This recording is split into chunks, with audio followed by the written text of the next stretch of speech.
What is going on, ladies and gents? Welcome back to the channel. I'm Lonnie from Flight Sim Gaming. Apologize, I'm just doing a little bit of update with VPilot right now. Appreciate you guys stopping in on this wonderful Sunday afternoon here. We're back in the PMDG 777, ladies and gents. And we're operating service from Bangkok over to Hanoi in Vietnam. Just give me one sec here. Rebel flight flown by Thai Airways. In the 777, they fly it, in a bunch of different airlines, or not airlines, a bunch of different aircrafts. And we've decided today to opt for the 200ER variant, only because, I did not purchase the 200LR. It's $49. It's $49 US. I just don't see the purpose in purchasing it at this time. You know what I mean? I thought maybe the price would have been a little bit on the more affordable side for people who have the other variants, but in PMDG fashion, there is absolutely no discount. Mr. Sam Guilford, welcome. What's going on with my sounds? Oh, okay, it's just my headset sounds. I was playing some music before we kicking off the live stream. But yeah, so currently right now the 200LR for me personally is something that maybe I'll get at a later date when we decide to do that Sydney flight. I'll have to pick a day, probably when I'm off vacation to do that sort of flight back over to Canada. But, when you want to compare the two different aircrafts, the 200ER and the LR, relatively other than the range, it's the same aircraft, right? The wingspan, the size of the aircraft, it's all the same. So, what's going on, man? Dominic, hello. It's relatively all the same aircraft. So, another $50 US for the same aircraft. I don't know. Don't know if it's worth it. Couple big news things coming out. Just heard about the Phoenix update coming out this week, so either Tuesday or Wednesday. That'll be coming out. The goal this week, we're going to be flying the MD11 tomorrow. Most likely Thursday, definitely Friday, because we're giving away the MD11. And I'll talk a little bit about that in a minute. But my son's baseball playoff schedule came out yesterday, which had him having baseball Tuesday and Friday night. So Friday afternoon stream is still a go, but they have since revised it, and they are going to put out another schedule by the end of today because I think they kind of fucked up the schedule. So the goal is we're going to try to get a Thursday flight in, and Steam Games, what's going on, man? And PAXim did release it. I've already grabbed a copy of it, and my plan is on Thursday night we are going to be operating the MD11. I think it's from Louisville over to Raleigh-Durham and back. That's planned for Thursday night as long as there's no baseball. Tomorrow, I think we're going to be operating probably Memphis to Toronto, maybe with the return, I don't know. But for Friday's long hauls, we're going to do a long haul stream because we're giving away the TFDI MD11. We're going to be operating, I think it's, I believe it's FedEx Newark over to Oakland, California. AJ, what's going on, man? Should you sub? Steam Games, up to you. Carlos, what's going on, bro? Appreciate you stopping in. Congrats on the 3K. Thanks, Dominic. I appreciate you, man. Yep, we hit 3K, ladies and gents. Didn't do, a stream in between the week this past week. Got a little bit, crazy with work. Got a little bit busy for me, and then baseball too, man. Baseball, we're gonna have to figure something out. So the regular season's done. We're gonna be going back to our regular Tuesday and Thursday live streams. I did sign them up for fall ball, but that only applies to weekends, so we won't have to worry so much. We should still be able to do the Sunday streams. If the games are still in the evening, it'll still kind of work out. But anyways, let's talk a little bit about the TFDI MD11 giveaway that we're doing. So I do want to say, big shout out to TFDI. I've reached out to them in talks of doing the update, or not doing the update, doing the giveaway. And they were all hands on deck and said, not a problem. It will, for the most part, be sponsored by TFDI. They are refusing to let me pay for, the giveaway copy. They have decided to, do it on their behalf. So big shout out to TFDI for doing that. And they've created a coupon code, a special coupon code for the giveaway event. So it can be redeemed for either the cargo or the passenger variant of the MD11, whichever one you want. So, when the winner gets picked, we'll be giving away that coupon, and it's redeemable for one aircraft only. And again, thank you to TFDI for sort of sponsoring that. They did not have to do that. I was not expecting them to do that, but they kind of wanted to do that. So appreciate TFDI for that. Ivan, what's going on, brother? Appreciate you stopping in. I'm doing well. How are you doing, man? Finally get to do some flying. So I'm pretty excited about that. I haven't flown all week. So this week is the week of the 200 LR being released. So in flight sim gaming fashion, we are going to fly the 777, but not the 200 LR. I don't think it's worth the $50 US. Sounds are still dog shit from PMDG, so something they got to work on. What do you think of the Toronto Blue Jays? I love the Toronto Blue Jays. They're #1 right now. Did you check Discord yet? Big news for you there. Nope, I did not check the Discord yet. I will definitely check that out after the live stream. I already have the MD11. Still a cool idea, though. MD11 is great, man. It's a great little aircraft. You know, not too many developers are sort of keen on allowing streamers to do giveaways, you know, without the thought of asking the developer to give me a copy. I never asked for TFDI to give me a copy. The whole plan was to purchase it, as I do for all my giveaways. But they've opted to provide one. So, but it's a great aircraft. I love the MD11. We're going to be flying that tomorrow for the rest of the week. You know, hopefully, if the Big Phoenix update comes out sometime, either Tuesday or Wednesday, we'll probably take a look at that update on Sunday. We'll do some flying. Anyways, ladies and gents, let's outside the cockpit. We got about, what's the flight time? What's the flight time out of here? So we're headed from Bangkok over to Hanoi. Flight time about 1 hour and 35 minutes. So a relatively short flight for the PMDG 777. Let's jump in. Give me 1 sec here. And we'll get it all set up here. And yeah, no, I think the aircraft is still $69 US, so it's still a relatively, it's definitely an expensive aircraft. So for people that maybe don't have it, that want it, they'll have a chance and opportunity to get one, man. Can you give me the news here? You're boiling with excitement? Absolutely, Carlos, you can. Absolutely. All right. Let's come down here. We are on VATSIM today. I'm gonna have to figure out my VATSIM shit in a second here because we're in a new aircraft. Keybinds aren't all set. Request data. We are. I think it's Thai 564. Is Thai Airways? What's the call sign? Is it Thai? I got no idea. It is Thai. All right. We're Thai 564 service from Bangkok over to Hanoi. Clear that. Come down here and let's set the aircraft up here. We already got boarding starting here. Pause in it. Reference airport. VTBS. GPS pause. We'll set that. Beautiful. Origin VTBS. I think it's VVNB. Correct me if I'm wrong. Think. Yeah. And we are Thai 564. Ruble flight, by the way, ladies and gents. Route requests. There it is. Set payload, set fuel.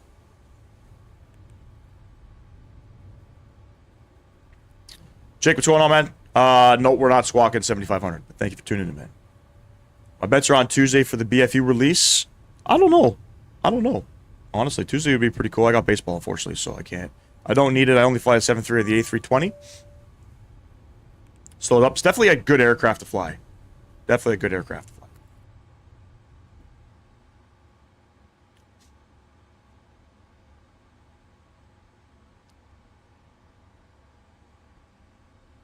Route 1 uplink loading.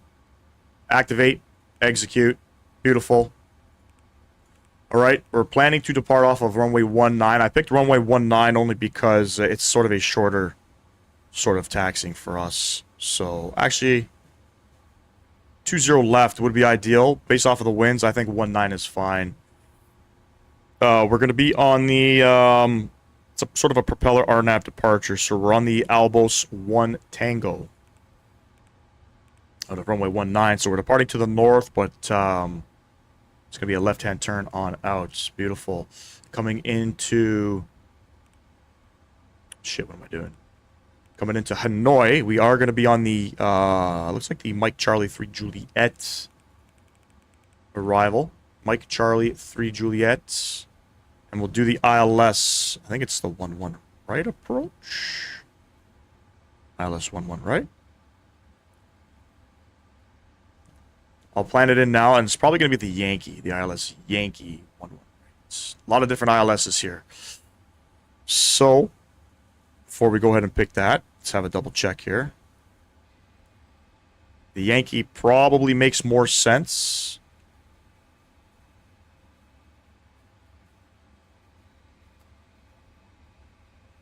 Maybe not.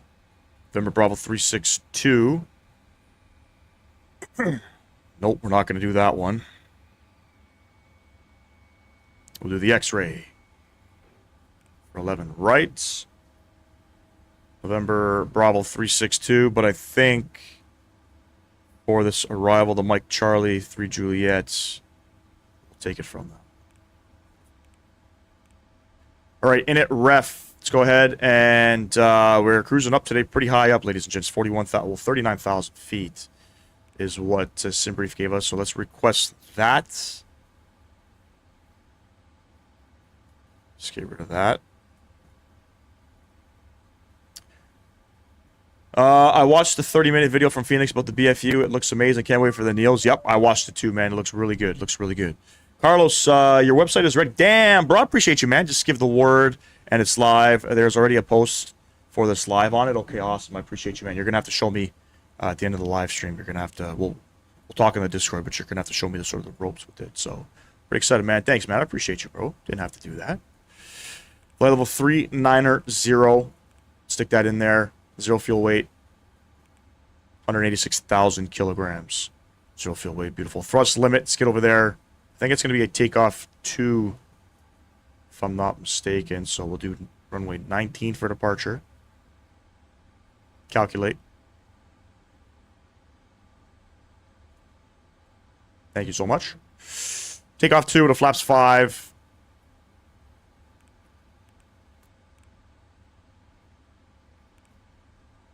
Sorry, it's a flaps 5. Takeoff 2 with a cell of 47. A cell of 47. I don't know why I put flaps 5 there, but if that's how I'm sort of moving on setting this aircraft up, I can only imagine what the rest of the flight's going to look like.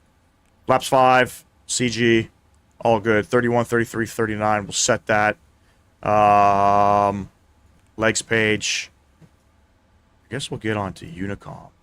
They use Unicom out here, right? I think. Flip that over. We'll squawk 2,000.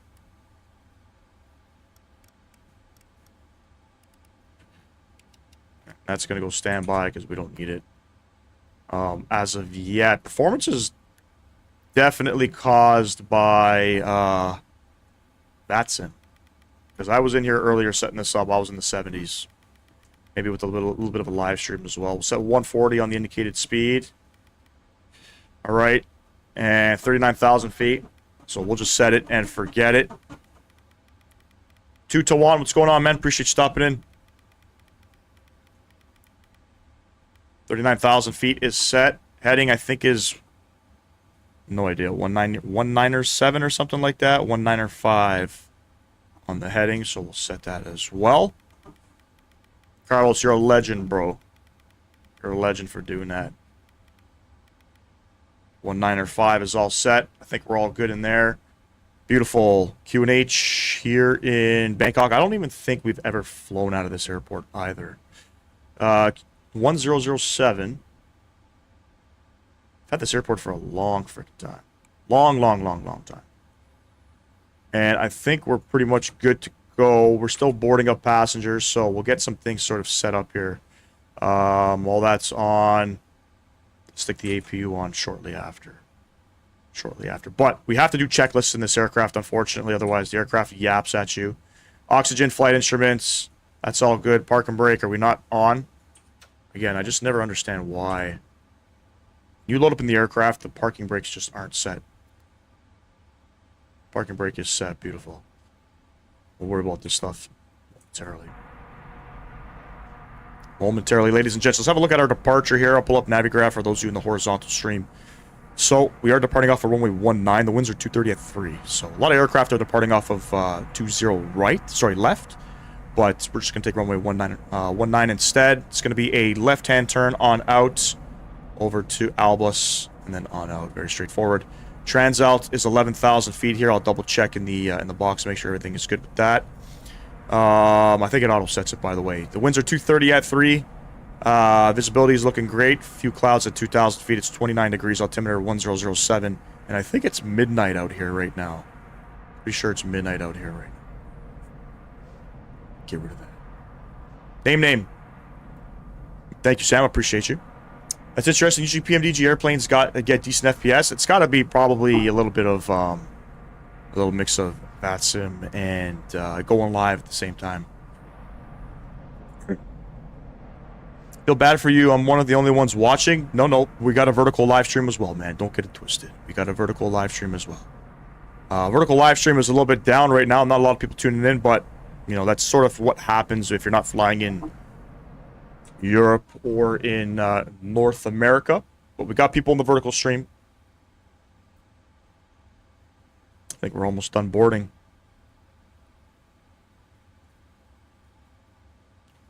There are 29 passengers. Kind of weird. You cannot close the cargo doors without them reopening by itself. Jesse, what's going on? Appreciate you stopping in. Welcome. So no point in me closing those cargo doors. They're just going to pop up by itself. So. If you guys haven't done so, make sure you drop a like for me. I'd greatly appreciate that. Double tap the screen if you're in the vertical stream, as well as if you're in the horizontal stream, you guys know what to do.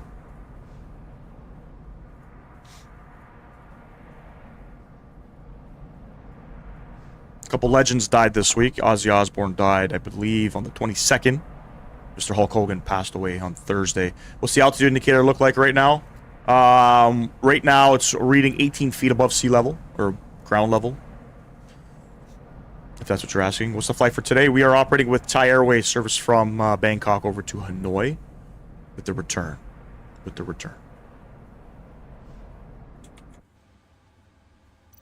Don't know if boarding is complete or not. And I gotta say, Sim Update 3 for Microsoft Flight Sim 2024 is looking pretty promising, guys. Hopefully we can get in Microsoft Flight Sim 2024 sometime soon. Set the website up in such a way that if you want to sell merch in the future, it's standing ready for that. Sick, bro. Yes, definitely. Eventually one day we'll be able to start doing that. Eventually one day. Alright, I'm going to close all the doors. And let's go ahead and spool up the APU.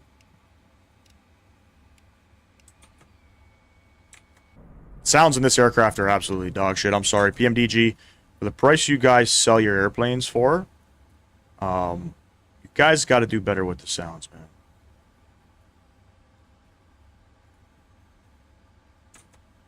You know? Health, peace, and happiness. What's going on? Thanks, I appreciate you as well, man. Appreciate you as well.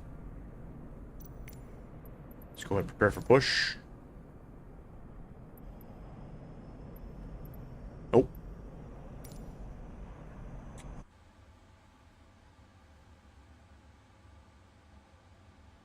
If you got someone to make you custom liveries, I would download them. Saying, like, for airplanes and stuff. Mike's Corner, what's going on, man?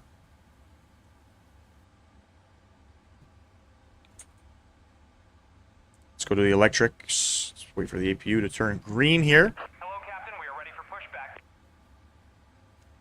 Never thought of making my own. You know what I mean? I don't think I'm there yet.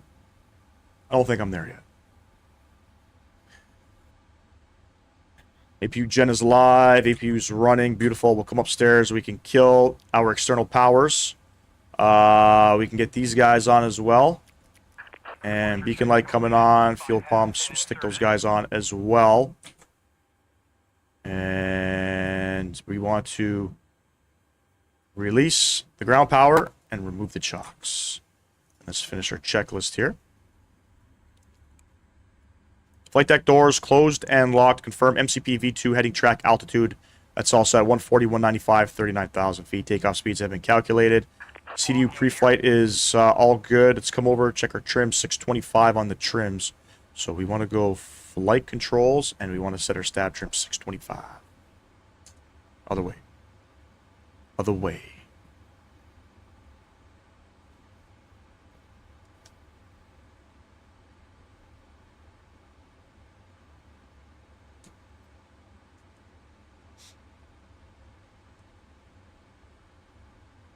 .625 is set. We'll use the autosave quick edit pushback as I've already pushed back out of here. Parker brakes coming off. Commencing push. And back to our checklist. And taxi takeoff braking is confirmed. Anti-ice. We're pushing back here. Sounds are very quiet right now. Alright, we're good to go. Let's go ahead and start up engine. Number 2, right engine. Spool them up.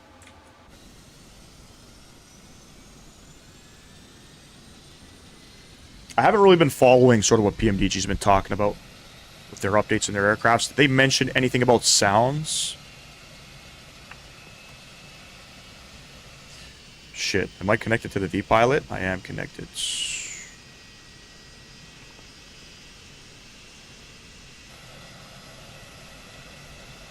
Bangkok ground tie 564 pushing back stand Sierra 114. I only got the Bangkok traffic from Thai 319er, pushback from Delta 6. I only got the LR so I could do Doha to Auckland sometime. That's an 18-hour flight. So you did end up buying it. Great, man. I was on the fence of getting it. You know what I mean? I was, do I do it? Do I not do it? Originally today, I was going to fly Toronto to Vancouver with the 200 LR, but I got cold feet. Their sounds are a little bit more better in 24, but not mind-blowing. It's the only thing they lack, and that's why I don't think, you know, the price for the 200 LR is worth it, in my opinion. But that's just my opinion. You know, 49 bucks. I was expecting it to be cheaper. I was expecting like a $20 aircraft, to be fair, because it's just another 777. You know what I mean? Right? Like I said, the 200ER is the exact same aircraft without the range. I think the range is, what, you get an extra close to 1,000 nautical miles. Something like that. Maybe 1,500 nautical miles. Can't remember. And I think this aircraft, if we were to do that Sydney to Vancouver flight, I think this aircraft would do it. But sounds is something they got to work on. I mean, everything else feels okay. You know?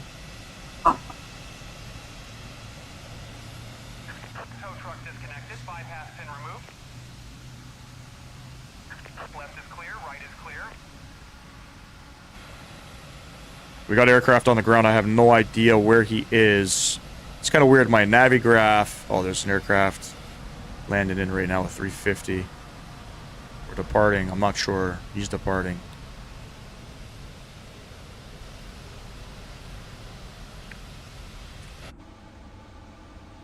Waiting for that EGT to come down. Looks like we got 2 good engines. Yes, we do. APU can come off. We'll get our taxi light on. We're going to go flaps 5. Flaps 5 is set. Transponder coming on. Auto brake, RTO. Arm the LNAV and VNAV. And I think we're good. Recall check. Let's hit that. Recall good. Flight controls.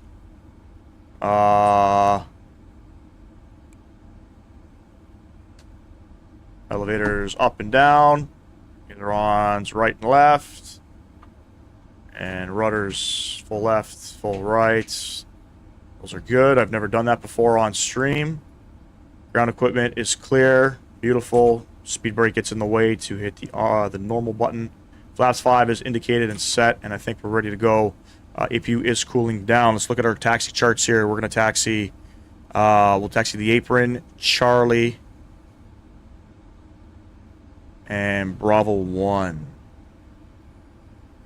Bangkok round tie 564 taxiing to runway 19 via Charlie Bravo 1.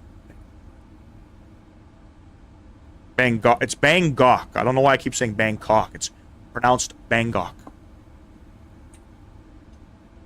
Parker brake. Parker brake is off. Parker brake is... Wait, what? Did I not set the parking brake?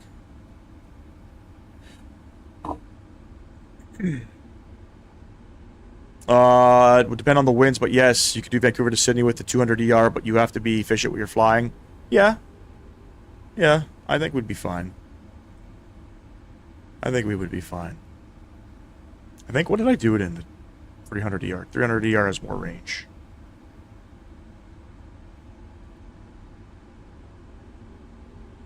By the way, how's the sim sounds, ladies and gents?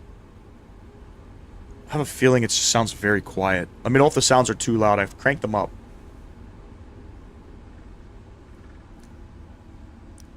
I've cranked them up.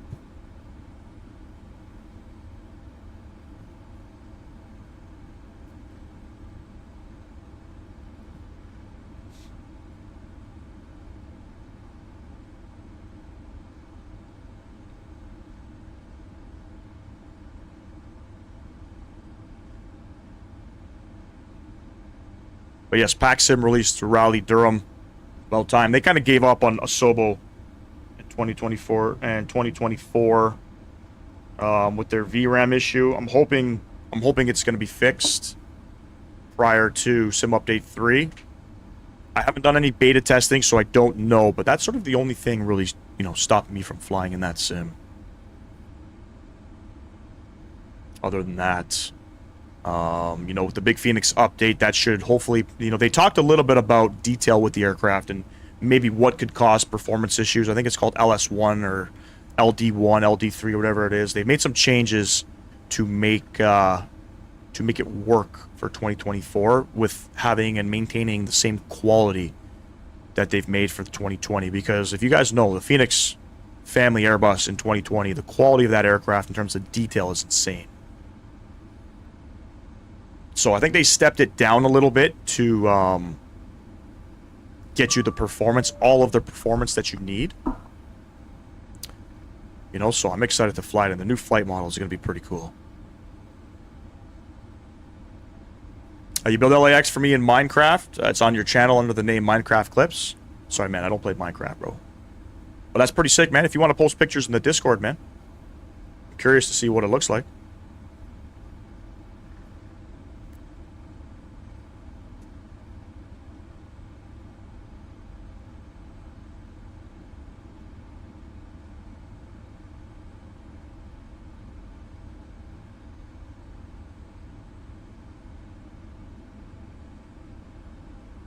Got an opportunity to fly on this aircraft with American.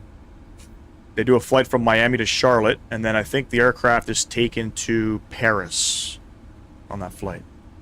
Very smooth flight. Economy has, with American, the economy class has entertainment, which is good.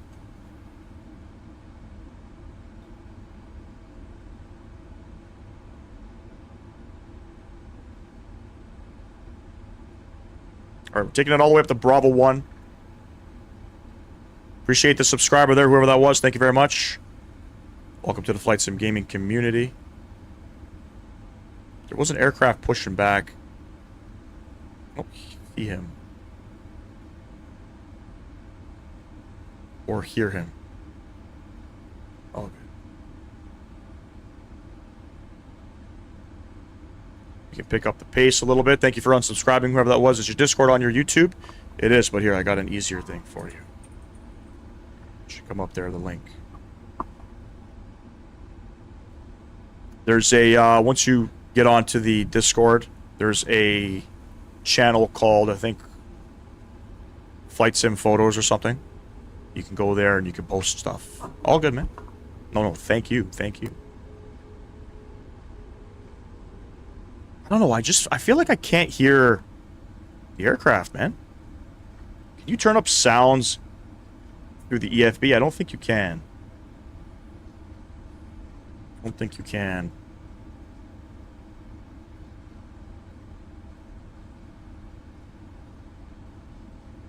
Bangkok traffic from Thai 319, taxi to Honeycomb runway 20 right via Tango, Hotel, crossing runway 20 left, Yankee Foxtrot.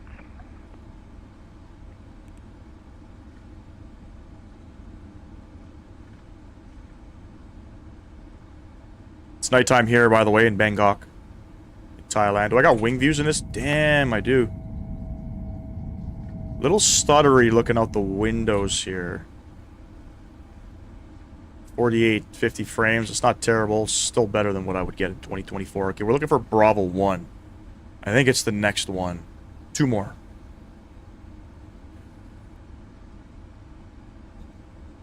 Dude, PMDG quality sound. That's the only thing that they lack, man.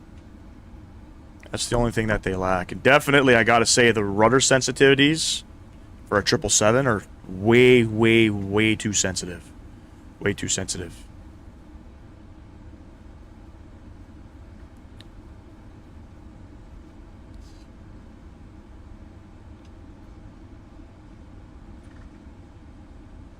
Alright, we'll flip this guy on and off. Cabin crew get ready for takeoff. I think that's what they do in this aircraft, right? They flip the no smoking sign.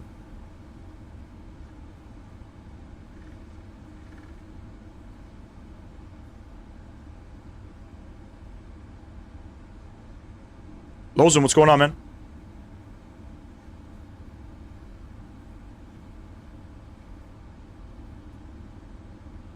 It's Bravo 1. Don't really know how to taxi the 777, unfortunately. I don't know where to start the turns. The 747, I know. That's a pretty decent turn there.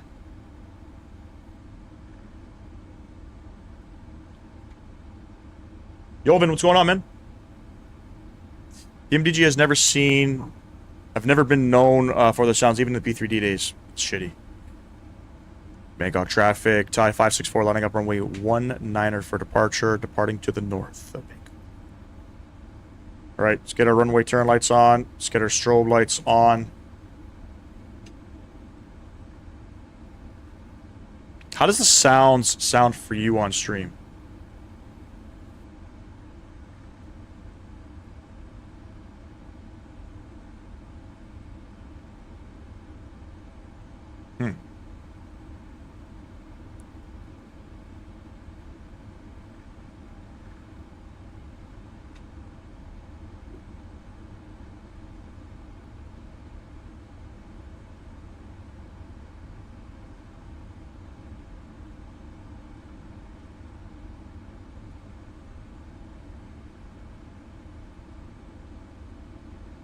Sound is good? Alright, I'm just making sure. Alright, we're lined up here. Alright, ladies and gents, enjoy the departure. I think my sounds are already up. I can get up a little bit higher. Go upstairs. Let's get everything on. Taxi lights coming off. And throttle's going up. Let's go.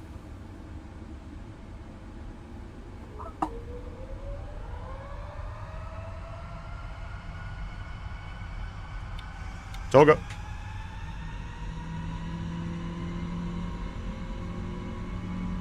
The winds are 230 at 3, so we're good.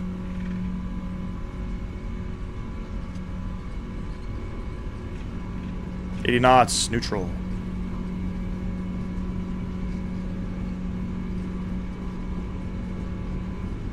V1. V1. And rotate.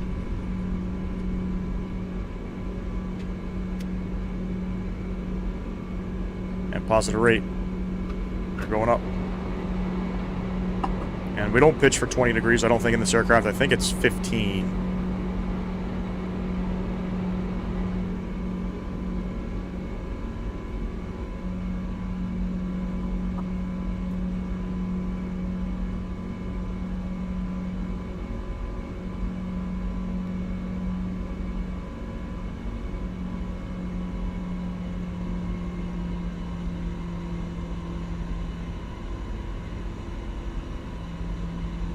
Little bumpy on the turn. Flaps 1. Oh my god, we're pitching down. What's going on? Flaps up.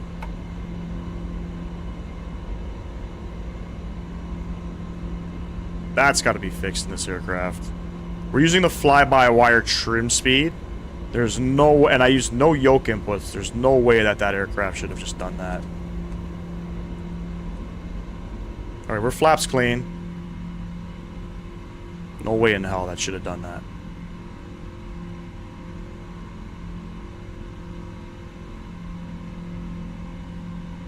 It should just maintain the pitch.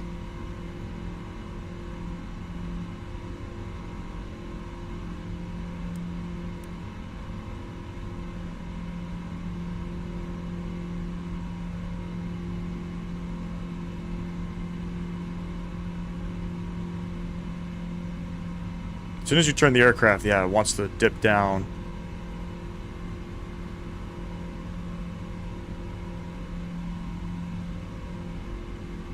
Was there an update? I feel like there, like, some stuff feels a little bit different with the aircraft since I've flown it last.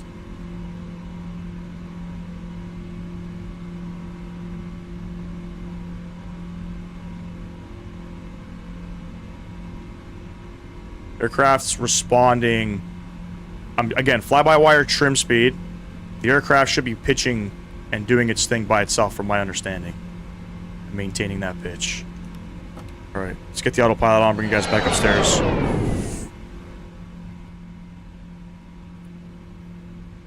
I don't know. We started descending there. Kind of weird. Normal. We're not ready to descend, so we don't have to worry about any of that. Let's get some visuals. Local traffic from Thai should be roaring? Taking off runway 20 right. They have somebody working on the sounds? Interesting. It is another fly philosophy, I guess. I don't know. Very strange. The fly-by-wire trim speed. I don't know if you guys seen that little blue icon down here in the speed tape here. It should be maintaining sort of pitch, trim, as well as the speed. So none of that it did. None of that it did.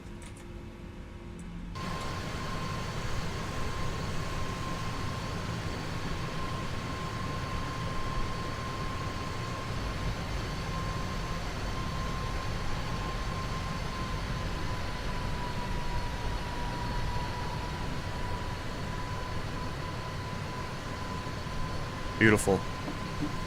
There's 10,000 feet.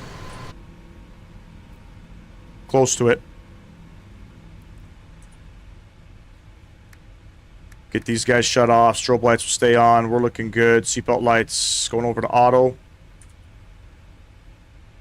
Chaseplane froze my ass.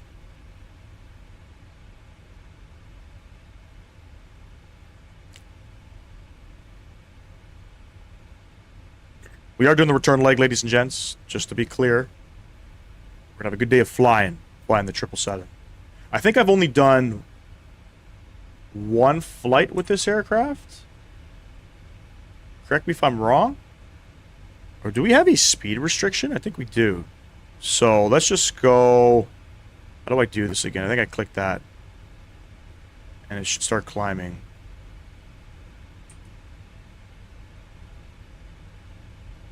There we go. That's sort of like open climb. That's sort of like open climb. I think we have a restriction. No, we don't.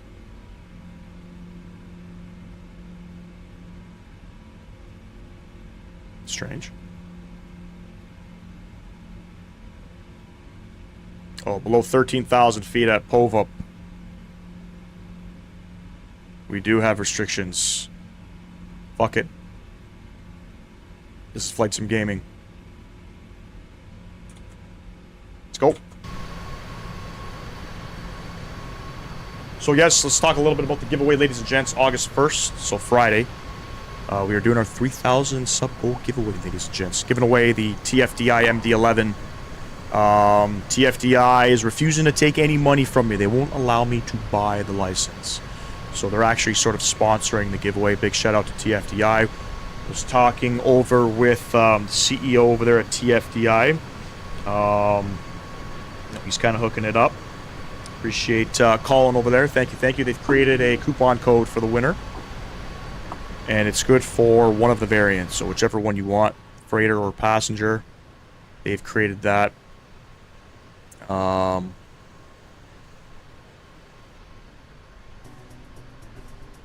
But yeah, it's going to be a good one. We're going to be doing a little bit of a long haul on Friday. We're going to be flying from Newark over to Oakland for that giveaway. Newark over to Oakland. It's going to be a fun one. It's going to be a fun one. You have to be in the Discord to be entered. That's where we're going to be rolling the giveaway, through the Discord. And obviously you got to be a subscriber of the channel. Looks like Pyreek Devco is to release Birmingham Airport in England. We'll have to check that out. We'll have to check that one out. Are they releasing it for 2020 or 24?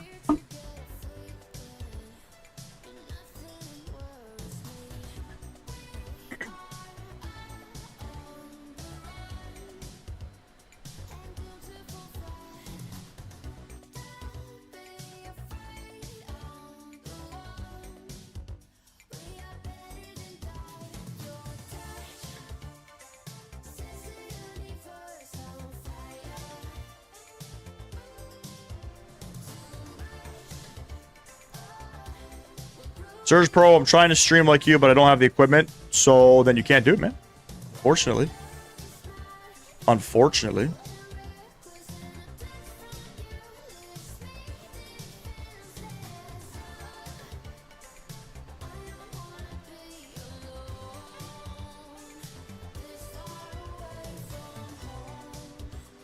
Carlos, I appreciate you, man.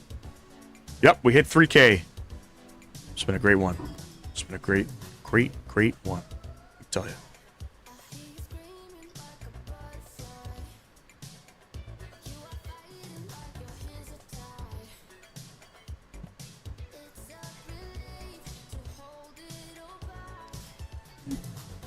It is. Yep.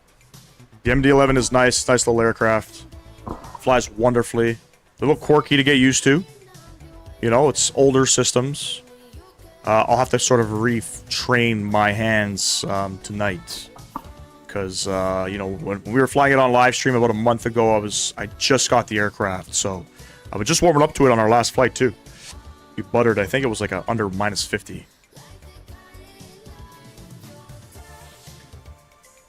One of my favorite aircrafts currently. It's too bad that not a lot of airlines are still flying it. You know, the MD-11 is a workhorse for cargo currently, but, you know, primarily flown in the United States. You don't really see it. You know, Western Global, I think, is flying them throughout Europe. But you don't really see too many of them, you know? Both sims, and they're aiming for an August 1st release. Sick.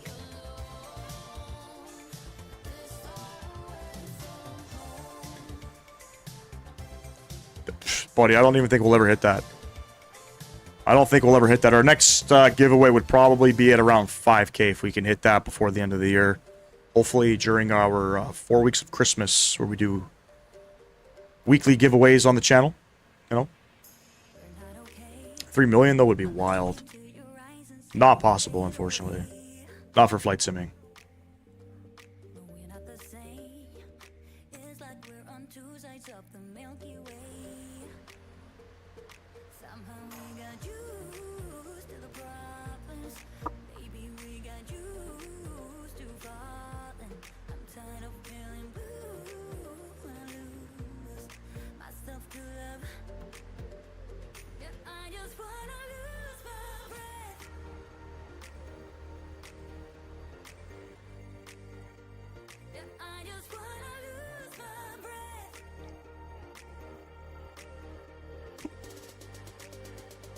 I haven't loaded up Raleigh Durham yet. Does anybody know if the scenery's good?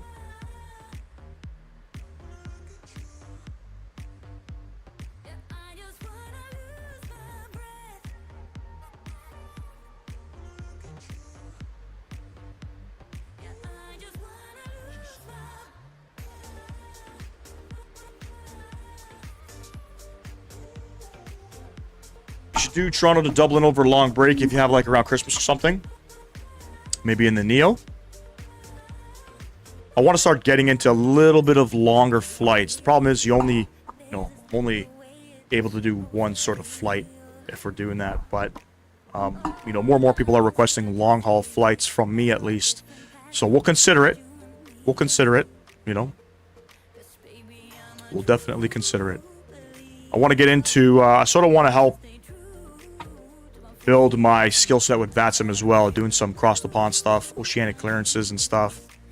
A nice little trip would be maybe over to Bermuda. It's where you fly through New York Center airspace where you need oceanic clearance. So they're on pretty often. I think New York Center's on more than like Gander and Shanwick. But I want to get used to doing some cross the pond stuff, you know? A lot of narrow-body aircrafts flying transatlantic now. You know, they have Aer Lingus, the operate 321 Neos, pretty much anywhere on the East Coast from Ireland, right? And we still got to check out the FS Labs update, too. I took it for a spin earlier in the week. Originally, we were going to do a flight. I think it was on Monday. I think it was Monday, or maybe it was Tuesday. I think it was Tuesday. Never got around to it, unfortunately. It's starting to look promising, I gotta say. Feels good. Feels good. And I'm curious to know this with this big Phoenix update. I'm curious to know what the flight model feels like, you know? Because I don't know. Phoenix is always changing the flight model. I think this is like the third time they're doing it. You're going to have to retrain yourself, your hands, your legs, your feet. But it looks good. They posted a landing. It looked pretty good. Looked pretty damn good. All right, ladies and gents, I'm just going to go grab a quick drink. I'm a little dehydrated. I'll be right back. Iceland Air is completely retiring the 75, soon to be completely Airbus. Yes. Yes, I did hear about that. What are they doing with the Maxes, though? I heard that they were getting rid of the 75s for the 321s. But what are they doing with the Maxes?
For that beautiful right-hand turn.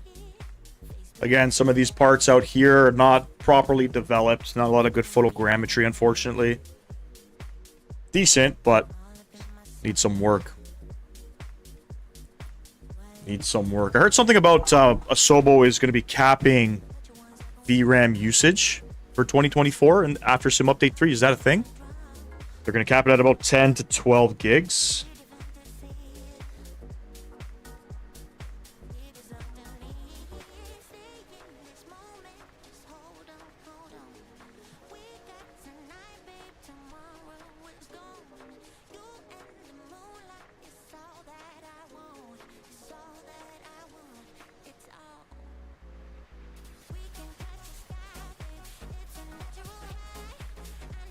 Going up to 39,000 feet today. Pretty high. Pretty high. We're going to have no ATC out here, unfortunately, as there usually isn't any.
I don't know.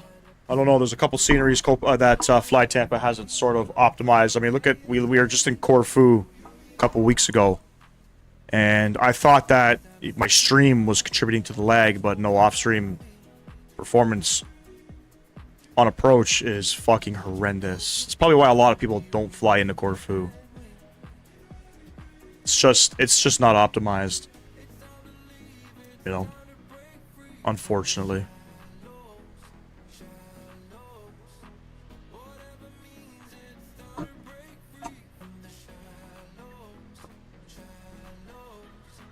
I don't know what Flight Tampa's doing. They're kind of in the background. Not really saying too much, you know. So, slightly concerning. Slightly concerning. I don't think they've formally stated any of their scenery is 2024 compatible. You know. So, I don't know what the plan is, man. I don't know what the plan is.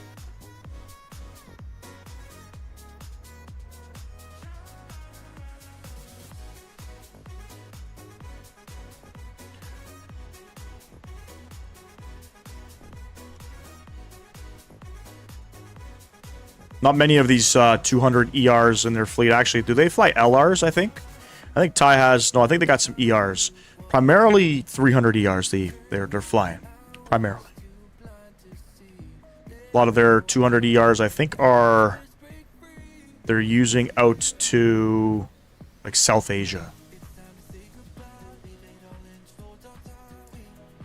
300 ERs, they fly pretty much super long distance.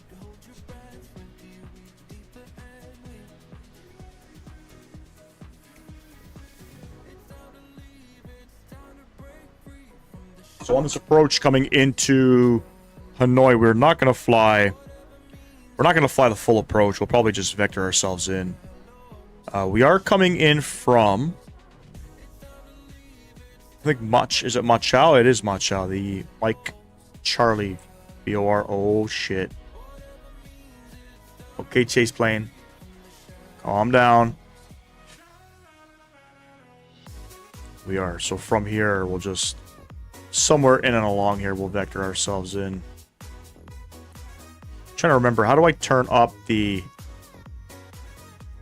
lights? These guys. Dome light.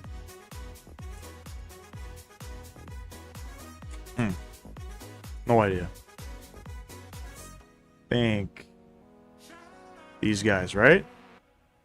Panel floodlights, inboard display.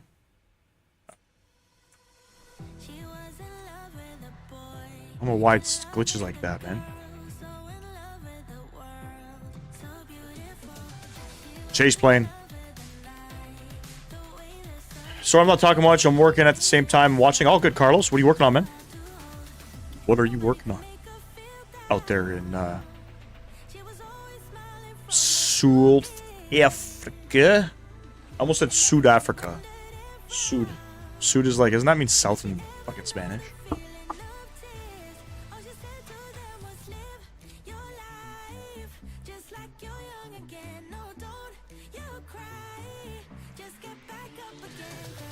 I think we're at cruising altitude now. We're approaching it. We're approaching it. We are climbing up here for how long? That is the good old question. No idea. I forget this aircraft will tell you, like, I think at like 400 miles stop descent. Building another website for a client? Very sick, man. Very sick.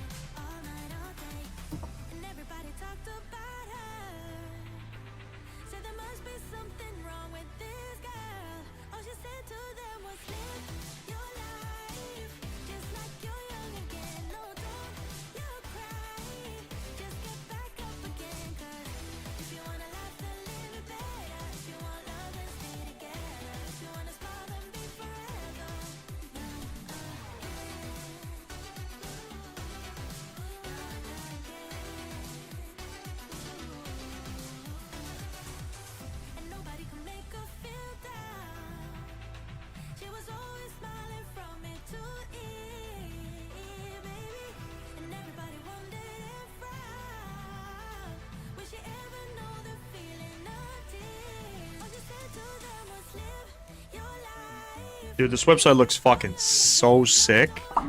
Carlos, holy smoke.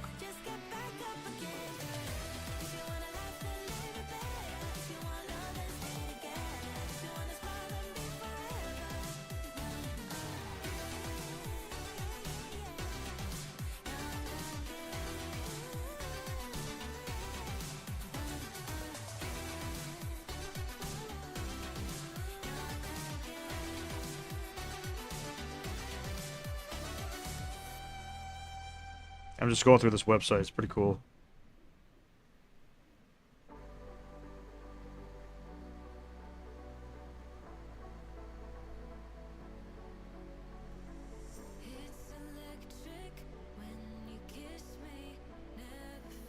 That's pretty cool, bro. That's some pretty good work. That's impressive.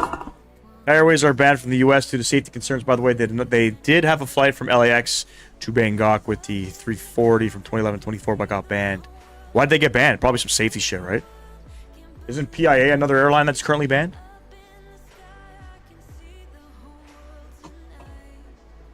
Glad you like it. Just check the details for it. If I got something wrong, I kind of scrolled through it, but everything looks pretty damn good. Everything looks pretty damn good. I think there's one thing I want to do. So, hold on, let me go back to it. Let me see the About Me section. The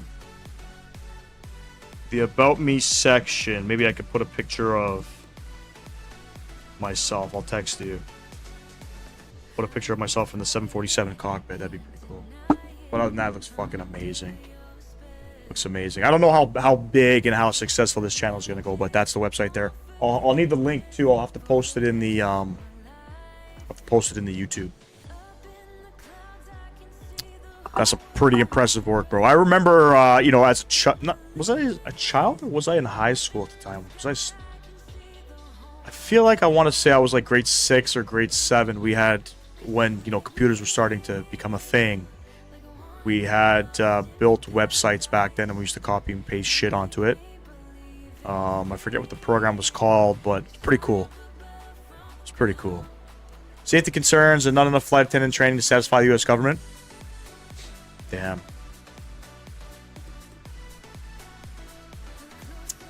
That's pretty unfortunate. They fly in Europe, though. Got you. Got you. Where do I have the images, though? Do I have it? I think it's in the Discord. Did I put a picture of me in there? I did.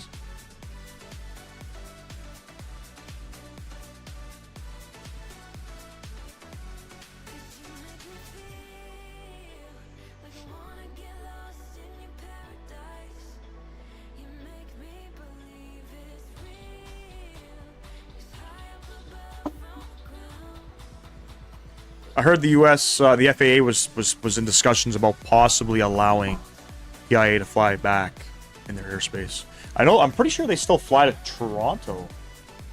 My buddy, one of my colleagues, took a flight with PIA in December over to Karachi, or Lahore, I think. You can use that one? Awesome, okay. Sick. I'm probably gonna get some shirts made, and there's a couple other. So the printing company that I use, they're local here in Canada. So I liked what they sort of did. I bought a couple shirts off of them, just printed my logo and stuff. You know, maybe we'll throw some shirts up there one day. You know. Oh, you can make it live. Yeah, you can make it live, man. You can make it live, buddy.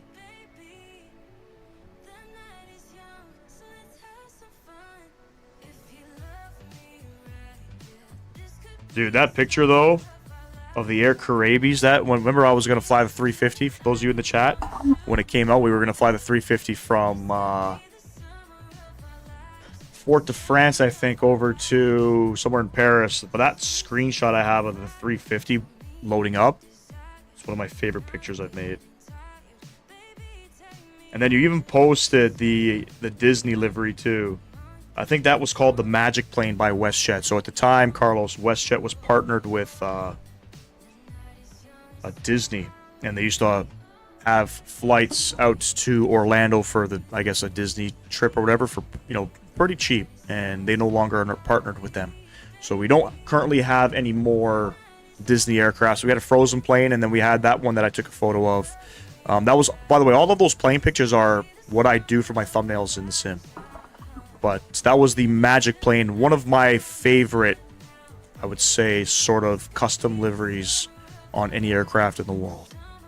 Going live 5 minutes? Awesome, man. When is the first class review from Toronto to Dubai coming on your channel? Yeah. Imagine. Which airplane? Air Canada, I think they fly 300s out there. Or the A380.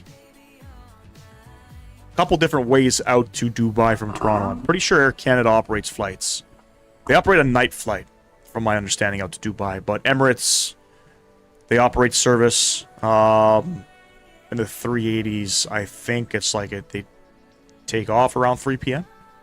So what time would you arrive there? Probably around 3 p.m. We got a couple 380s now flying into Toronto. Dude, I'm not Sam Chewy. By the way, I just watched a video of Josh Cahill. He did a sort of a video out in Lukla. And I had no idea the amount of turbulence that Sam Chewy sort of created within the aviation community. Within that sort of community, you know what I mean? I had no idea. He briefly talks about it in there, and I had no idea he hated him too, but pretty fucked up.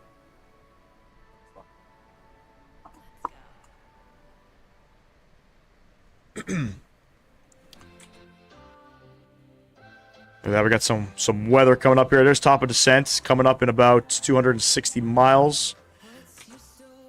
Let me do a little briefing here for myself. I need to look at some of these waypoints because we're not going to be doing this arrival. We ain't got time for all that. We're Flight Sim Gaming. We're gonna be coming straight in, pretty much on a heading, probably from this waypoint. That's what I think we're gonna do.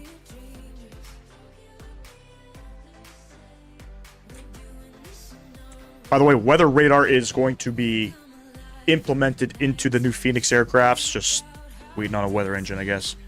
Chase, what's going on, man? How long's the flight today? I think we're doing a return as well. I think each flight time is about an hour and 30, hour and 40. We're just doing some short 777 ops. It's kind of hard to find some short 777 ops, so this is one of them. When you make the kind of money that Sam Chewy does, you kind of have earned that right. No.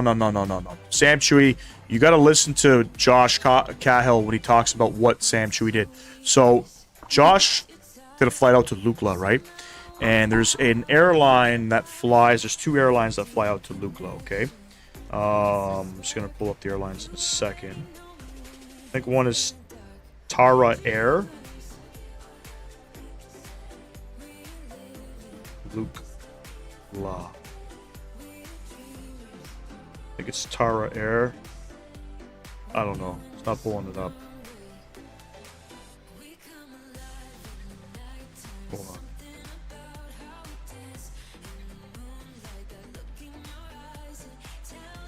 Tara Air and Summit Air. So apparently Sam Chewy was on a flight out to Lukla, created some content, was with Summit Air, and just said and did some disturbing things on the flight, you know, and it caused a sort of massive sort of turbulence with Summit Air.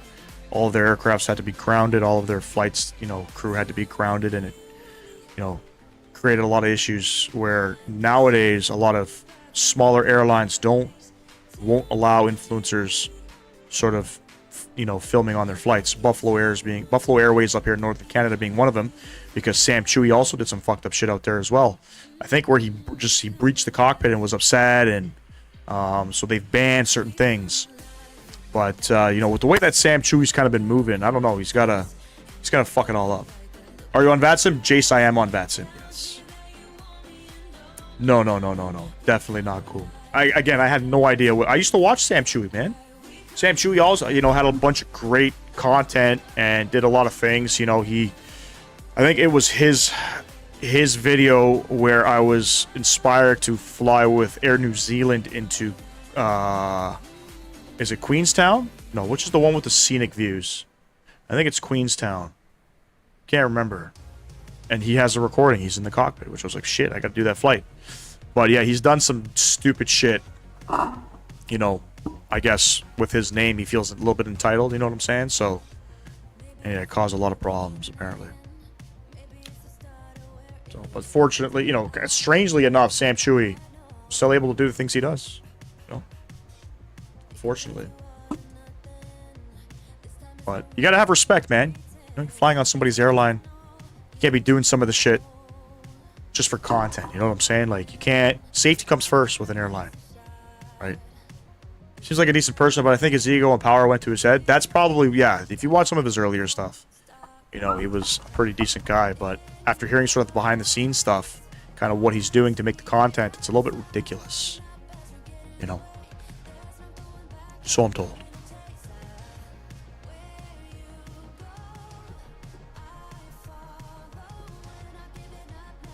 So I'm told. I'm wondering if I could pull up some wins in here. You think I can do that? How do I do it? Does anybody know? Position reports. Nope. I have honestly no idea how to do it. Trans level. Is it 10,000 feet in Vietnam? I don't think it is. Trans level is 10,000. All right. Forecast. Can I load it? Request? Gotta get used to doing some of these things, you know? I can't find the image. On which channel was it again? On Discord? It was on Discord.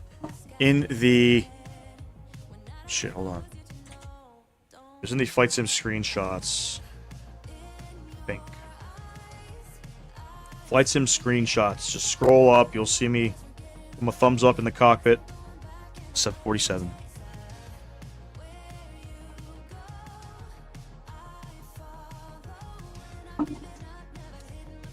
Have I flown before, commercially or recreationally? Not real life. The closest thing I got to was I actually just came back from Miami. I was invited to go fly in a D-level simulator with an airline I can't mention, but flying a 747-200.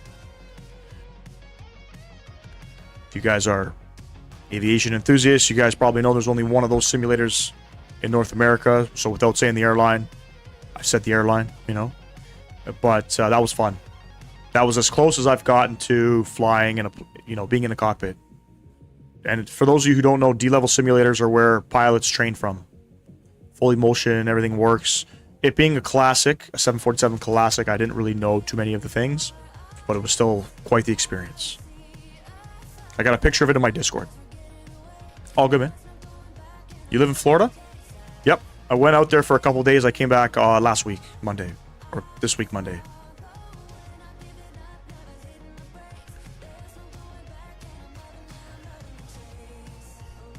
My buddy, he's a JetBlue captain who he lives in Ontario now. I'm his mechanic, funny enough.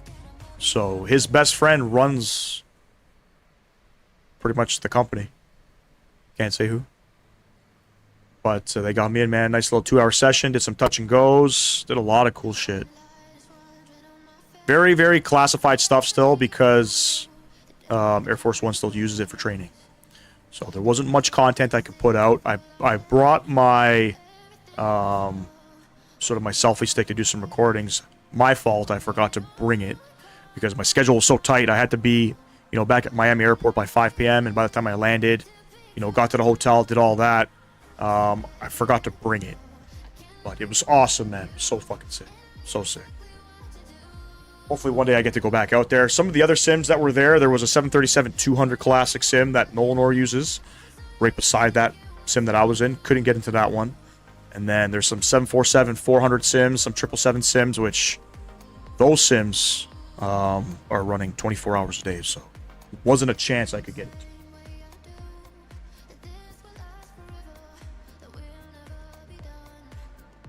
But I'm going to... Actually, I could probably post... No, I can't post in the Discord, unfortunately, because I need Discord Nitro to post the video. I'm going to crop the video. I'm going to see what I could do to get the landing in. I have one recording of me landing in crosswinds. So originally we had set up the aircraft for me to do some landings with no weather. And, you know, to them, it was pretty epic to see somebody from the outside world land the aircraft beautifully. Everything was flawless. I'm not trying to big myself up, but it went so well. So I asked for some weather, which he gave me, you know, low visibility at about 500 feet with like a 30 knot crosswind. fucking buttered it. And I'm telling you right now, flying in that D-level simulator, with the experience and some of the skills that I've developed flying in Microsoft Flight Simulator, the D-level simulator is much easier. Because everything works. Everything's heavier. Everything's more fluid, you know what I mean? And it just works.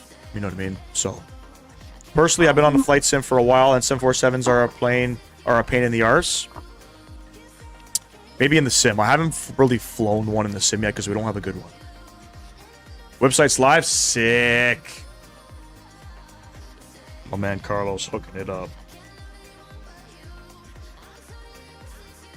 Carlos, I owe you, buddy. I owe you.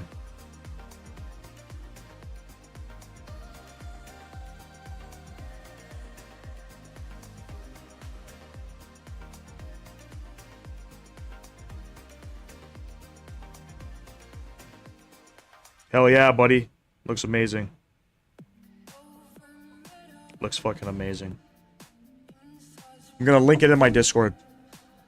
Oh, you mean on Microsoft Flight Sim? Well, we have the default of Sobo with the, there's like a, what is it called? It's called a working title mod or something. It's not that good. It's not that good, you know, unfortunately, but we're waiting for the PMDG one coming out. Waiting for the 74400 from PMDG to come out, I guess, by next year. They're full steam ahead on it, you know. Does anybody know which variant that they're releasing first? I have no idea which one.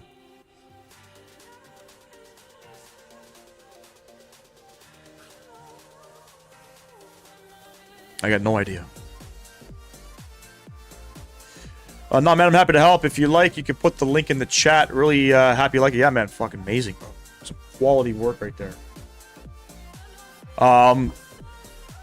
Yeah, what is the link? I'll add it to the Discord. Or actually, you know what? I have the link in the Discord. So after the stream, I'll add it to the YouTube channel page.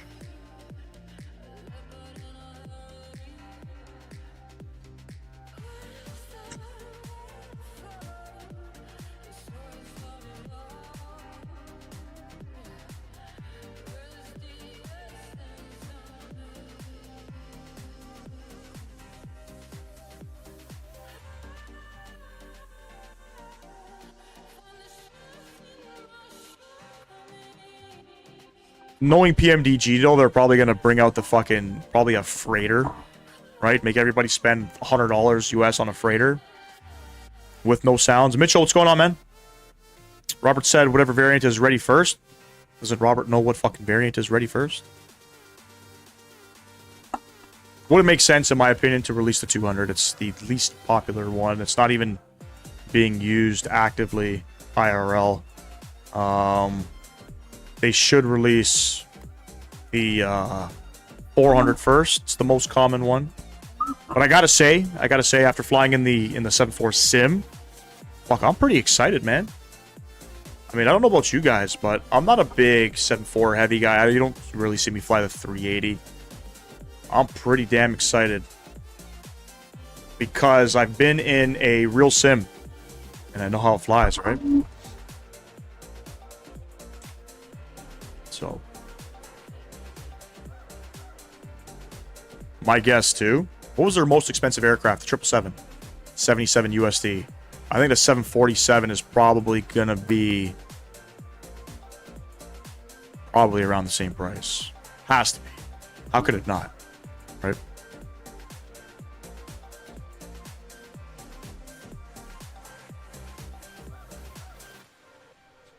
How could it not?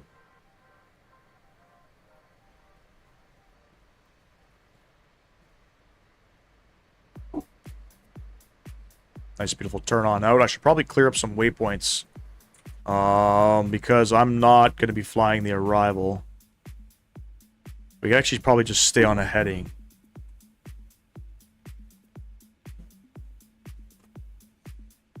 Take her all the way in? I don't know. Sort of have to see what happens. Currently, we're about 100 and I think 60 miles off the top of descent. The winds are 160 at 4. Relatively good winds coming in. We're going to be on the Mike Charlie 3 Juliet arrival, which would be coming in from this VOR here at, I think it's Mo Chao, I think it's pronounced. Rather than flying all that bullshit from Pugip, where we got to be below 11,000, I think I'm just going to go direct over here. I think that's what we're going to do. So I confirm I got this set up here correctly.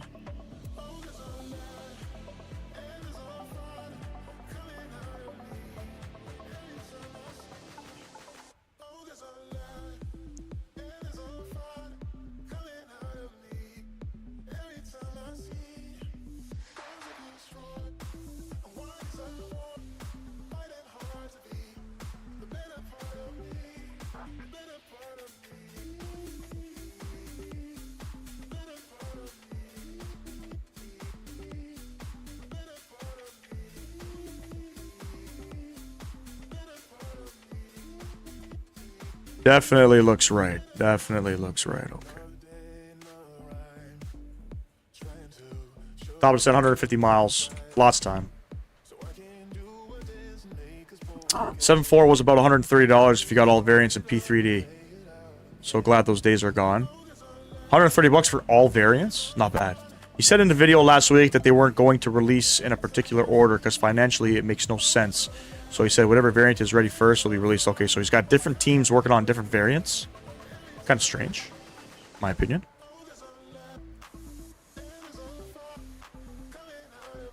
I don't know. I just don't like the way PMDG sort of handling some of the stuff behind the scenes, you know. With the 7.3 not, you know, sort of being able to port over to 2024. They're going to charge for that upgrade. We're waiting to see how much they're going to charge for it. You know, releasing, not providing any sort of discounts for any of the 777s. You know, if you've purchased, if you're a previous customer of any of the 777s, you should be entitled to a discount, right? Zero discounts on that front. So, you know, I think the 747 400 is probably going to be the last. There's no reason for me to get the 800, but the 400 will probably be the last PMDG aircraft I will buy. Still on the fence about the 200 LR just because the price is a little bit cheaper, but it's only 20 bucks off, man. Right? No different than this 200 ER. It's the same aircraft, except the range. You know.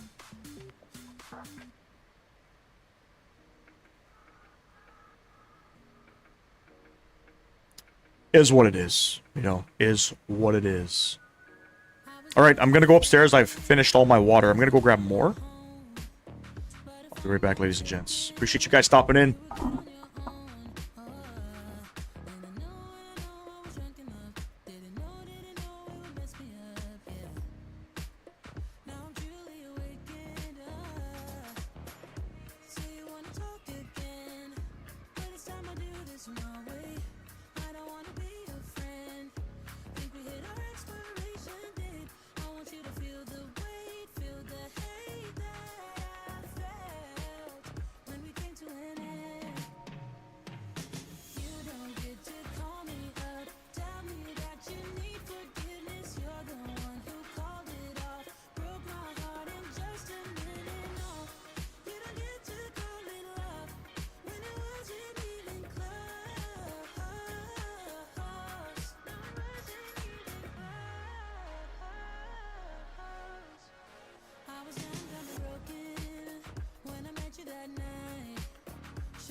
I believe the 747, 100, and 400 are in different levels of development, so yes, there must be different teams.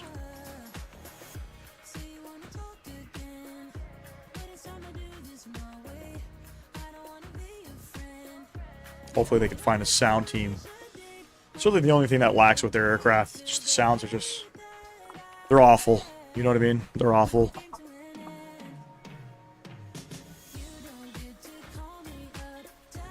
But who knows? Maybe they're working with somebody behind the scenes, you know?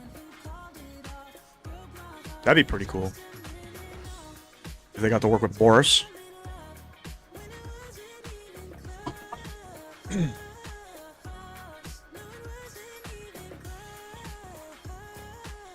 weather's not looking too hot down there.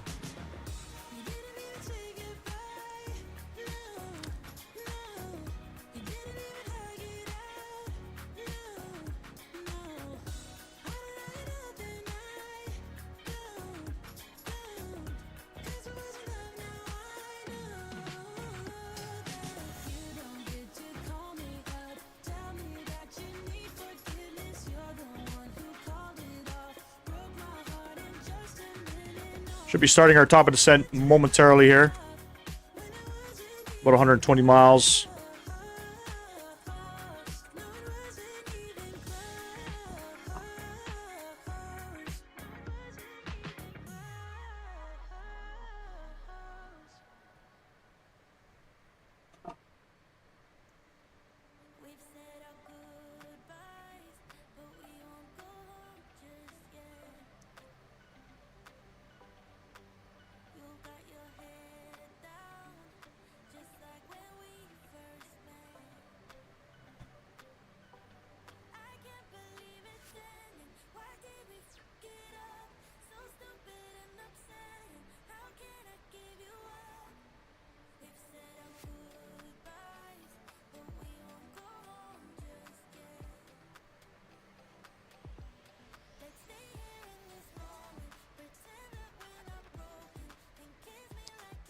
I'm on console, so I think the most annoying thing is this excuse of we can't make liveries free. Yeah, it's a big fucking money scam for you guys. I mean, Just Flight did with their products. You get liveries with the plane, so why can't PMDG do it? It's all about money, man. It's all about money. We get livery with ours. But I don't know. That sucks. That really fucking sucks. You should get liveries with the aircraft.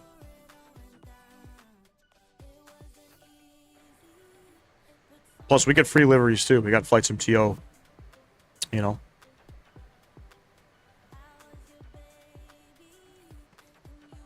There should be, like, a developer that can make something from Flights MTO for Xbox only.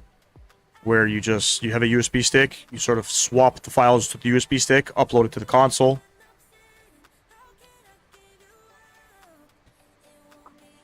That would be ideal.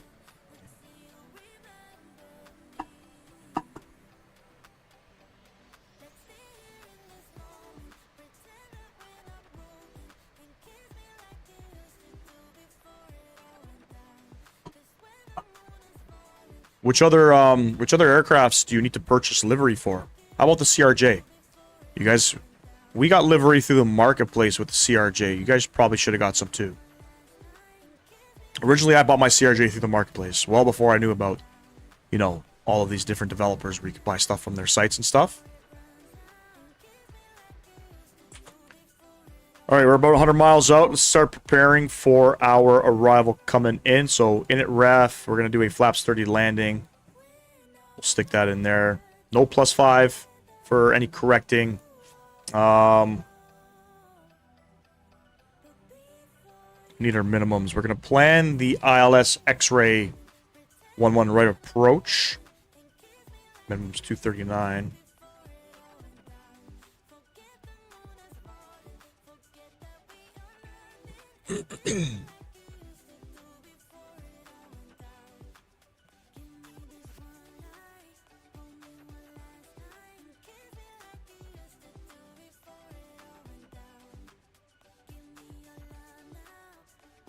All right, Carlos, I got a client calling. If you need anything done on the website, just let me know. Have a good day, man. Carlos, I appreciate you, my man. I appreciate you. Enjoy the rest of your day, brother. Hope you make a shit ton of money. Holy shit, we just went all the way back up to 400 barrel.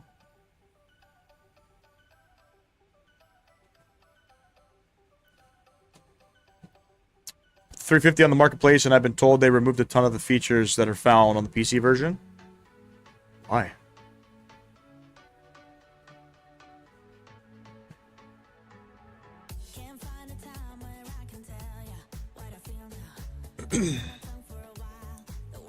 There we go.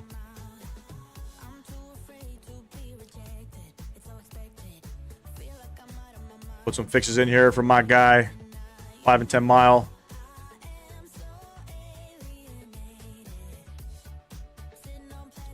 Beautiful. I think the frequency comes up by itself. Yes. And we are going down to, I think, 11,000. We gotta be above 11,000.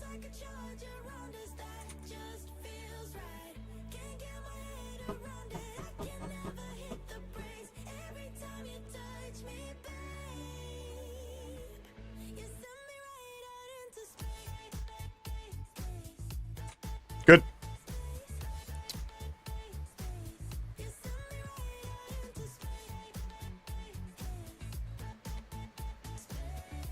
Don't PMDG have a livery manager anyway? They do, but for PC. Hell, even LVFR gives liveries to their plane purchases. Like, who are you fooling exactly? CRG came with liveries? Okay, good. You have to buy livery for any builds planes? Fucking scam. Such a scam. Such a scam.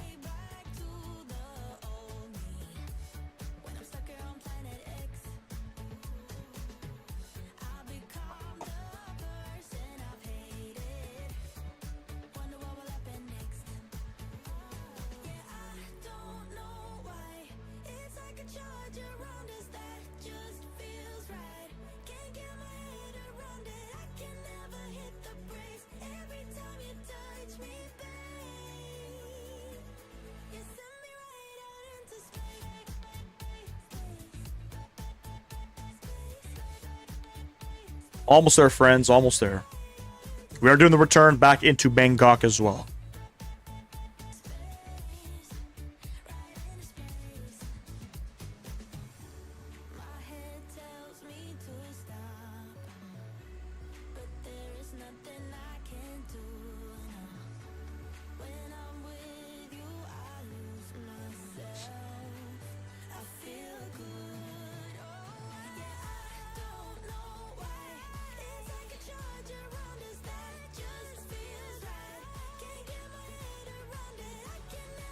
Hey, Talal, what's going on? Welcome back, buddy. Appreciate you, my man. Working on that badge, eh? I'm trying to make the membership cheaper. But, all good, man. All good. I'm trying to make my membership cheaper. But I think I'm still waiting for a response back from YouTube. If I do it, I have to sort of remove memberships and reapply, and I think that's going to change badges, which I don't want to do.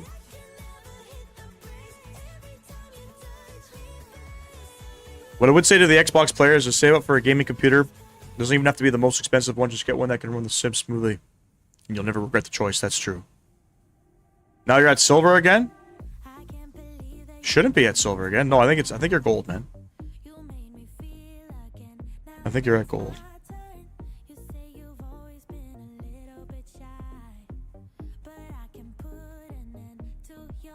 Shouldn't be at silver.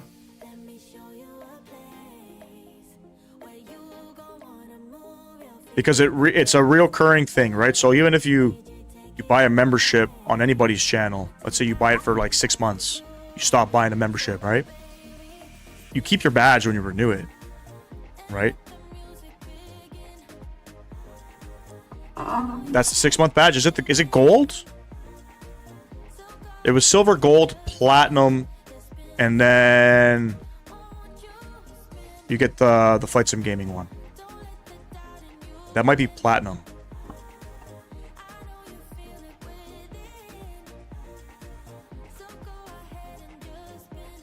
But yes, Mr. Sam Guilford, I totally agree, man. I totally agree. There's nothing like flying it on a PC. You know, keep in mind the sim, like, these sims were made for PC gaming versus the console stuff. So there's always going to be limitations, right?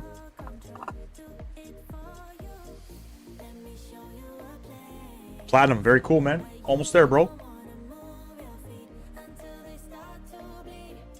Almost there, man. I appreciate you again, bro.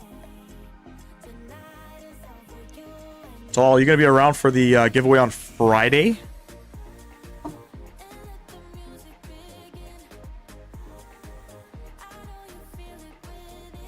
If you are, I know you never enter them.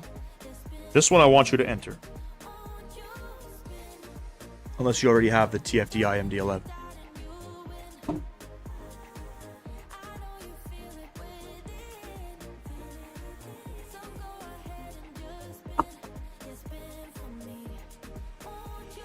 Yusuf, what's going on? Appreciate you stopping in. Welcome.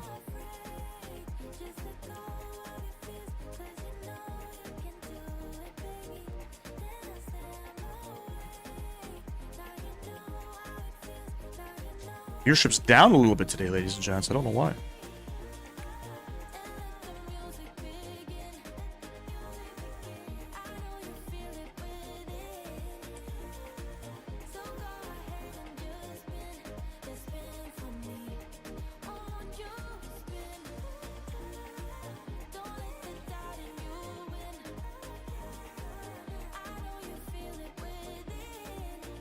little tired, coming off of a long work week. Long work week with baseball, too. Been a lot of late nights. Yeah, I thought it was last Friday, but I can still show up. No, this Friday. So, this is my short... I'm going into my short week, so... Yeah, no stream last Friday.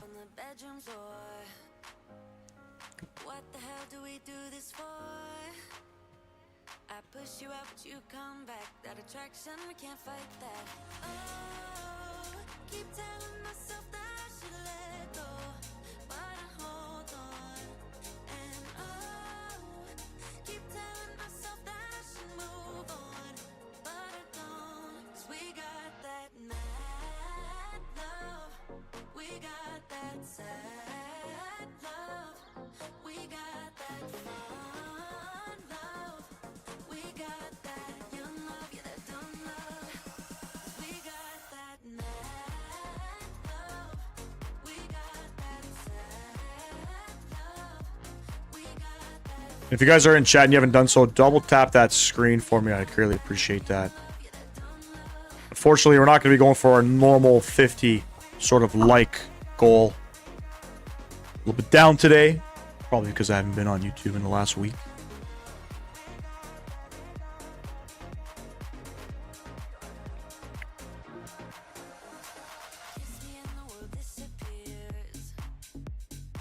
Most interested in the Tolos 340 they're making.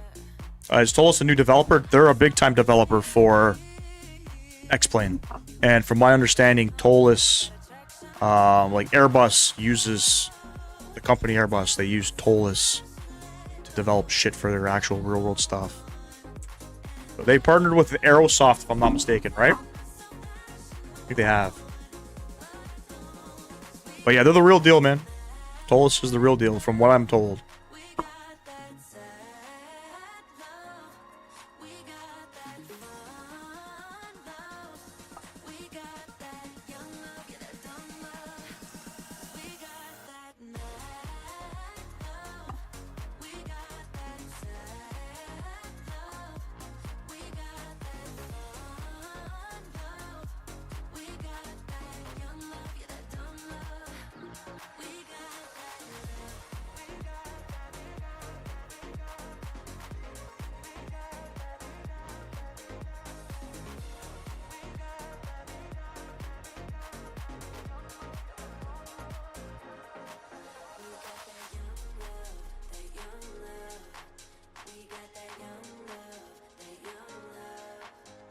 Yeah, absolutely. Absolutely. I don't know, like, how much leeway Aerosoft is going to give them with the development of that aircraft, but we'll have to see. I pre-ordered 24 for console way back because it was supposedly built with console in mind. Well, my 162 CAD, and 7 months later, I completed my first flight without crashing. Shit. We don't even use 2024, Mitchell. I bought their highest version, whatever it was. 300, I think it was 300 CAD. I think I've flown it a couple times, man. Trash. What a fucking garbage simulator right now. And I say that wholeheartedly from the bottom of my fucking heart. But Asobo really, they pulled the X-Plane card. They made, like, everybody gave shit to X-Plane about releasing X-Plane 12. How shitty it was. It's not ready. It's X-Plane 11 beta, right? Or X-Plane 12 beta, but they released the full version early. Asobo did the same thing with 2024. They released an earlier version of what was supposed to be. So, alright, there's top of descent, ladies and gents. Let's pause the music. Let's get the sim sounds back up here.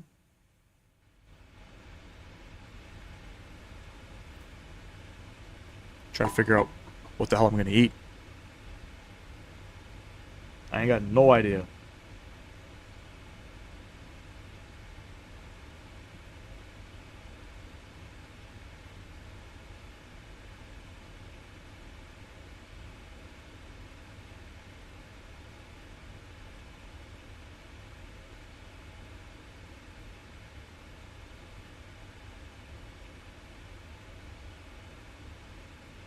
We'll worry about it later.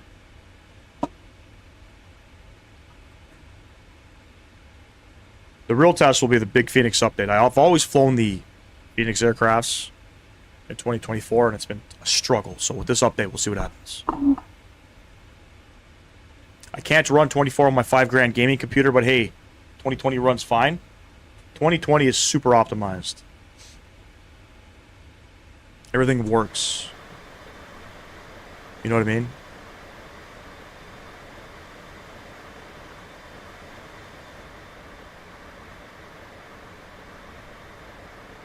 Pilot animation, what's going on, man? Appreciate you stopping in. It's a pretty steep descent we got going on there.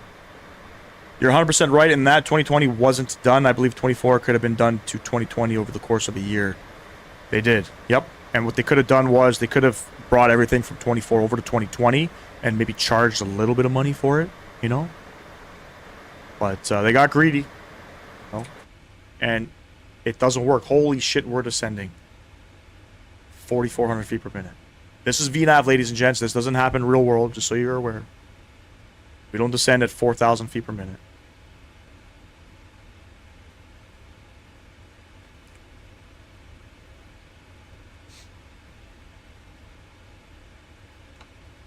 It's crazy that we're descending this quick.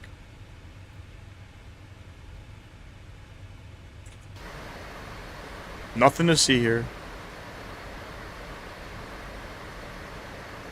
I don't know if there's going to be ATC. We're flying on VATSIM in Asia, and there's typically no ATC out here.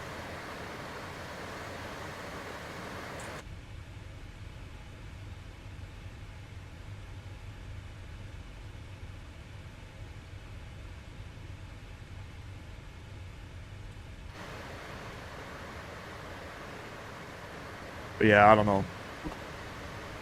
I don't know. And I think 2020 looks way better, too.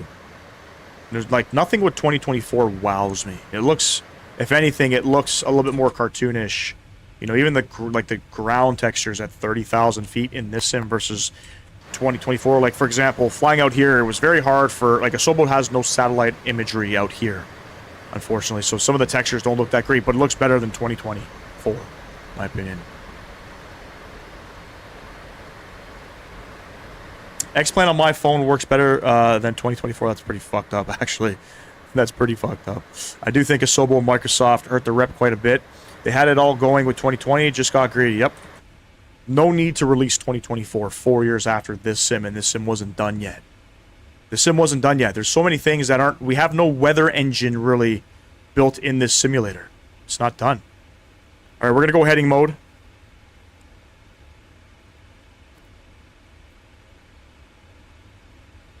I don't know.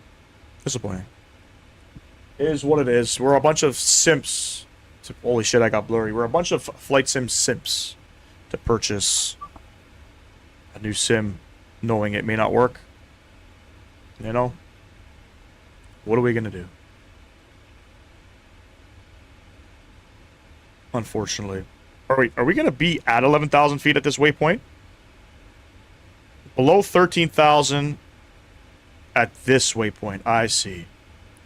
So I'm actually going to go vertical speed. 3,000 feet per minute. Let's kill it a little bit here. I could probably go lower. I could probably go 2,500 feet per minute. And then we are going to go down to, I'm going to say 4,000. Go down to 4,000 feet. Actually, I'll plug that in now.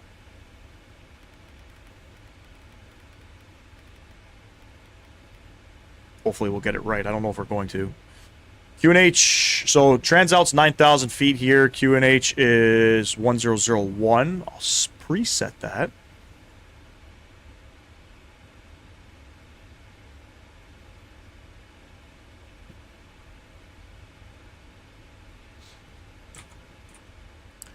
And we'll ding the cabin. Seatbelt lights coming on. Corp greed is a real thing. It actually is. Pilot animations, chicken nuggets for the rest of your life, or pizza. Pizza, 100%. Yes, the stream concept did fail miserably. Did fail miserably. I agree with that 100%.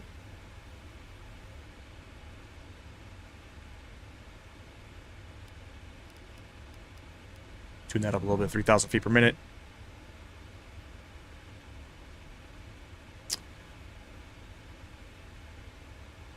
Toothless. Sorry, I don't know who you are. But we are flying in the PMDG 777-200ER.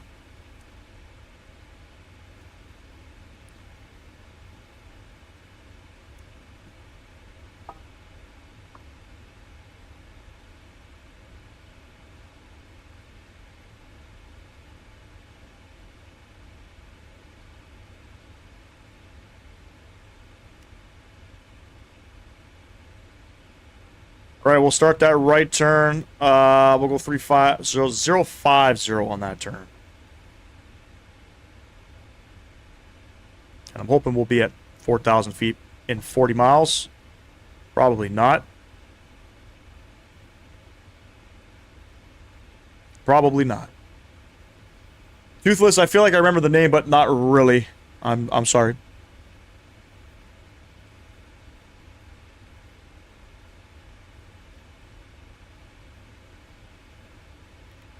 Get the speed back. We'll do 280 on the speed. Speed brake's coming out. Would you ever want to become a real pilot for a week if you had the chance? I was a real pilot for a weekend. And it was fantastic.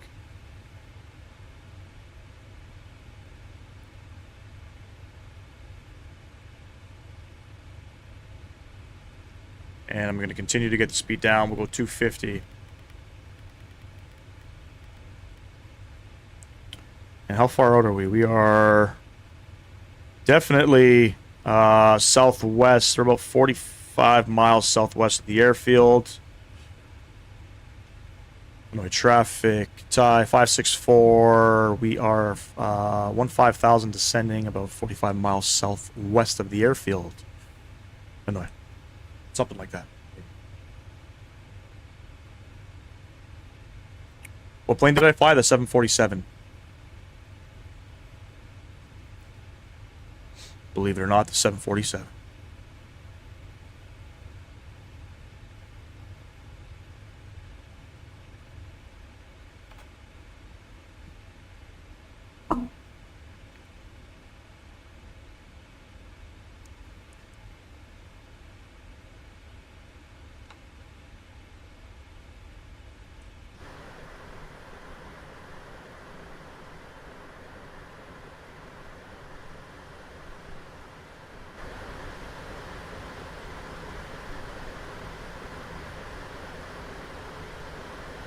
What was the story behind that? My buddy, he is a captain for JetBlue.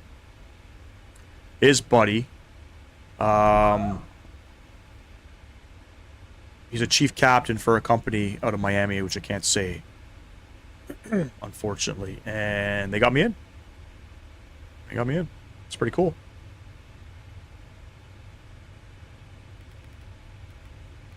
All right, I'm gonna get the speed back down to 210.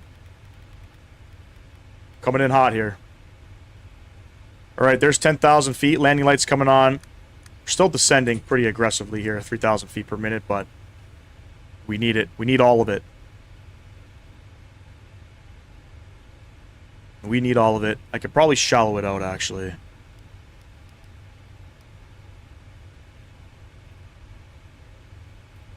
Yeah, man. Pretty cool. Pretty cool experience. I got photos in the Discord.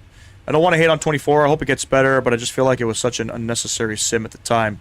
They should have wrote 2020 for another year or two. I think 2020 for a minimum 5 years. Minimum.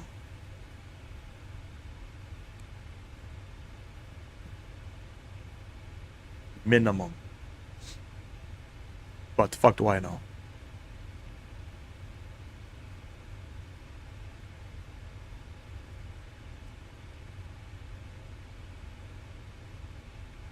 Does anybody know where Thai parks here? Are we going to go Terminal 1? I have no idea where international arrivals are. Somebody check that for me.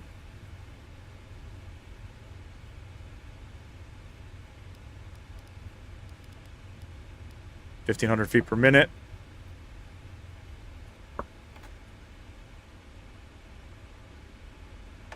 And we'll go flaps 1.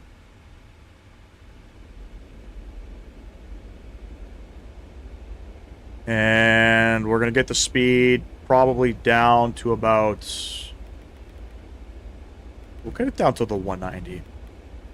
We got to be at 200 at that waypoint anyway, so we can go direct NB365.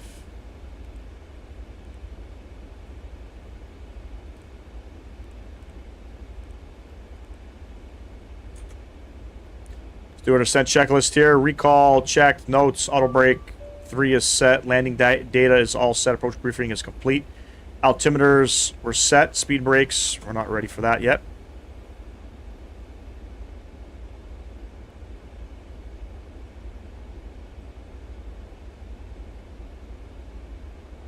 Carlos is back. Hey, your client was confused. Isn't that how most of them are?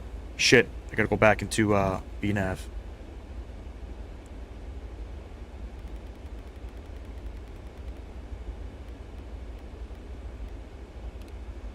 I didn't want BNAV. I wanted this.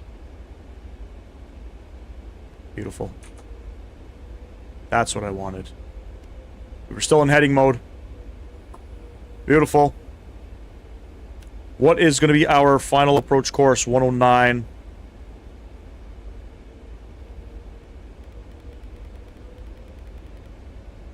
Set. I checked it in. It's Terminal 2. Okay. Terminal 2 is going to be over here. Beautiful.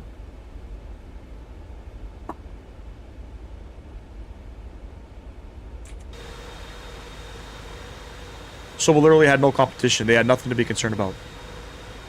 Valid point. X-Plane, you know, they threw themselves in the hole when they decided to also release something really early. You know.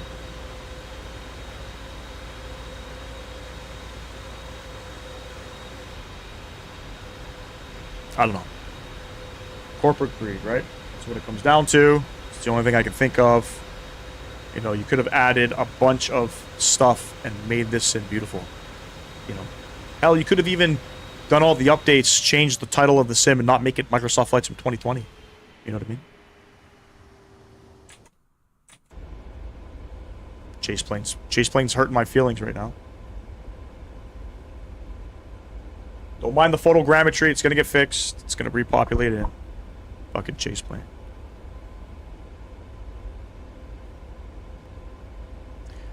Alright, I'm going to get the speed down 190. We got to be at a max at this waypoint 200. So we're going to go 190 right now.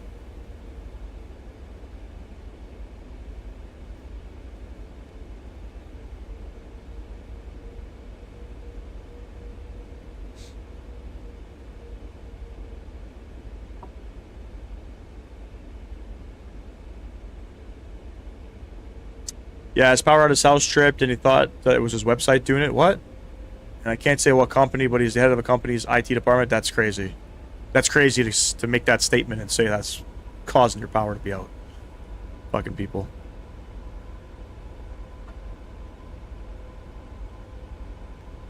I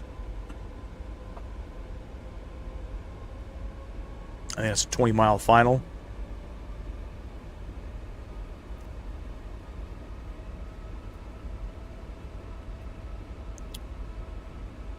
Illinois traffic, Thai 564, 20-mile final, runway 11 right.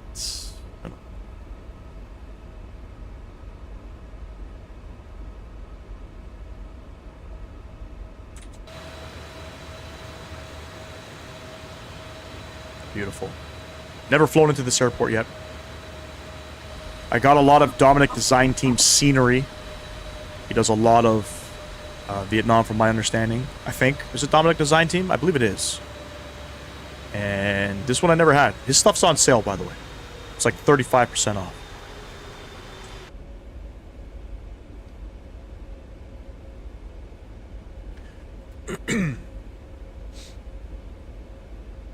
That is not the dumbest thing I've heard. Trust me, I've heard a lot more stupid things. How a website could be causing the power to trip? Come on, man. That's crazy.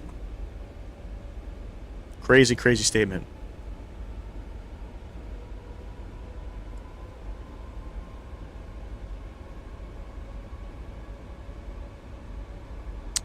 There's the airport in front of us. Once we get down on the ground, we're going to plan to vacate on probably Sierra 8. Looks like.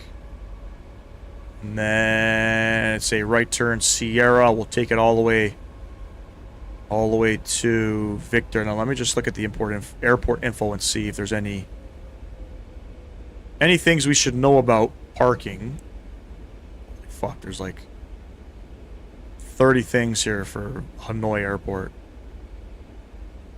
Any specific taxiways I need to worry about?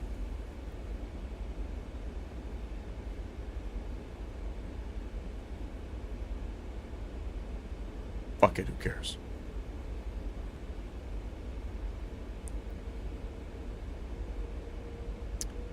It was his toaster that died. The guy knows nothing about IT yet. He's the head of an IT department. And it's not even... Oh, shit. Crazy.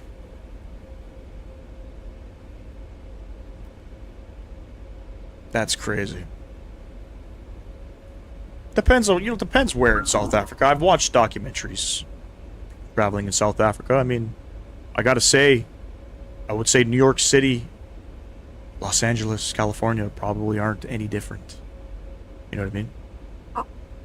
Probably not any different. All right, I'm going to go ahead and arm the Yoke. Can't arm it. Yoke is armed. I'm going to arm the approach.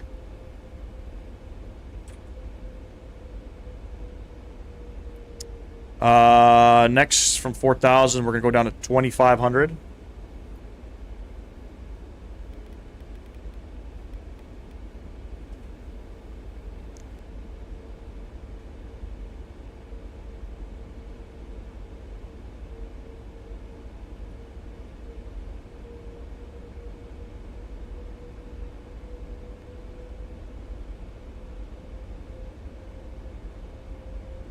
Still no glide slope. Still waiting on it. I don't know if we're above or below. It's configured in.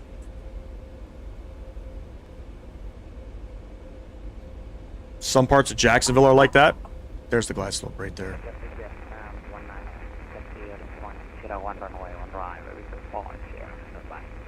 Can't hear him. Can't hear him, unfortunately.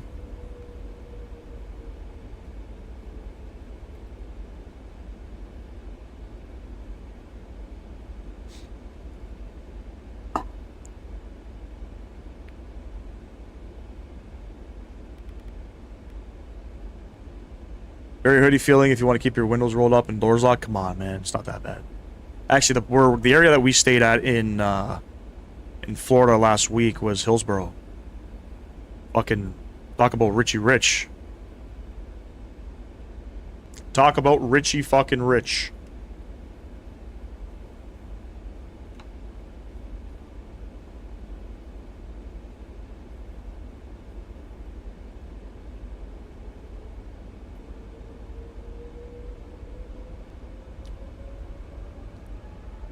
All right, we're about 10 miles.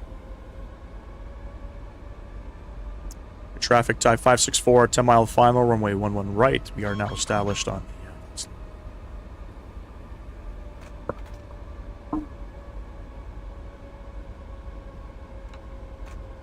Speed brakes are armed. Beautiful landing gear. We're not there yet.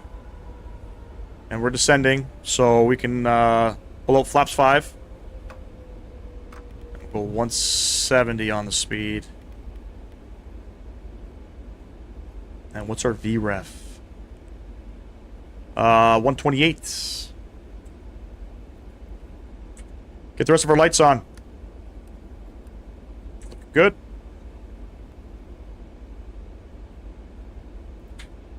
Here, come down.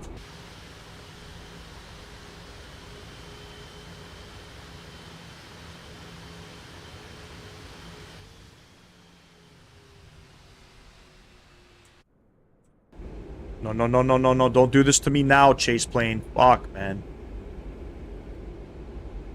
Alright, we're not gonna pan in and out of the views no more. We're not doing it.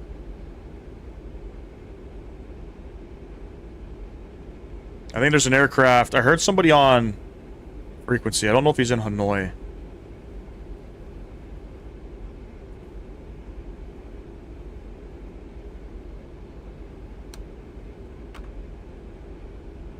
Flaps 15.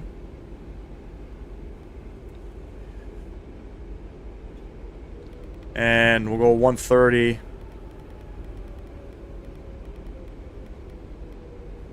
Flaps 30.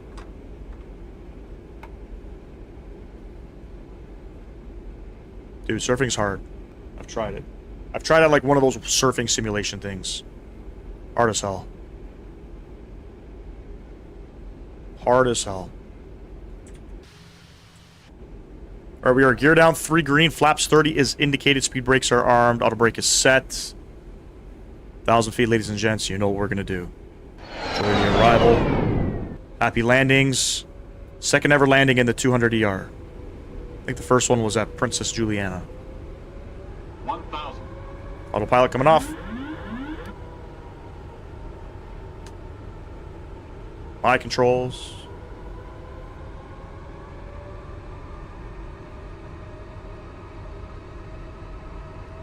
Winds are... I forget what they are. Windy.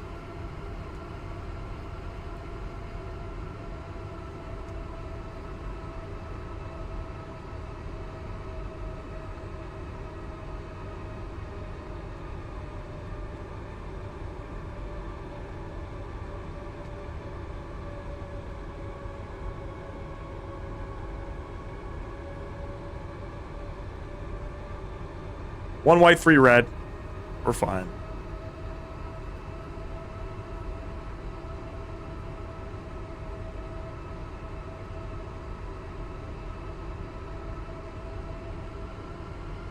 I don't know what to fly here. Glide slope or Pappies. Approaching minimum. I think we're going to fly Pappies.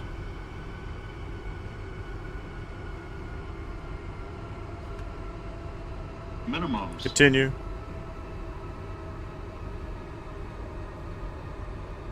$100.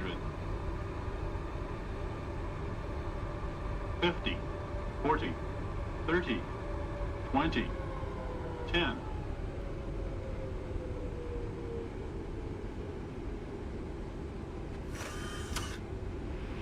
Just coming out. A little firm.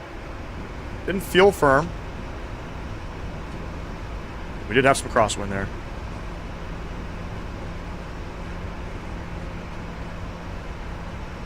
$70 knots, reverser stowed. Auto brakes. Disarmed, ladies and gents. That didn't feel like a 246. I got robbed.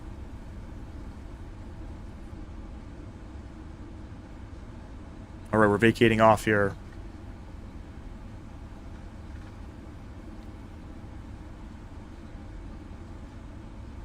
Seemed like a butter, man, I'm telling you. Smooth. I got gypped.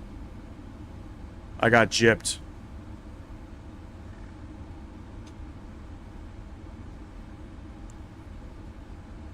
It's okay. We got round 2 back in Bangkok, right?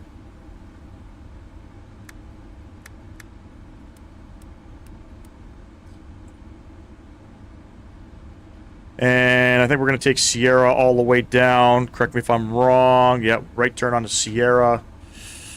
And Hanoi traffic, Thai 564. We vacated runway 11 right.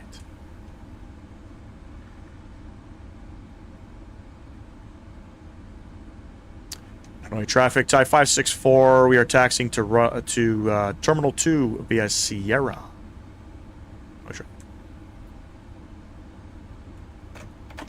Flaps coming up, speed brakes.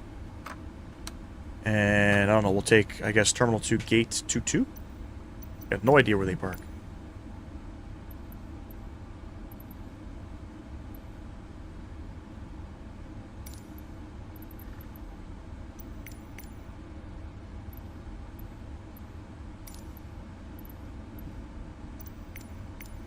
Is there no... No parking? Okay, here we go.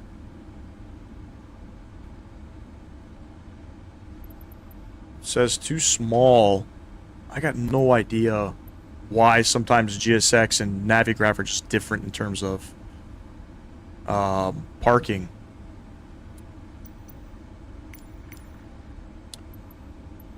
Gate C?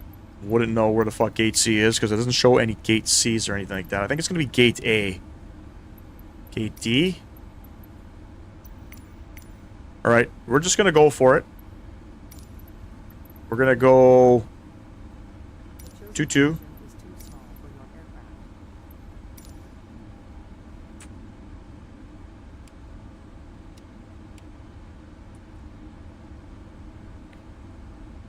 Should I try shutting down one engine for taxiing? Can you do that? This aircraft? Does anybody know how to do it? I just pull the fuel switch? No, we ain't gonna do it.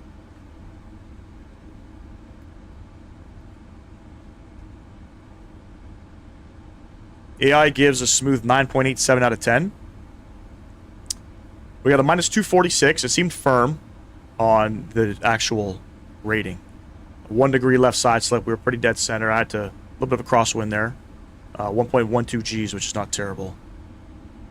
So I'll take that all day, every day. I got ripped from the actual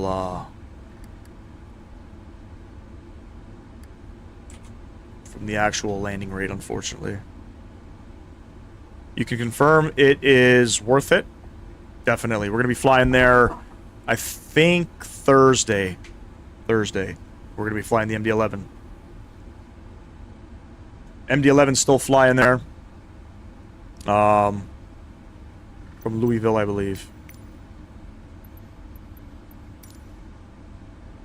Alright.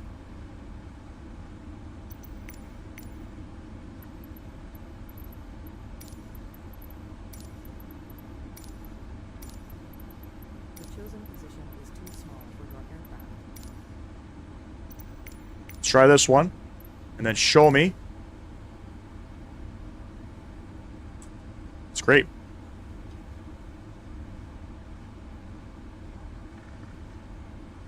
I have no idea what gates these are. We'll find out. So the good thing about GSX is you can park, and we're not going to get a marshaller, but we can at least load up the gate.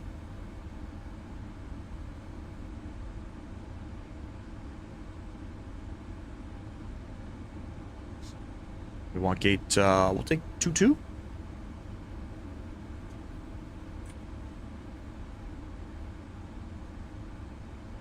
Oh, I see. So the gate numbers are actually different here than what Navigraph is showing me. So I got this. Take gate 39.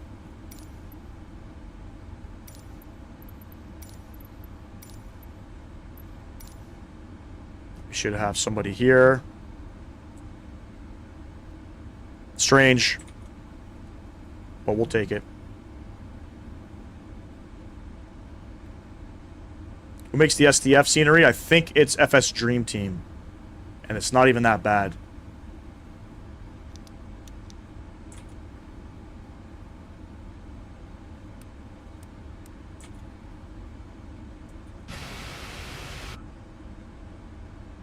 Jose, what's going on, man?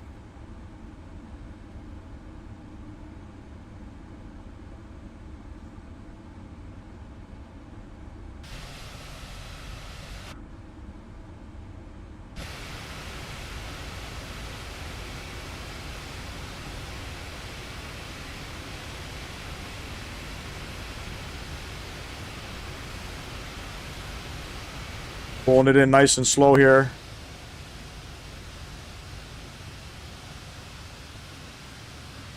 As they do real life.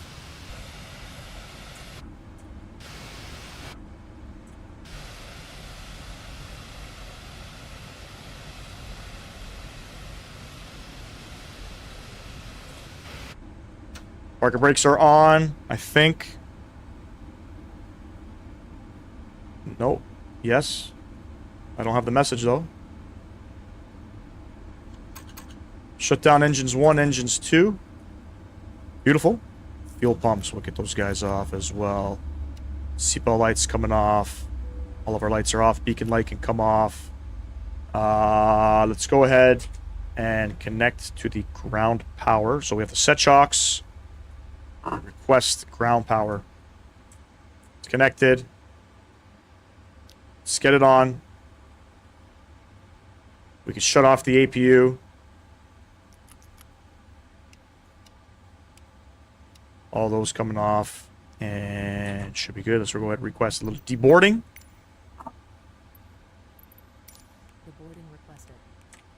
Beautiful, ladies and gents. All right, we're going to go ahead and set up flight number 2. Service back over to Bangkok. 777, yep, we are in the 777. You mean you're not supposed to go 200 miles per hour into the gate? Nope. Well, 5 miles an hour, I think 4. But anyway, let us load up flight number 2. Get us back over to Bangkok. Catch y'all in a bit, ladies and gents. Don't go anywhere, and you haven't done so, double tap the screen for me. Like the video, I'd greatly appreciate that. Catch y'all in a bit.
I refuse to let a bad night ruin me, just doesn't get through to me. Even back then, getting stopped by the truancy. Posted with the bros and turned the bond into a mutiny. You fuck with one of them and then we handle it brutally. Y'all not sick, you pussies got got immunity and lack the continuity. I leave them in the dust and stack bread cause I'm moving things. Speed reached a new high when I started removing things. I had to drop the baggage out the plane before I flew a wing. Or let the engine fail, cold day in hell, I let a pest prevail. Let's put them to the test and let the pressure scale. Yeah, that'll do it, that'll separate the weak from the real, getting to it. I did it for the love, but got no love for what I did. So that's why I'm moving different and shit. Play the part, but sometimes it's like I'm missing a script. I write my own cause nobody gonna tell it like it is.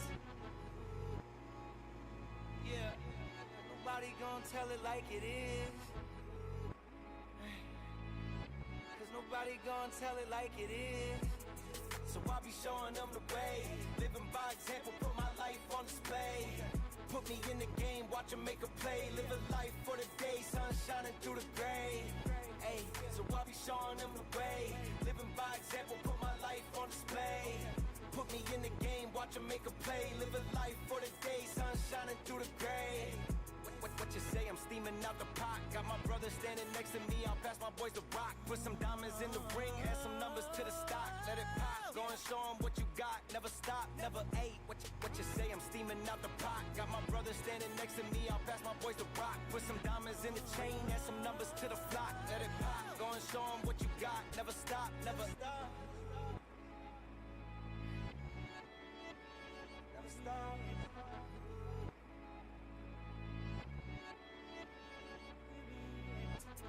So I'll be showing them the way.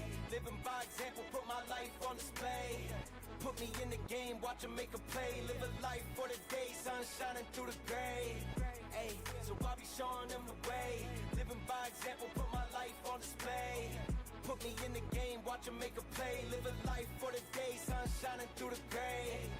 What you say, I'm steaming out the pot. Got my brother standing next to me, I'll pass my boys the rock. Put some diamonds in the ring, add some numbers to the stock. Let it pop, go and show them what you got. Never stop, never. Hey, what you say, I'm steaming out the pot. Got my brother standing next to me, I'll pass my boys the rock. Put some diamonds in the chain, add some numbers to the flock. Let it pop, go and show them what you got. Never stop, never.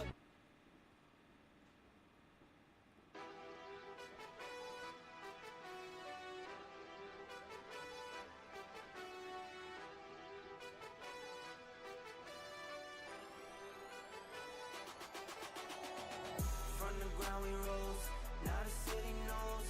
Lights on, hearts fall, can't be but a soul. Fast life, no lows, highs we chose. Now we can't let them know, let them know. We don't stop now, we don't fold. Go all night, yeah, we don't go. Into the sky, let them know. We run a what, we run a show. I feel alive right now, it's mine, it's time to let it shine. No more disguise, I paid the price, I'm going overdrive. Fire in my eyes, I cut my ties, no time to compromise. Through my desires, I'm just molding into my design. I like getting to it, then I like dipping off. I don't overwork, if the pay don't talk. I see bridges burn, I see winners fall. I've been up and down like a seesaw. From the ground we rose, now the city knows. Lights on, hearts fall, can't be but a soul. Fast life, no lows, highs we chose. Now we can't let them know, let them know. We don't stop now, we don't fold. Go all night, yeah, we don't go. Into the sky, let them know. Alright, I'm back. I think I just Ryanair to Southwest. Damn. God damn. Yeah, you don't want to do that. Don't want to do that.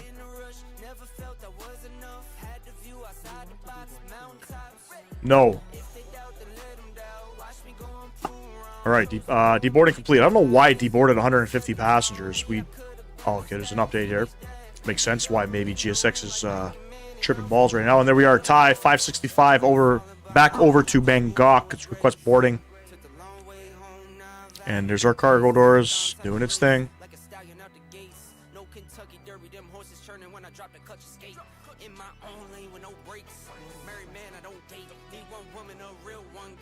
There we go. It's very stuttery. Very stuttery. The door management. Close that guy. I don't know what the doors are doing. Yeah, And now I southwest 80'd? What does that mean? One of my friends who lives in New York State sent me a pic of his backyard last summer, and you can't see it much because of the wildfire smoke. Yeah, from Northern Ontario. We got hit pretty significant out here. Electronic flight bag, request new flight data. There we have it. Thai 565 back over to Bangkok. Okay. Come down here. Menu FMC. Reference airport. What is it?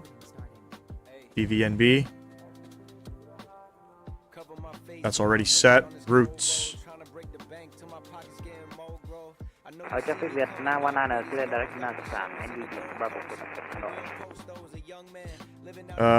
Victor Tango Sierra. Victor Tango Bravo Sierra. And we are Thai 565. Let's request it. There we go.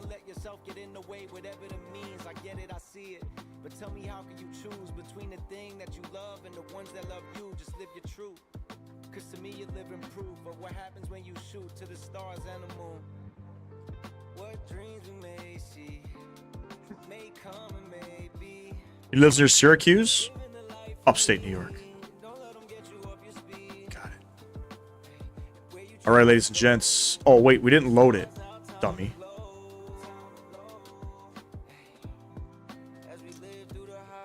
That means I FedEx 80'd Southwest. We are Thai 565, now boarding gate 39. All right, what do we get? We're departing off of 11 right.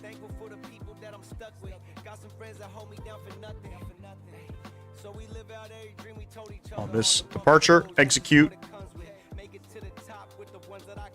We're arriving back in Bangkok. We're going to plan runway 20 right. I thought I planned 19. I thought I planned the ILS 19. 2 rights, okay. 20 right is fine. We're on the North 1 Charlie with the new Nober transition, and then we're going to plan the ILS Zulu. Oh, it's an RNAV approach coming in.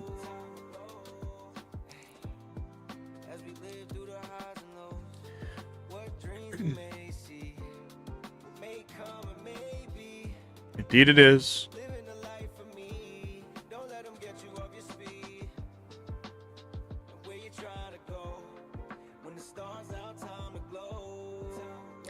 I will do 20 left, that's fine.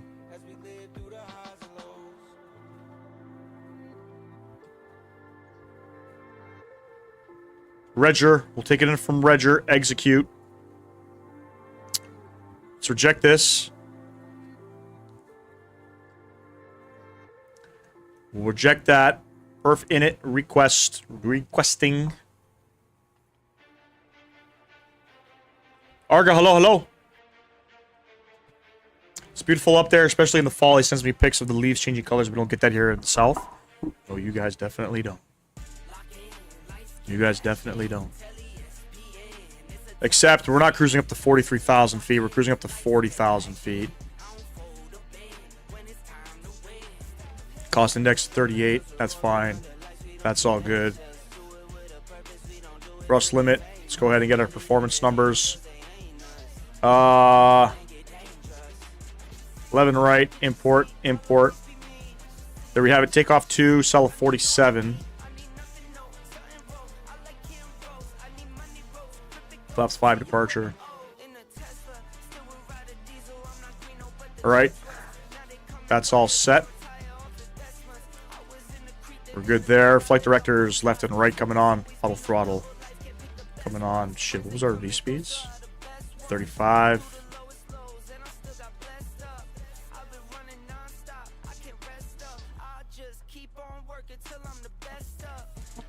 40,000 feet. Probably the highest I've ever been on a live stream.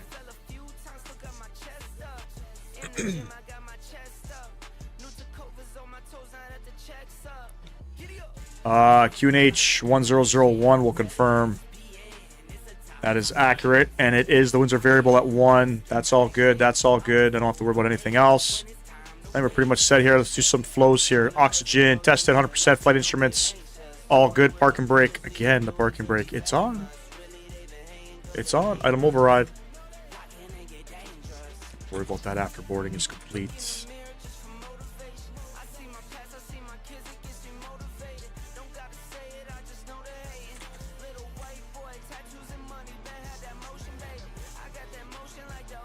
Hey, yo, what's going on, some CFI? What's going on, brother? Long time no see. How you been, man? Hope all is well. What are you doing today, man? You flying today or what?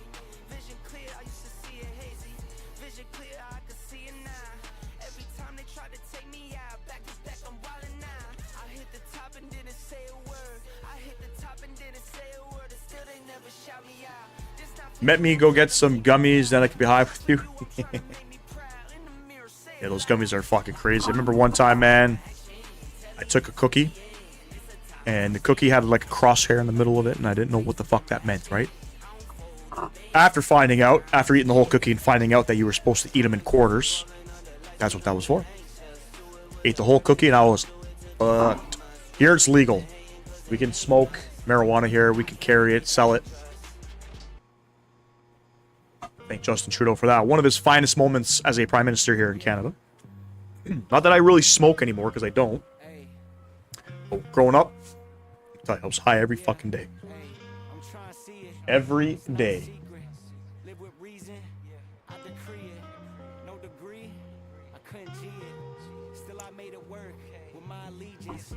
Beautiful.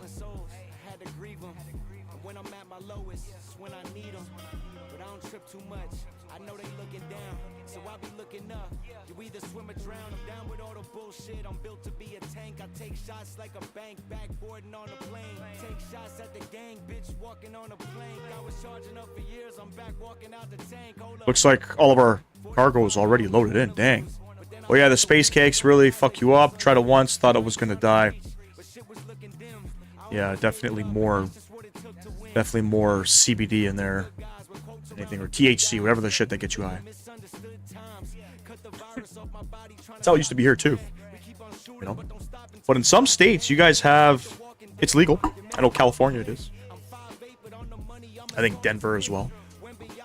Which I don't understand why the country made it okay for some states to legalize marijuana, but not okay in some other states. That doesn't make...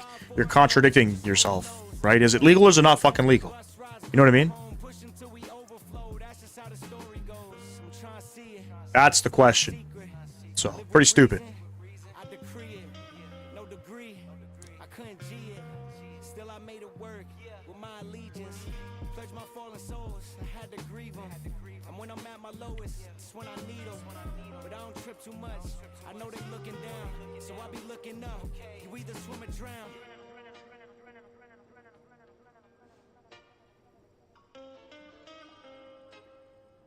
Pretty good music out here.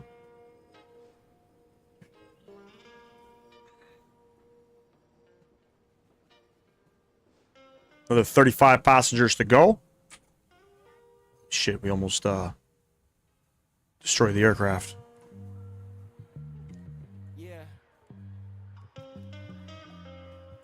Pretty cool little departure we're about to do. I'm gonna go ahead and start up the APU now. Electric.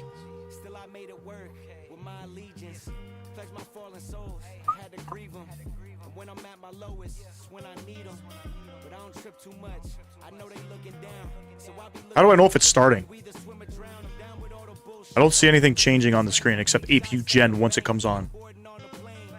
I'm not saying people here don't have it on them. They're just doing it secretly and hoping they don't get pulled over. That's how we did it for a long time here in Canada, man. It's legal here as well, but there's a catch. You can have it, but no one is allowed to sell it or grow it.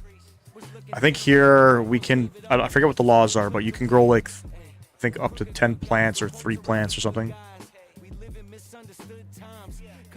virus off my body trying to stop the spread. We keep on shooting, but don't stop until you shot the head. It's like the But that's just the country sort of controlling the distribution of it, which they do it here as well. Canada does control that as well.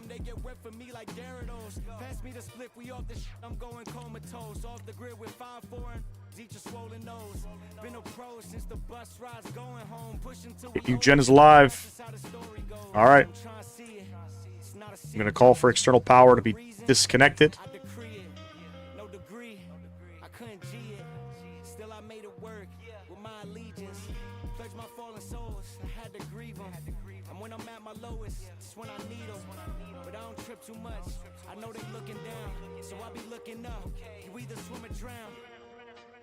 We're still boarding.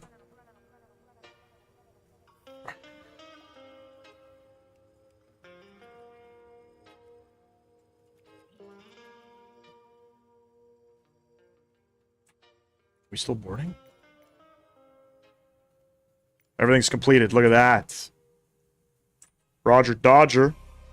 All right. Close all doors.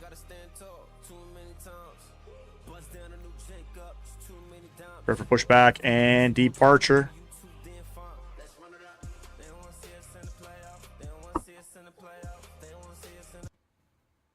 All right, let's get the sim sounds back up.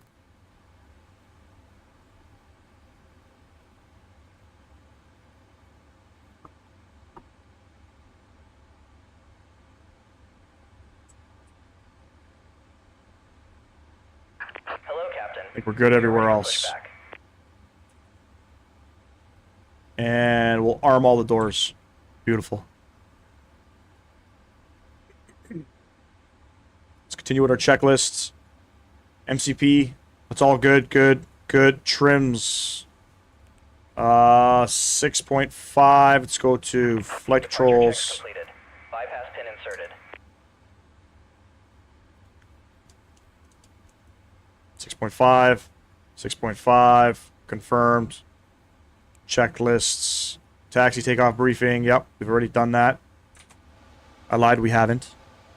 We're going to push back. Looks like we're going to face west. We're going to push back onto Victor. And we're going to taxi Victor all the way up. Locking gear.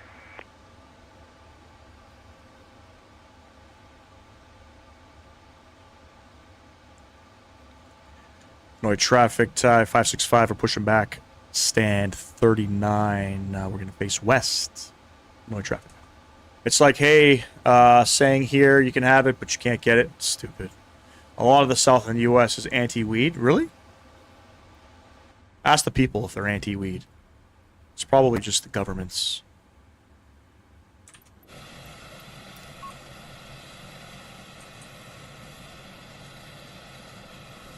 Weed doesn't even hurt you, man. Out of all the drugs in this world, you know, weed does not hurt anybody.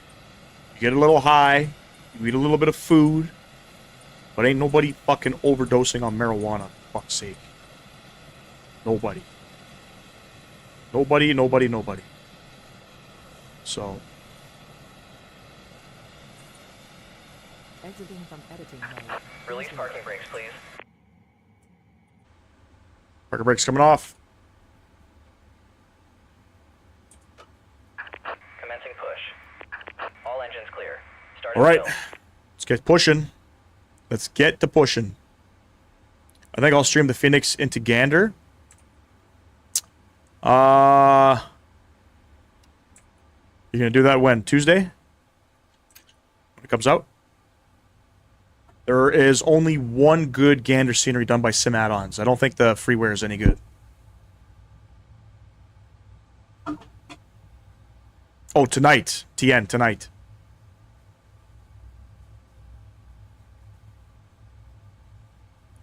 All right, engine number 1, spooling up.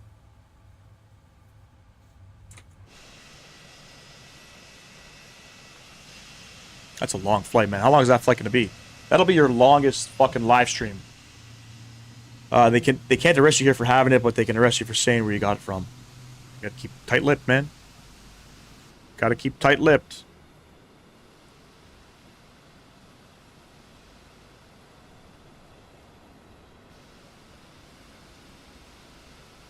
Chaseplane is looking a little glitchy right now. I'm not liking that. I heard the engine flip over. Switch. Start up engine number 1.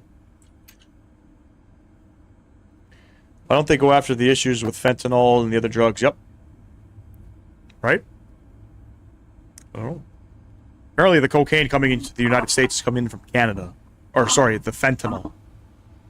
Mello, what's going on? How many people on board? About 256, I believe? 256 passengers? I confirm that. 205 passengers. Please set parking brakes. Unlocking gear.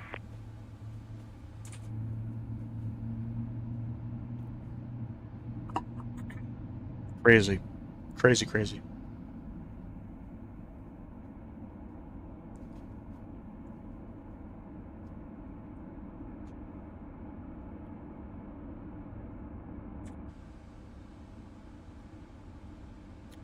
Yep.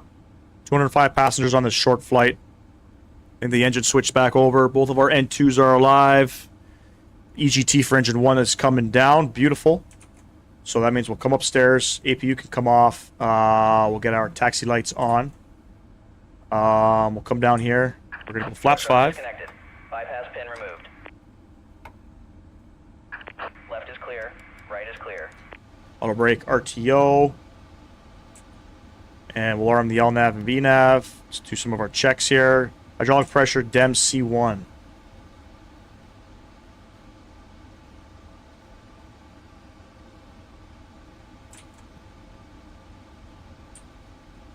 Why do we always have errors?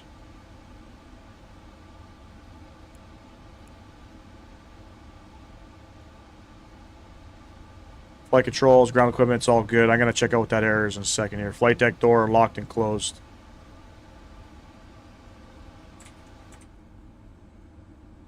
Something's going on with the packs. Do I have something set up wrong here? I don't think so. Our hydraulics are on. APU's off.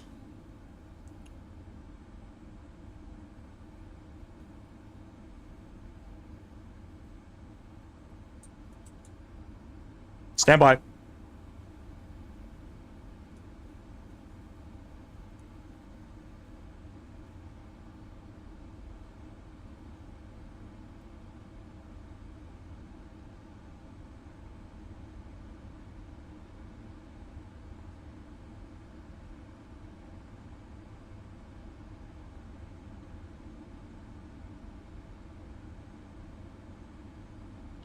Right. I think I have to go to checklist.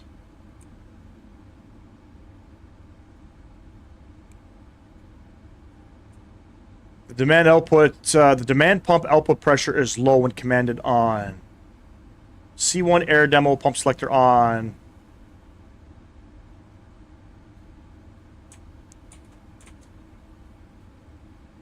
C1 was auto. Should we turn it off?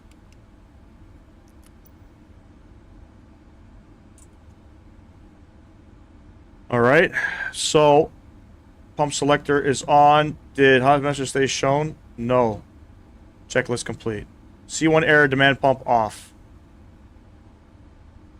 Do I turn it back on? It's back on now. So that means we can flip it on. And I can turn that on.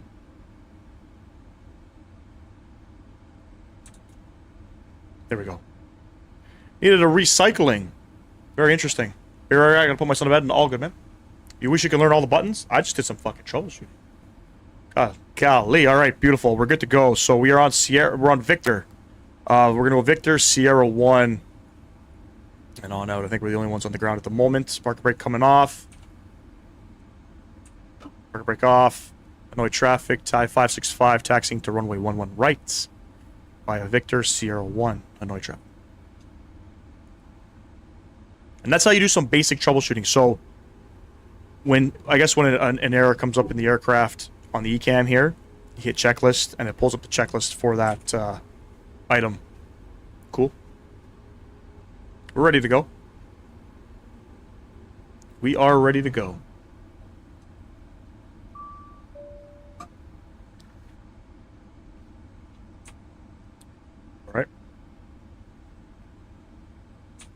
It's kind of weird. There was no fault, too.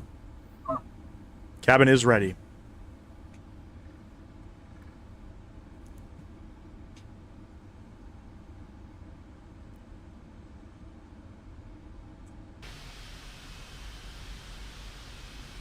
I think the rudders are way too sensitive for this aircraft. After flying in a D-level sim 7.4. Oh my god.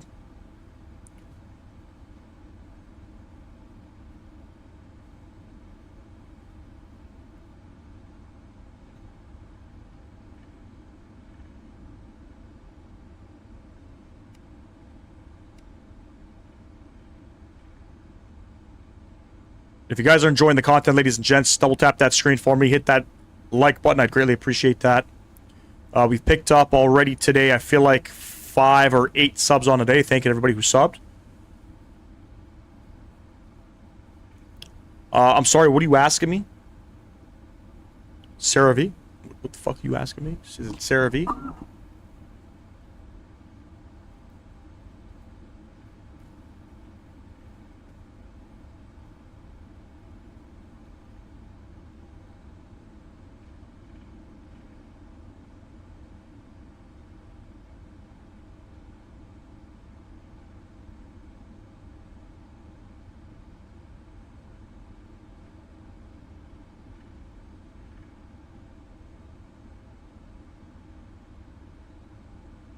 Is my beard real? As real as it can get. And I'll donate 5 gifted to me, please. Please, 5 gifted. Let's go. There's another 5 gifted. Come on. Where do we turn? Here? I can turn here. I don't think we go to the end for some reason. Told you, 5 gifted. Let's go. You asked me to do something, 5 gifted. That's the rules of the channel.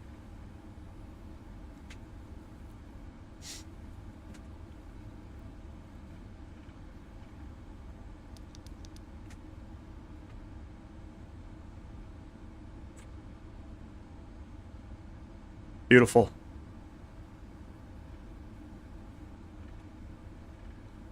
And Hanoi traffic, Thai 565, lining up runway 11 right for departure. We are departing to the south. Hanoi traffic.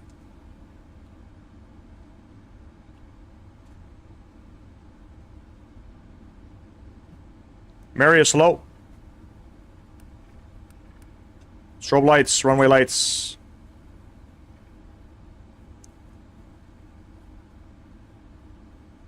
Let's get on out of here, ladies and gents.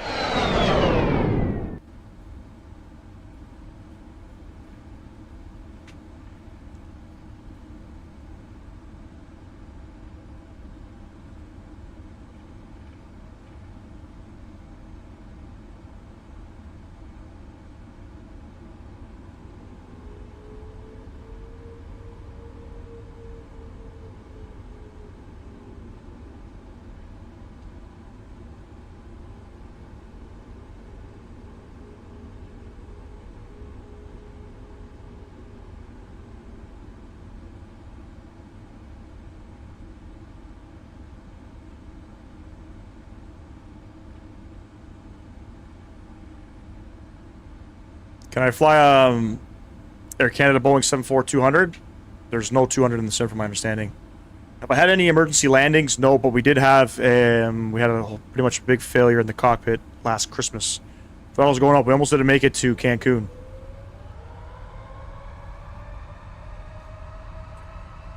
Landing lights. Taxi lights coming off. Let's go. Let's all go.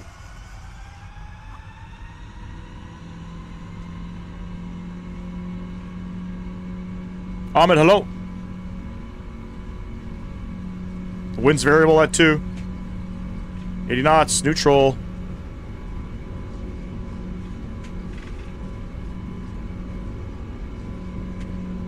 V1.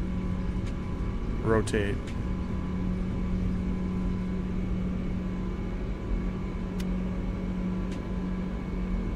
Positive rate. You're going up.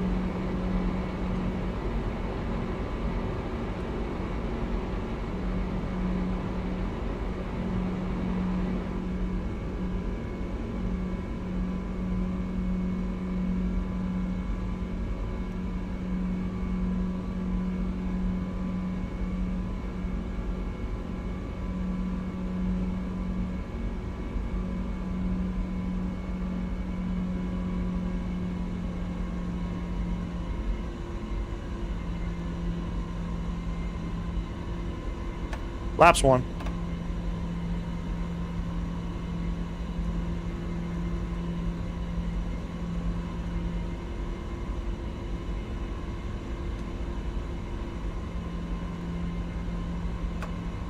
Flaps up.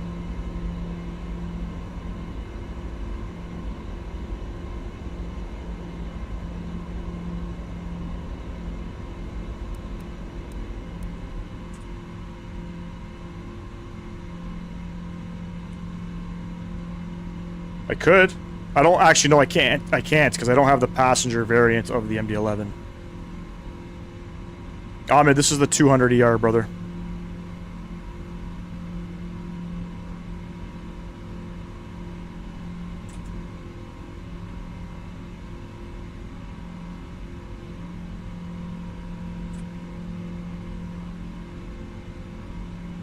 Right, autopilot coming on, not much for me to do. Yeah, baby.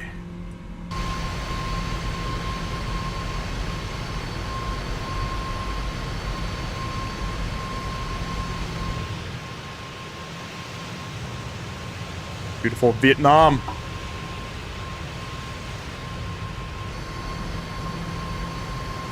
Back in the air. Just like that. Just like that, folks.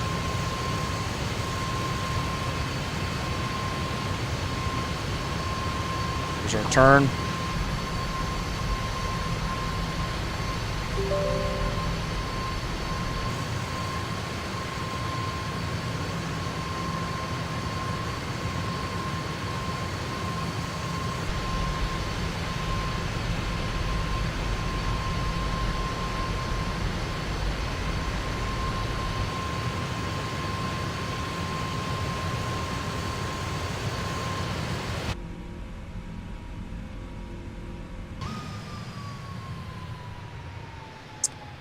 I did some old American ops at the MD11 a few days ago.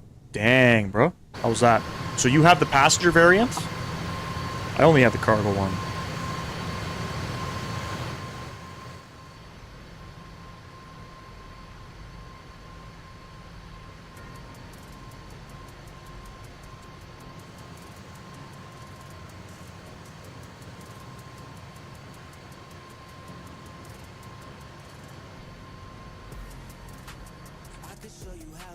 Alright, standard pressure is set. There's 10,000 feet. Landing lights coming off. Strobe lights stay on. Everything else is good. We're pitching down now. Climbing on out. Seatbelt lights over to auto. No smoking signs over to auto. Actually, those can stay on. They were on with the American Airlines flight. We're going to go right turn Vemor.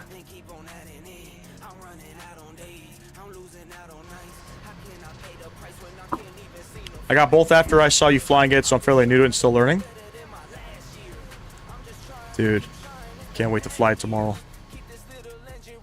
Can't wait to fly tomorrow. That airplane, okay, just so you're aware, flies like a heavy airplane, okay? Just like the 747, it's 50 feet. They're flaring and throttles to idle at 50 feet. Same thing in the MD11. 50 feet, start flaring, throttles to idle. That's how it is real world, man. With these bigger aircrafts.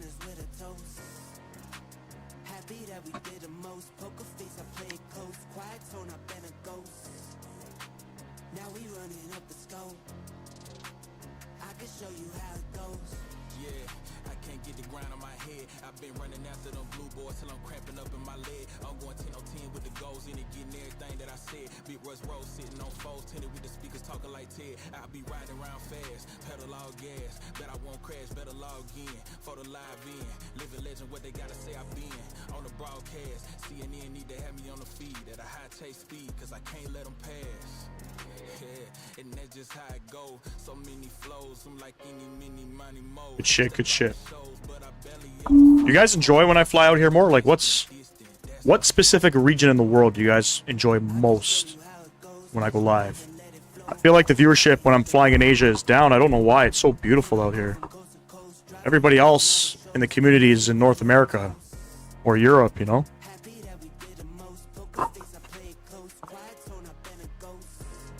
I just picked up the scenery too, on sale by Dominic Design Team.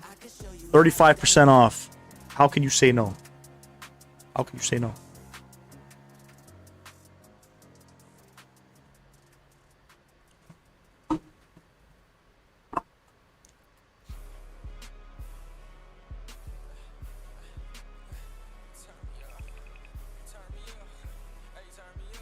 One of their older liveries too. Did Tide change their livery? I can't remember if they did. This livery that I have is from the PMDG installer, so I think it's their like 2015 livery or 2009 livery maybe. Not sure. It's an old livery.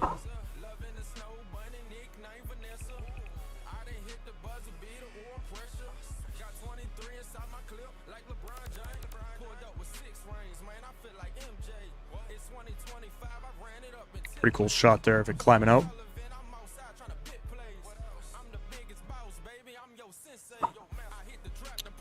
Animo, what's going on, man? Appreciate you stopping in. All is well, all is well. We're doing our giveaway on Friday. TFDI MD11. Excited for that. 3,000 sub giveaway. Because you guys like to do shit like this, you know? It's probably going to be our biggest giveaway on the channel. I don't think I've given... I think the biggest sim market gift voucher was €50. Well, definitely, it's the biggest giveaway I'm doing.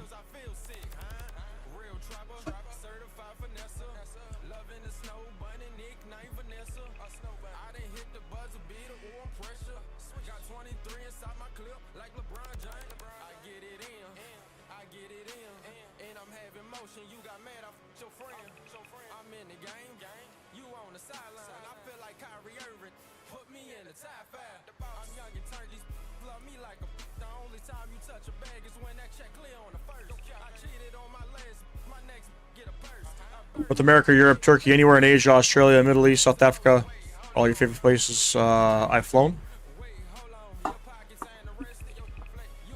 Yeah, well, hopefully with 2024, Asobo can focus on updating some of these regions that they haven't yet updated in 2020. Let's come up with a new sim, but let's not let's not update China, anywhere in Asia, fucking anywhere in South Asia. You know what I mean? Africa needs, you know, another update.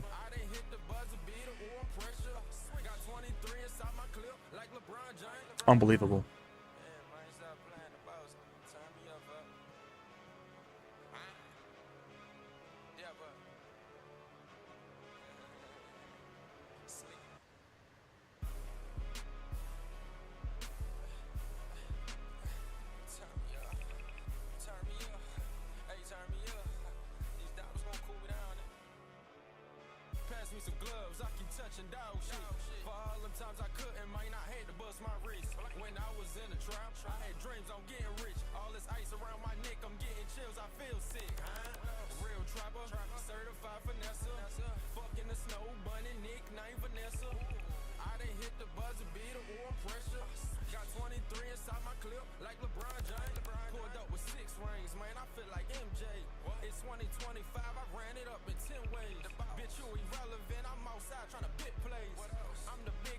Carlos, what's going on?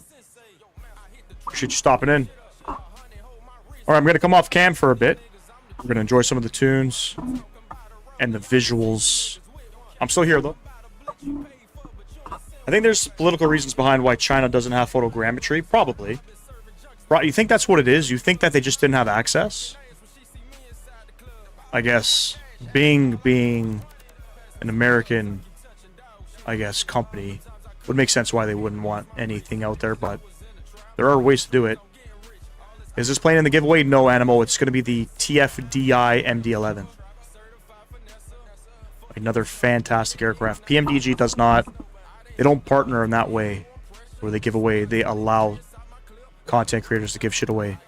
Now with TFDI, originally I had reached out to them to see if I could buy another license and give it away, and they said yes, but it ended up being that they viewed the channel, friends of the channel now, and they wanted to give me an aircraft to give away for free, which is crazy. So they gave us a coupon for the lucky winner, and the coupon's good for any of the variants, whether it's the freighter or the passenger variant.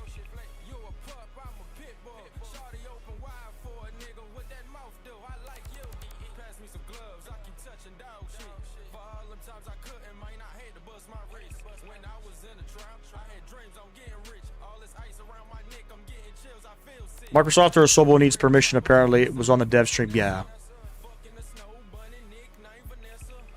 Google Maps doesn't work in China well, and the roads don't line up. It's some government reason. Yep, they're trying to hide shit. They don't want the outside world to see anything. And catch the jokes part. They won't let anybody sort of see what's going on within their country, but I'm pretty sure the Chinese EVs are going to be coming here to North America very soon. And you know what you're going to get with the Chinese EVs. They're going to have technology in there. They're going to be, you know, I'm sure they're going to be watching things and recording shit. You know how it works. What? Your Gina? Your Gina send you some vids you'd like? What? What kind of vids?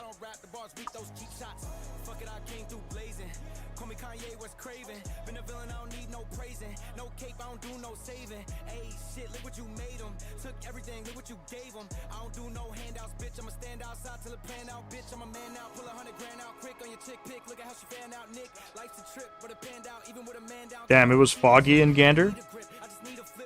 That looks terrible. Is it snowing?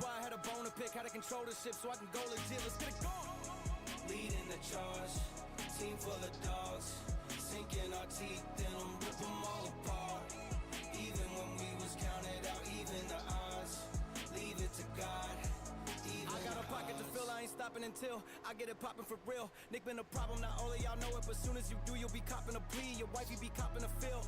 Monster, I'm plotting to kill. Make up your mind, I got options to get to. I hope it upset you that nobody's stopping me. Went to the bottom and still climb to the top of the hill. China's dictatorship, they're 100% going to control everything that comes out of the country. 100%.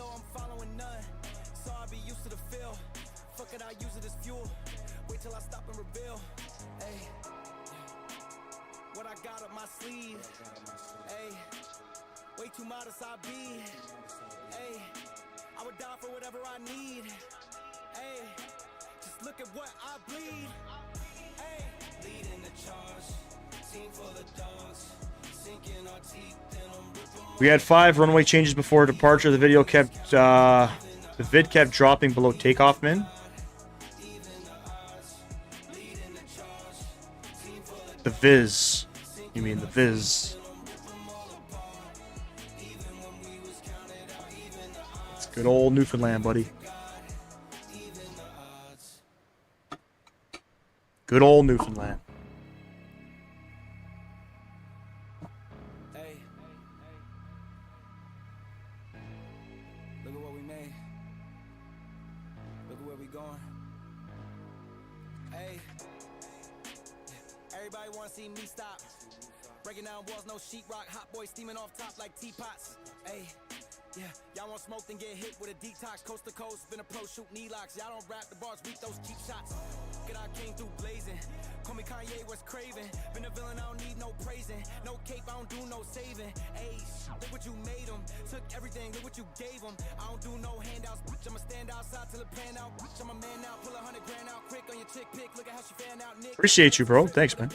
Even with a man down, got my whole team a chip. I don't need a grip, I just need a flip and flip that 10 times and we see what it get, yeah. That's why I had a bone to pick, how to control the ship so I can go legit. Let's get it going. Leading the charge, team full of dogs, sinking our teeth, then I'm ripping them all apart. Even when we was counted out, even the odds, leave it to God. I got a pocket to fill, I ain't stopping until I get it popping for real. Nick been a problem, not all of y'all know it, but soon as you do, you'll be copping a plea. Your wife, you be copping a feel. Monster, I'm plotting to kill. Make up your mind, I got options to get to. I hope it upset you that nobody's stopping me. Went to the bottom and still climb to the top of the hill. Surfing the wave and you know it get windy. I'm riding the current and hoping it got me a little. I'm following none, so I'll be used to the feel. Could I use it as fuel? Wait till I stop and reveal.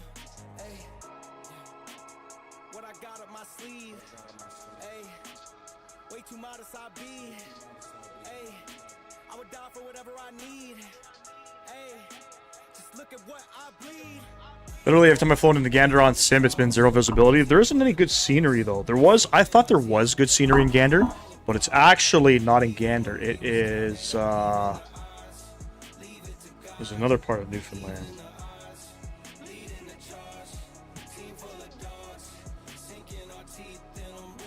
It was. But Sim Add-ons does Gander. I just don't know how great of a representation it is.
Finally at cruising altitude.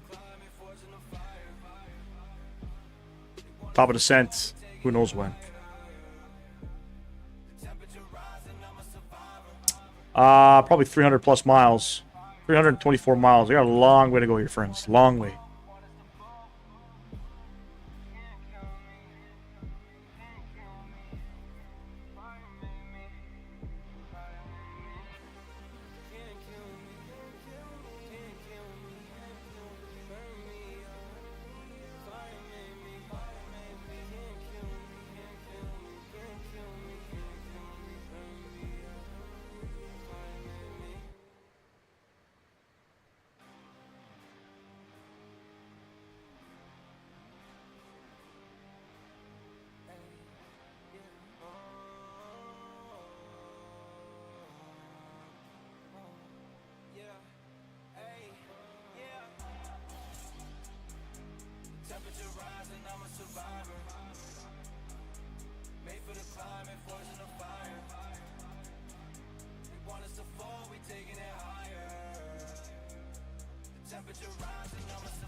My car, when I slow down, my brakes are juddering. Is this pads or disc issue? This is going to be most likely your brake discs. They are pulsating. They are pulsating. Do you feel it more in the steering wheel or do you feel it more in the brake pedal? But I'll be honest with you, generally I would recommend doing the pads and rotors as a set because the quality of the parts nowadays are not good. Right, so you do the rotors only. Let's say if the pads are fine, but you do the rotors only, other things can develop if you don't put a new set of pads on the brand new rotors. But the pulsation is coming from the rotors, or the discs.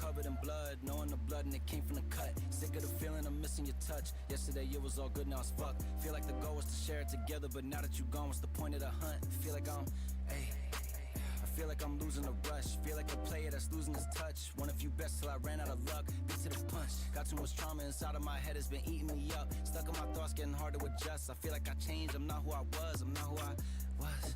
Hey, one day it's a seat on a bus.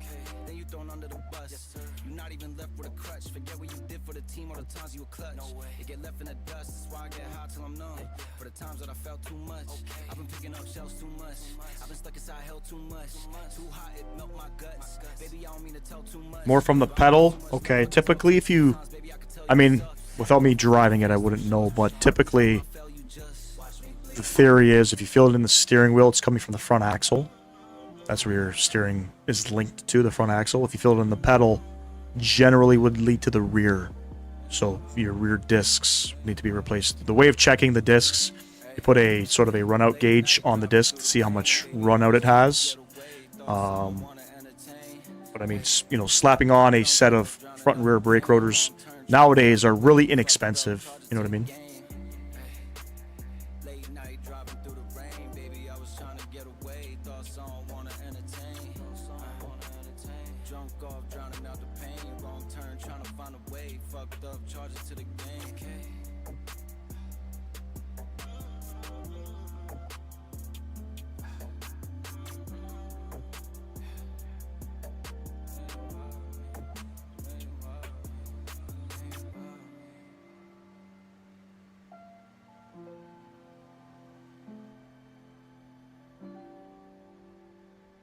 That reminds me, I have to do the brakes on my truck again for the second time in 2 years. Damn, what kind of truck?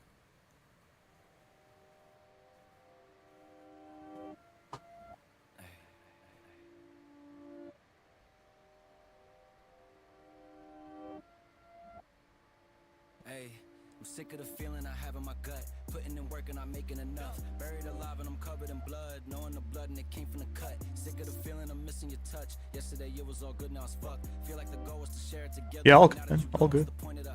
Couple things the shop's gonna check, you know what I mean? Not that it can't contribute to brake pulsation.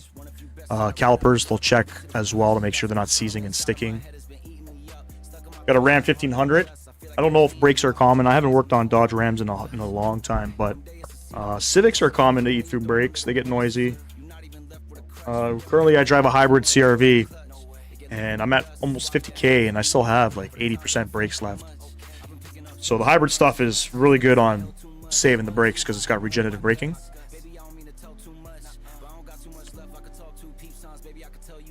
You know, I've seen customers go through brakes in 10K, 20K. I've seen brakes, you know, on a regular car last 150K.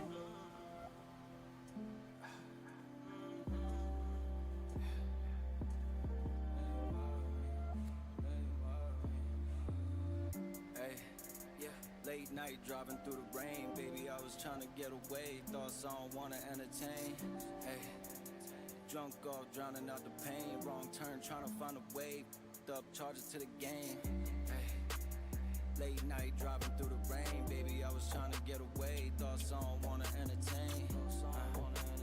Drunk off, drowning out the pain. Wrong turn, trying to find a way. Up, charge it to the game.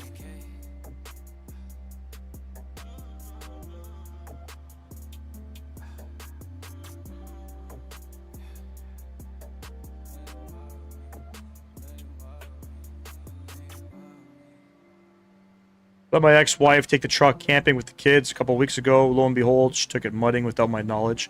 And well, let's just say shit isn't right and the brakes are. Probably has a lot of dirt and stuff in there. She probably was riding the brakes, who knows.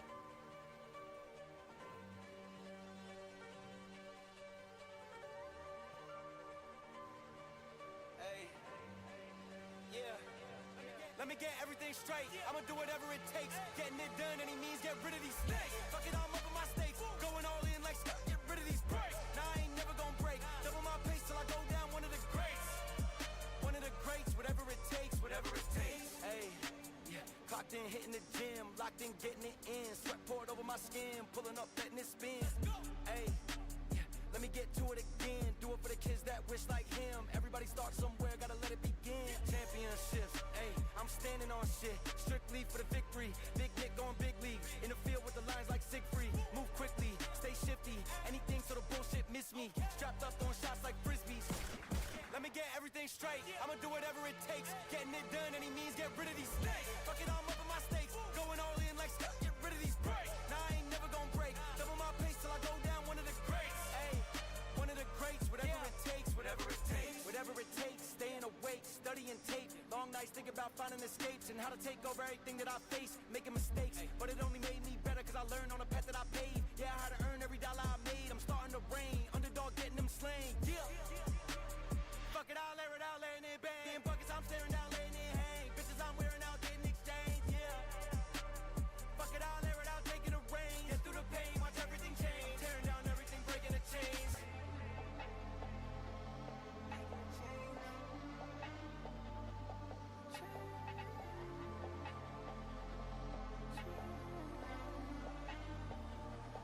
Let me get everything straight. I'ma do whatever it takes. Getting it done, any means, get rid of these snakes. Fuck it, I'm up on my stakes. Going all in like Jesus, the clouds look phenomenal at 40,000 feet. Yeah, I looked. I have a cracked pad and rocks and shit. Grinded into my rotors, so I'll have to fix it this week. Good thing I'm a heavy-duty mechanic by trade. It's just going to cost parts. Damn. Also, you're a mechanic yourself. Good shit. But that's always it, eh? We're always, you know, fixing other people's problems as mechanics. We never have time for our own shit. Never have time for our own shit. All good, Mr. Sam Guilford, all good. And honestly, man, like, when I was younger, I used to do side jobs and shit. You know, did it. It was good money, obviously, but mainly did it for the experience and stuff. Nowadays, it's like I work, you know, 10, 12 hours a day, and I'm like, fuck it, I can't be bothered to do side jobs. I can't be bothered to do my own vehicle. You know, when you're doing it all day, you just want to go home, you know?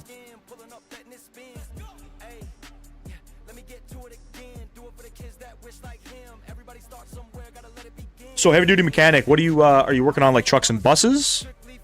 Or are you heavy duty, is that like heavy duty equipment? Excavators, bobcats, those things.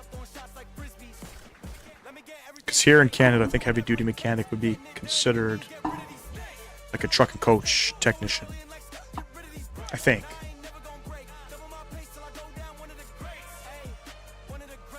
Like, I'm a plumber. I make my living off of people making dumb decisions, which is crazy. Yep.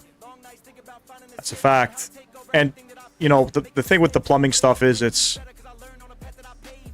I guess, a little bit easier for them to make money, right? There's always, like, we got Joe Blow next door that'll, you know, if we charge $170 an hour, Joe Blow next door will charge $100. And then the guy beside Joe Blow will charge $60. You know what I mean? So it's very cutthroat. It's a very cutthroat industry for us. Excavator, dozers, sick.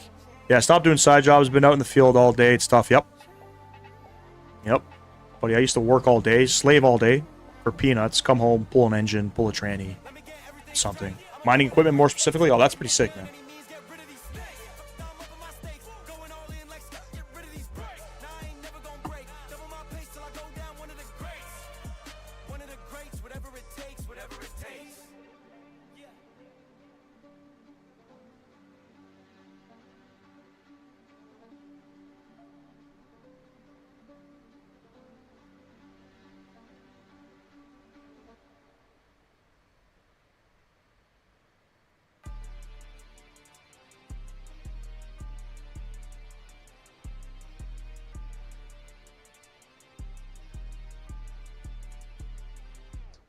I'm big beat, rolling through the streets in a 10 speed. Money on my mind, give a fuck about what a bitch think. I can't waste my time with a nigga that's not like me.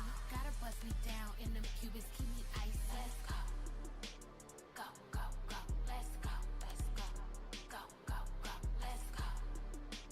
Go, go, go, let's go, let's go. Go, go, go. Bad bitch, she gon' get her money back tenfold. Bitches call me sis, I ain't your motherfucking kinfolk. Gotta say though, the trade's not getting much easier, you know what I mean? At least on like the dealer side. I work for Honda. I'm the shop foreman at my dealer now. Quality of crap coming out of the factory nowadays, man, it's fucking garbage.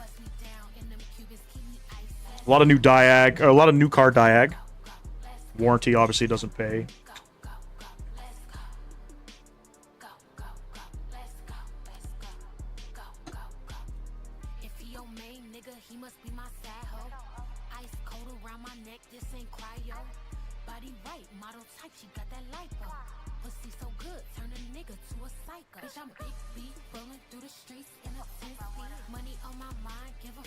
Sorry, I just had to wipe something up. But for the most part, you know, I do pretty well.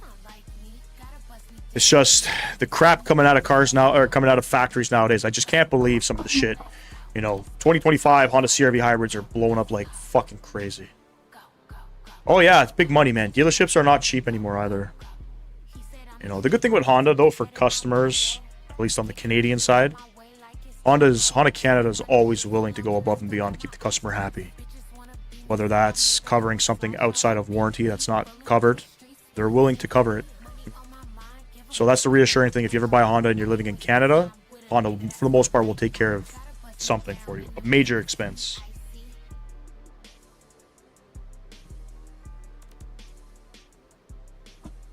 But the quality is just fucking garbage. You look at, you know, they're building these cars, you know, the car comes off the truck, and you're looking at all the gaps, the fender gaps, the bumper gaps. Everything's shit. You know, quality's just not there. I spend more time rebuilding components than I do straight replacements, and even that's getting priced for customers. Yeah. We don't do a lot of rebuilding at the dealership anymore. I'll get involved with doing, you know, engines. If I have to rebuild a motor, we'll do that. I'll do that as well. Same with transmissions. Transmissions, for the most part, Honda wants the unit back as a whole, and they'll sort of disassemble it on their end. But we've had times where I've had to disassemble transmissions to see what failed. Sometimes our engineers ask us to do that, and then rebuild it, put it back in. But not uncommon for us to do pistons, crankshafts, you know, valves, that kind of stuff. That's pretty much as, I guess, major of a rebuild as we would do. You know, rear diffs, we've done the odd here and there. But electrical diag it's more and more frequent nowadays than ever. And a lot of the new car electrical diag stems from the factory workers not plugging shit in properly. But the problem is that to get to that point of the troubleshooting, it takes time sometimes, you know? And I couldn't tell you how many 10th gen Civics I remember having to plug in the fucking sunroof connector. Because it's we call it soft set. That's a term that we use. Where the connector is, it's sitting in the cavity, but it's not clipped in. So sometimes it creates an electrical connection, sometimes it doesn't. And that, you gotta take the headliner down, and it can get pretty dicey. If you're building components, the price of parts goes up, and then there's labor, but even that's cheaper than the straight replacement. Yeah, that's true. Because you just replace the component rather than the whole unit, you know what I mean? It's a dying skill. Rebuilding components is a dying skill.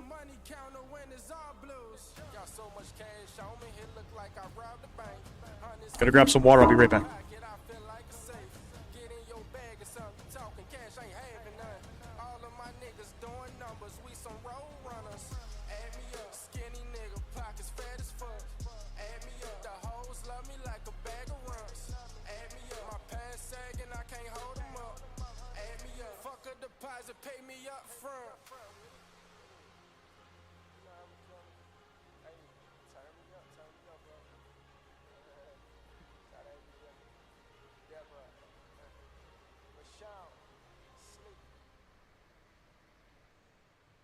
So much cash on me, it look like I robbed the bank.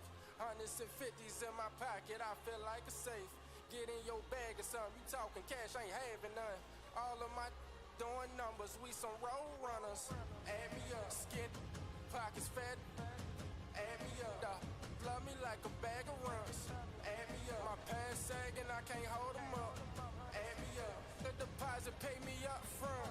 I got a bad habit, bankroll, I gotta have it. I ain't stopping till I put my mama in a mansion. Gucci down from head to toe, I might fly out the purse. Walked in the mall, I spent the 50 ball on all curves. Every time I do a show, that feel like a merge. I spend what you make a week, I know yo some burst. I'm in the dealership, no credit card, it's all cash. They said, oh man, I'm from the jungle, Tarzan. Got so much cash on me, it look like I robbed the bank. Hundreds and fifties in my pocket, I feel like a safe. Get in your bag or something, you talking cash, ain't having none. All of my doing numbers, we some road runners. Add me up, skin, pockets fat. Add me up, love me like a bag of runs. Add me up, my pants sagging, I can't hold them up. Add me up, the deposit pay me up front. When the law see me in public, they be starstruck. They ran into a boss. All right, I'm back. Let's go get a banana, some water. Haven't eaten lunch yet. I don't know what I'm gonna eat probably for dinner. My son wanted some jerk chicken, but I think by the time they get home, it's gonna be closed. Carlos, what's going on, buddy? My man, Carlos. How do you say your last name? Okay, I'm gonna say it a couple different ways. You tell me what's right, what's wrong. Is it Azenia, Azenia, or Azena? 1, 2, or 3? I've worked with many guys or gals that all they did was straight replacements. If you ask them how to fix the component, forget it. Why get paid more? Exactly. Yeah, it's definitely a dying skill, man. Nobody likes to rebuild shit anymore. You know? My dryer, just before I went to Miami, my dryer fucked off, right? Partially fucked off. It still works. But what's happening is the tumbler stops tumbling. You know, the dryer's a couple $1,000. $1,000, couple $1,000. I took that sumbitch apart, and there was an error code. I troubleshooted the error code based off of Google, and I found the circuit board. There's a relay soldered to the circuit board that one of the solders burnt out. That controls the tumbler. Right? So, you know, you can spend $2,000 on a dryer. You can spend, you know, I think the circuit board is $300 brand new. I just sent it to fucking work and I resoldered the relay. Fuck it. Cost me nothing. A little bit of solder, a little bit of flux. I already have the equipment. It's going to be good for another, hopefully, 2 to 5 years. My dryer is a line hanging from a wall to a tree. Brother, when you live in those climates, I mean, I wish I could dry like that because it saves so much money. You know? Yeah, man, I'm all about rebuilding, man. I'm not even, you know, swapping out and buying shit. Who wants to continue to spend thousands of dollars on shit, you know? When you can learn how to fix things. Something I used to do a lot that I don't do anymore. I used to rebuild a lot of alternators, starters, and AC compressors on cars. What the fuck is going on here?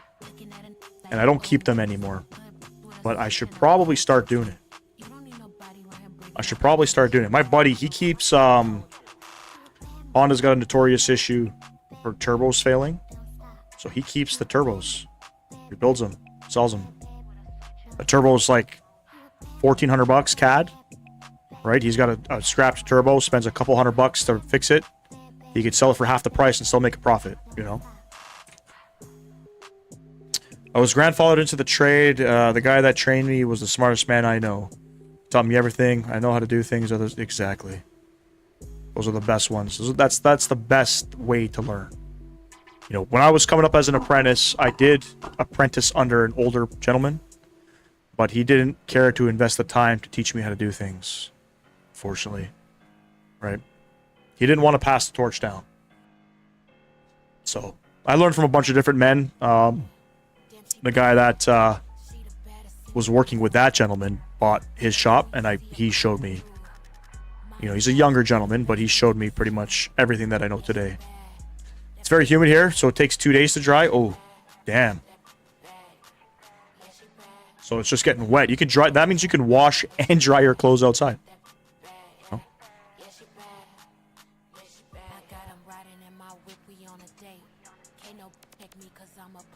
And then the other thing too, Mitchell, I'm sure you could probably relate to this.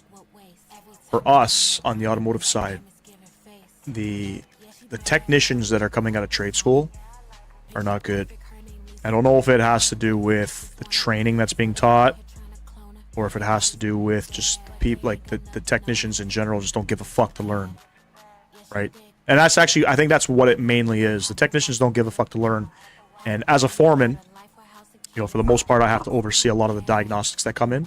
But one of the biggest things that I see is technicians just want the answer. And I refuse to give the answer.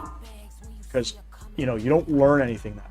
You know what I mean? There's no learning when you're always told the answer. The fuck are you learning? You know, it doesn't benefit anybody. It doesn't benefit you. It's the best way to make your own stuff. I've even made my own shaving knives from rebar. Damn.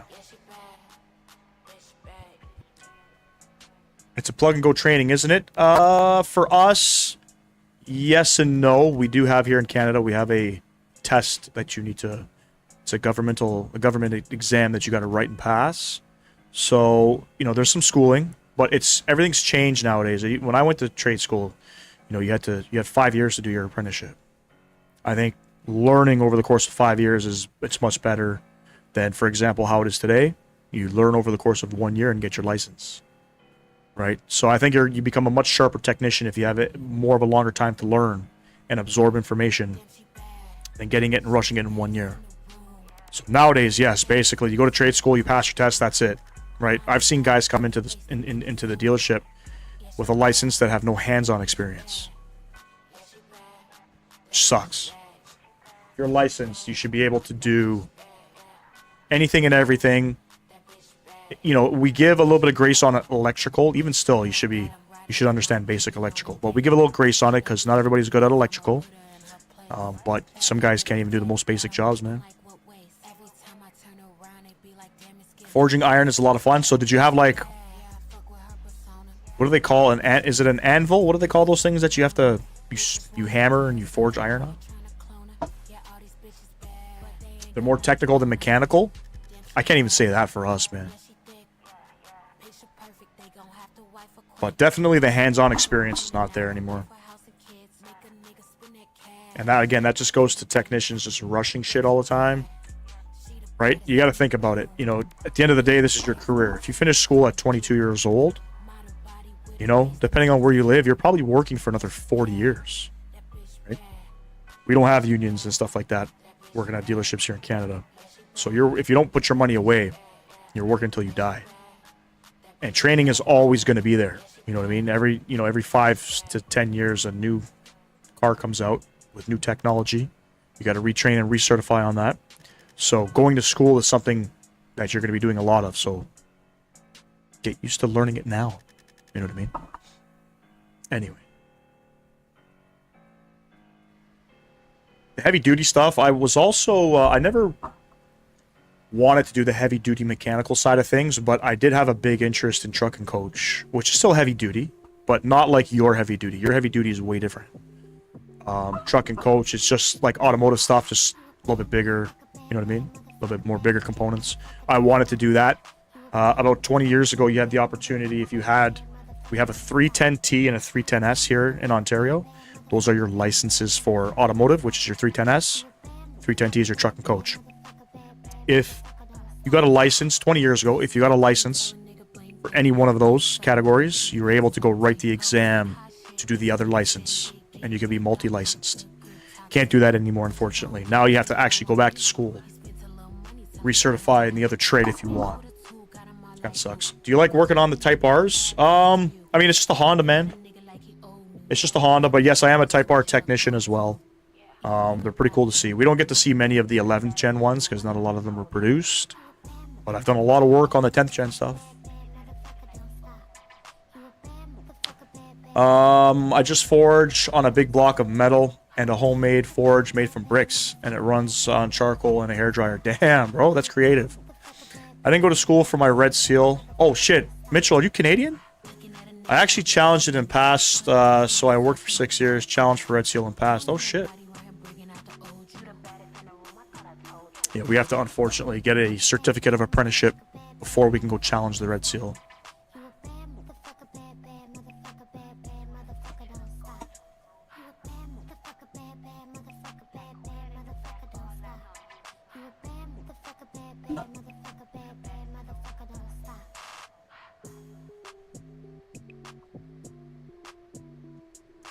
All right, we're about 100 miles out. I guess we'll start getting ready here. Init ref, we'll do another flaps 30 landing. Stick that in there. Fixes runway 20 left. 5 to 10 miles. Actually, we'll see where the winds are. Stand by. The wind's 210 at 4. Yeah, we'll take that runway. Minimums are going to be 290.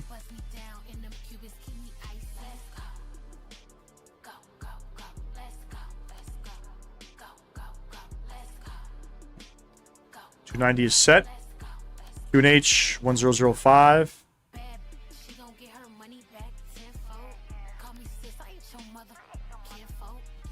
Beautiful. And then on our arrival, I think we're coming in from Nober. A lot of these sort of arrivals are sort of like you come in. It's kind of weird. It's kind of a strange arrival, but we'll go 6,000 feet. And I'm not going to fly the arrival again. No need. No need to do it. I'll vector in myself. Flight sim gaming style. I don't know how we're going to do it, but we're going to do it. Let me chop up the arrival here. So we're going to go... We're not going to go Atkin. We're going to go from Redger. So we'll take Bravo Sierra 518 to Redger. Looks like it's vectors. I'm just going to chop it up, stick it in there. Top of descent. I think we've passed it already. Nah, not quite.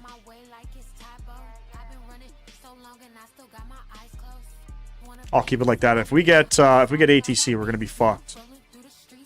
If we get ATC, I think we'll be fine though. I think we'll be fine, ladies and gents. Yeah, do that, man. Ah, you're in BC. Got you. I think you guys got in the automotive side. There's a red seal as well.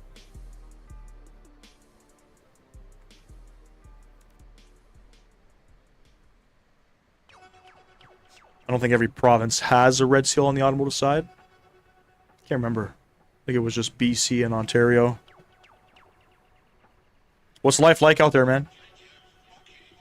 Always wanted to go out there. I've always wanted to go to Vancouver and Victoria. I'm not big on snowboarding or skiing, so I would want to travel out there during like the summer months. What's life like out there, man? I hear it's really expensive.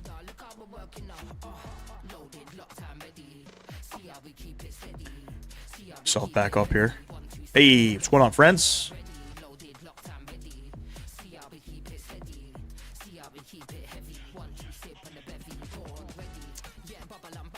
$23 likes in the live stream, ladies and gents. If you haven't liked the stream yet, if you don't mind, double tap that screen for me. I would greatly appreciate it. It is expensive, yep. So I've heard, man. So I've heard. It's expensive here in Ontario, too. Southern Ontario. Almost makes me want to go to Quebec or something, but I would never. Because why would I move there? You know?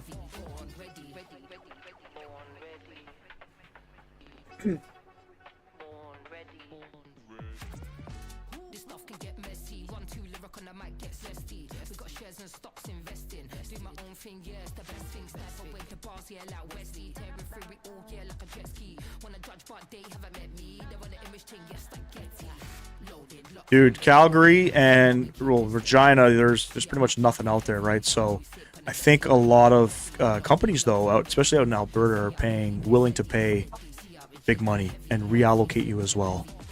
You know, if you don't have a family and you don't have kids and all that, probably makes sense.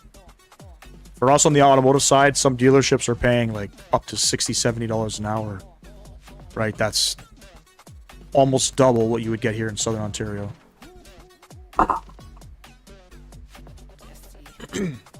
And cheaper too. Sales tax, everything's cheaper to live. Like, everything's so much cheaper out there. But I hear Canada's moving a lot of immigrants out that way too, which once the population sort of increases like anything else, the demand is going to be high and everything's going to get expensive out there too.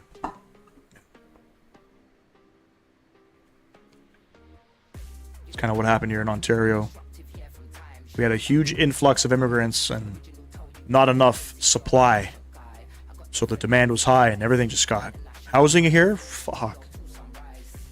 Crazy, crazy, crazy expensive.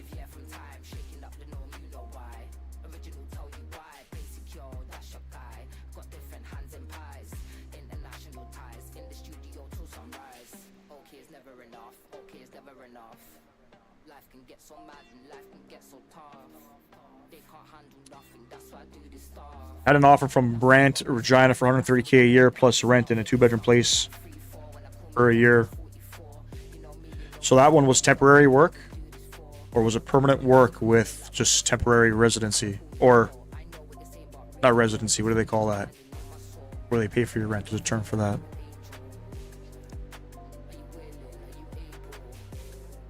Seems like good money. You know? Seems like good money.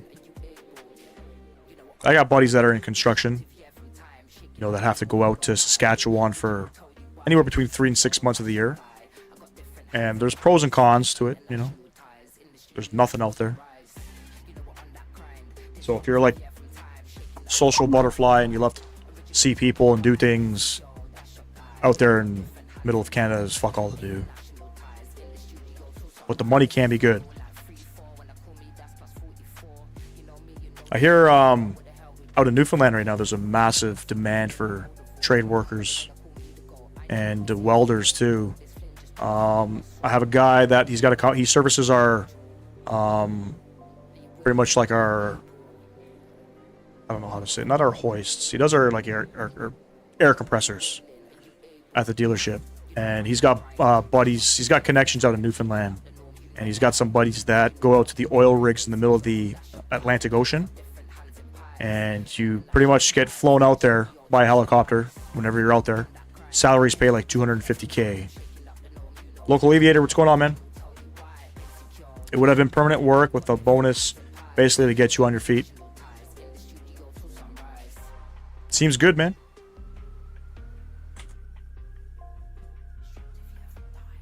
All right, let's grab some weather. How do I do it again? Here.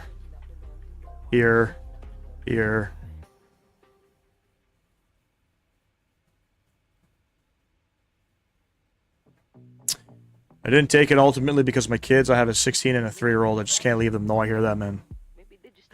I hear that, buddy.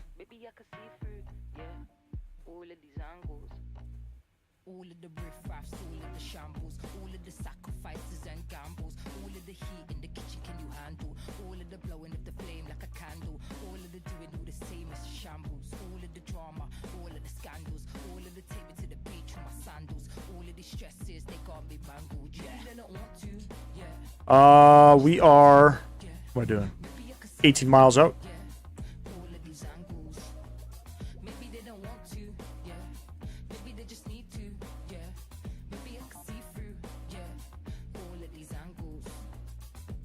Mr. Sam Guilford, welcome back. We're just about to descent in about a couple minutes here.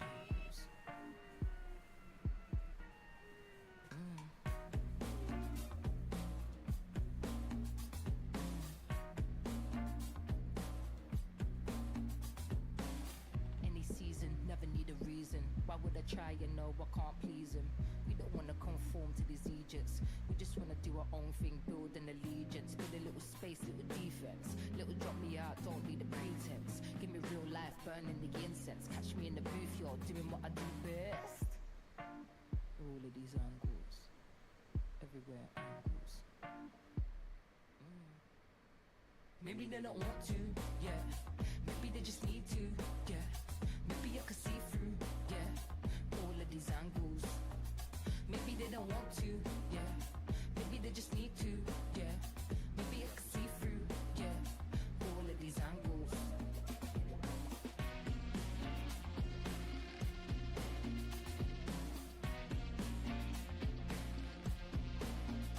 Maybe they don't want to, yeah. Maybe they just need to, yeah. Maybe I could see through, yeah. All of these angles. Maybe just leave me alone. Maybe everybody leave each other alone. Okay, music coming off. We'll get our sim sounds back up here. As we come back into Bangkok, Thailand. I think Air Canada flies out here now. Out of BC. We're at 40,000 feet. What's the service ceiling on this bird? 41,000? 40,000? I got no idea, to be honest with you. There's VNAV. There we go.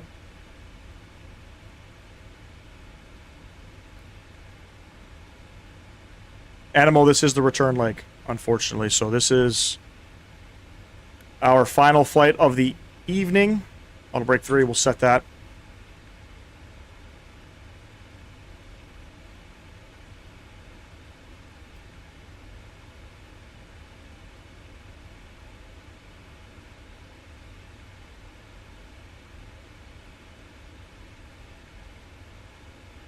I don't want to change to runway 19, but fuck it.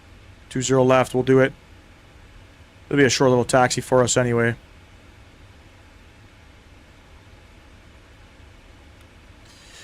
Alright, let's do our descent checklist here. Recall checked. Notes, we've already checked it. Auto brake 2 is set. Landing data, VREF minimums are set. Approach briefing completed. On this approach here, I'll pull up the charts. You guys in the shorts can see it. We're on the Norta 1 Charlie coming in from Nober.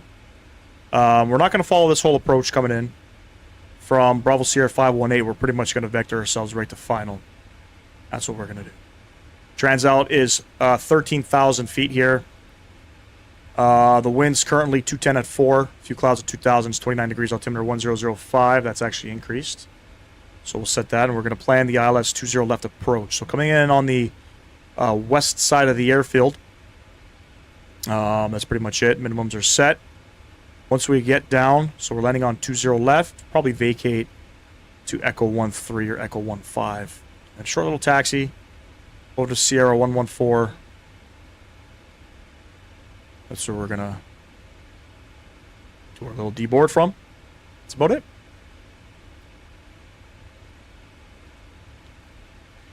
Vancouver to Bangkok is about 15 hours. Damn. That's a long one. That's a long one. What are they flying?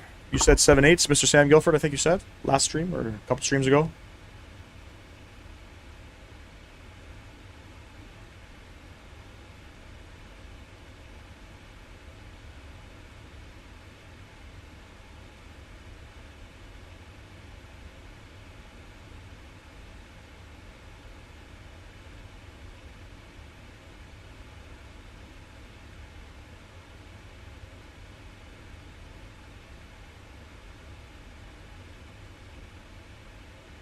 Seven, 8, 7. Landed on a cloud?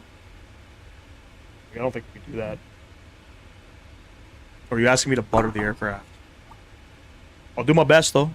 I'll do my best. Trying to figure out what the hell I'm going to eat for dinner. I haven't eaten yet today. I don't know what I'm going to do.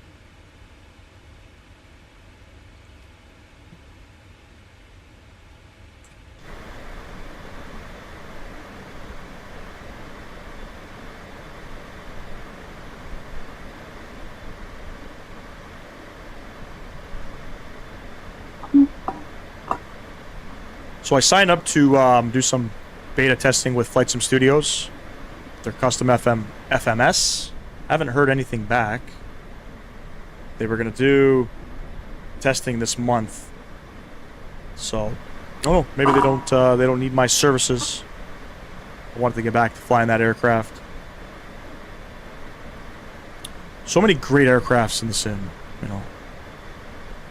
Roast chicken dinner, we're good. I mean, tonight I'm not cooking. And first of all, I don't even cook. Okay, second of all, I'm gonna be ordering some Uber, but I don't know.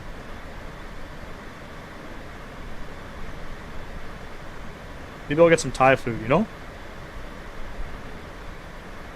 We'll see.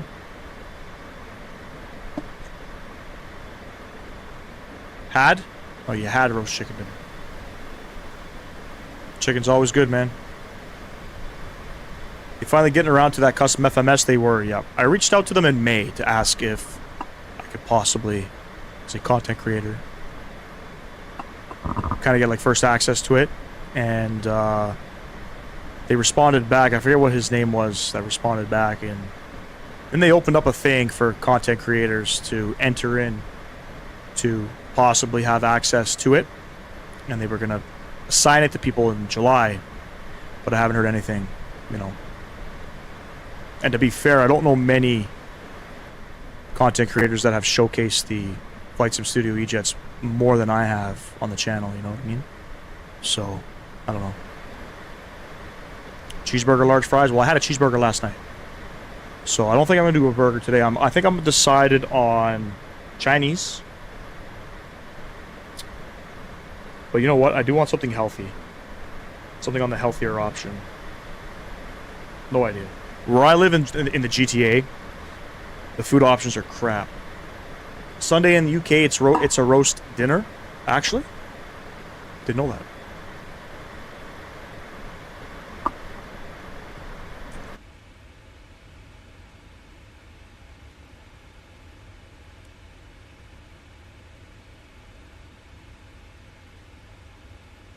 Bangkok traffic, Thai 565. We're about 100 miles northeast of the airfield. We are flight level 290 descending for runway 20 left. Bangkok traffic.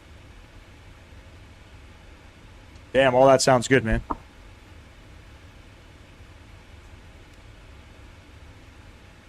Chopsticks. I've been learning how to use those. There's nothing more embarrassing than going to a Chinese restaurant and asking for a fork. Making a nice grilled chicken Caesar salad for dinner? Damn, bro. Yeah, I don't know if I can have just a chicken salad for dinner.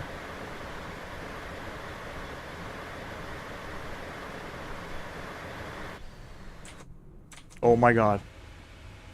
Right?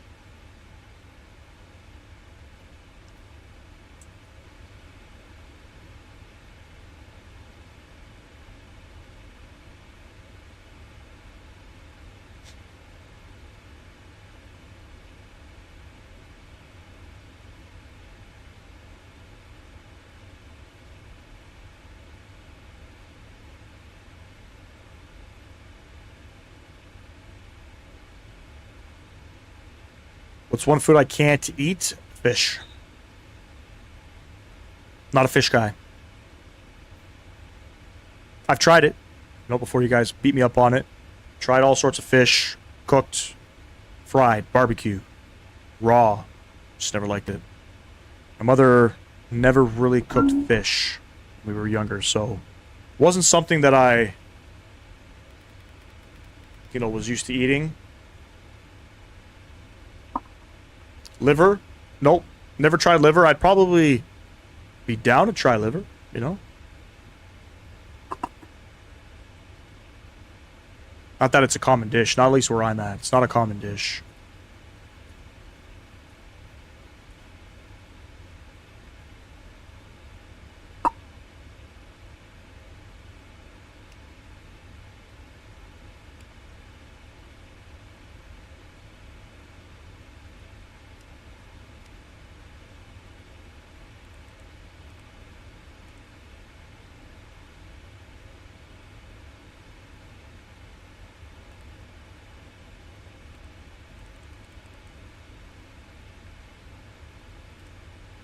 Hold on a second.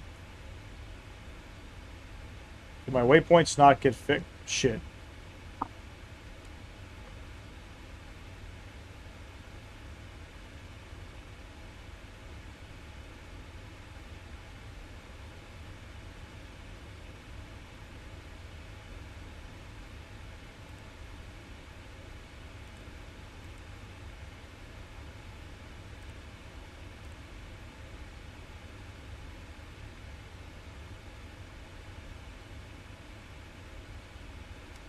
Thought I did that already. Pain in my ass.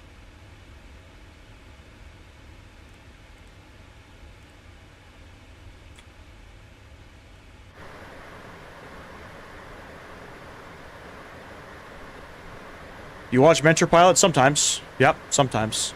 Peri Peri livers are amazing. Peri Peri's good. I don't know about liver, though.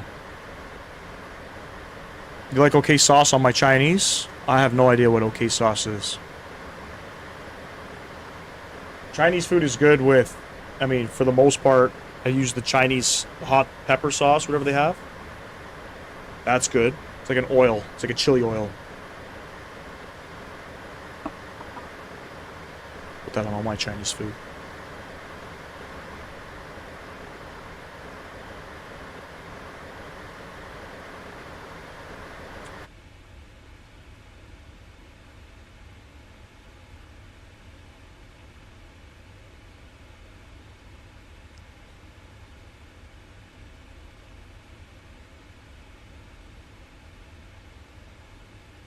I'm gonna Google it right now. I don't think I've ever heard of OK sauce. Is it Chinese sauce?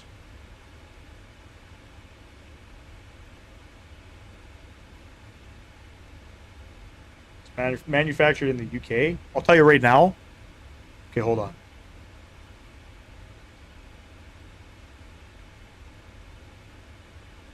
If it's anything like, I mean, the UK, you guys out there, you guys got some weird tasting shit. You guys will say the OK sauce is great, right? I had a guy that I used to work with from the UK, okay? He told me to get Branston pickle. He said, put that shit on a ham sandwich. You guys know what Branston pickle is? It's this pickled fucking jam. And it's disgusting. Absolutely disgusting. I have a feeling OK sauce is going to be similar. Branston pickle is not it. Let me tell you. Sorry.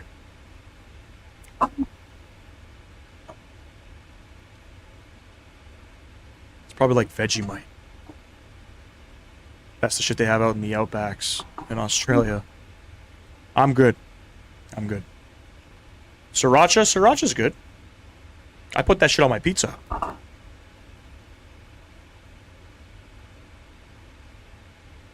But is Sriracha Chinese? What's that bottle that everybody has? It's called, it's done by Huifeng Foods.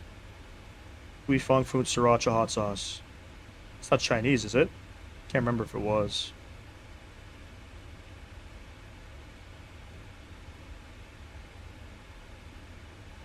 It's Taiwanese Sriracha. Sounds horrid? Oh, hell no. Anything pickle is horrible. I like pickle. But Branston pickle is a fucking acquired taste I'll never forget. It's similar to a sweet chili sauce. I mean, maybe I'll take up on it. I gotta see if we can get it here. I don't know if we can.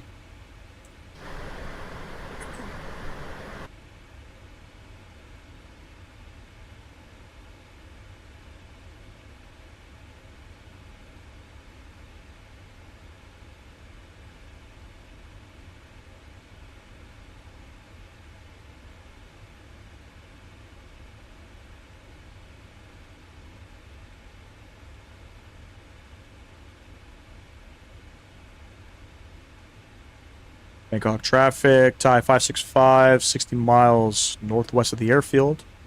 We are flight level 170 descending for runway 20 left. Bangkok traffic.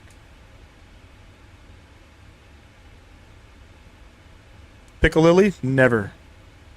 Never tried Piccalilli. Is that another sauce? Let me see. Oh, it's Relish.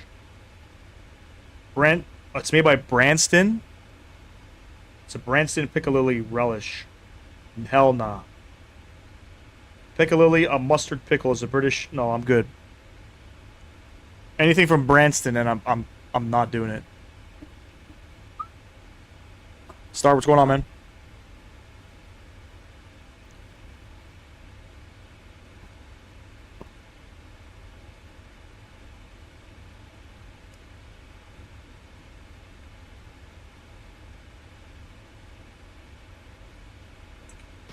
Branston makes it. Branston's, they actually make it. Nah. Hard pass on that. Sorry.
Got a cool flight you could do when the BFU comes out on 319 Sharklet's Jackson Hole to LAX. Never flown into Jackson Hole yet. That'd be pretty cool.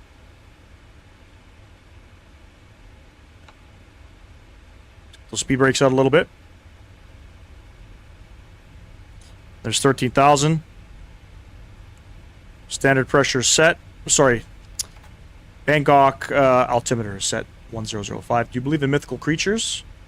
What? I mean, I guess.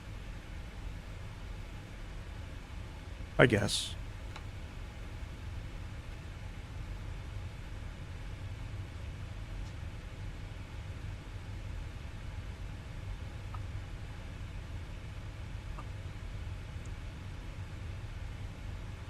Do I got any speed restrictions on this?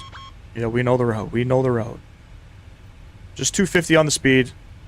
For the approach at Redger, we got to be 220. Where's Redger? Redger's coming up now.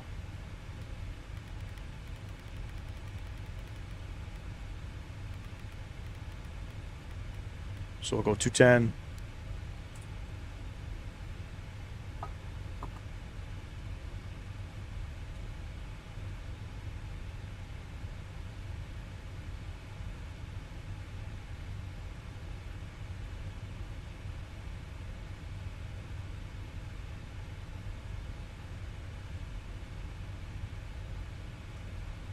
What are these questions? Some people just, you know, they got some questions to ask. Do you guys see that California alien video? I did not know. The runway is very short at Jackson Hole and it's very high up. Oh, my type of flying. Why is the speed brakes taking so long to come out?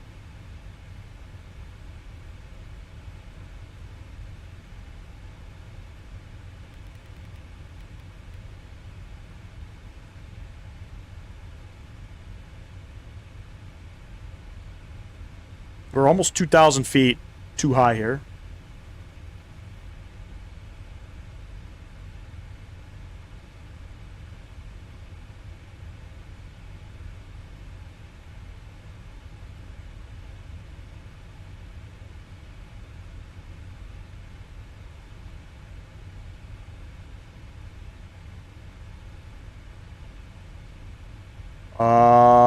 Why are we stuck?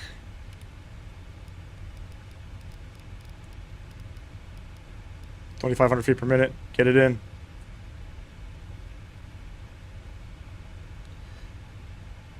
Roger from American Dad? What?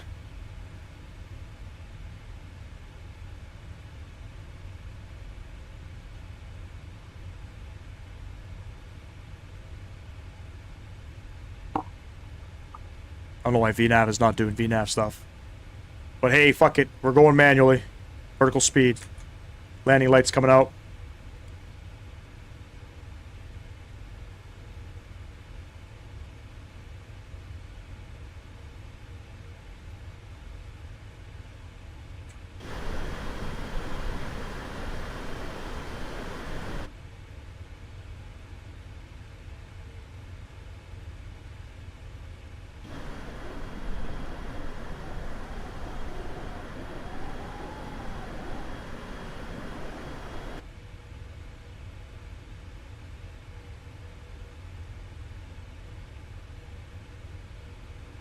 Yes, it does. Yep.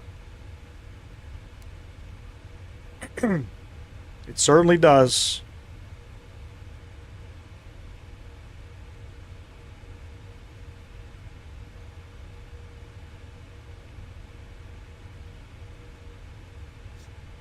And just good scenery for it, too.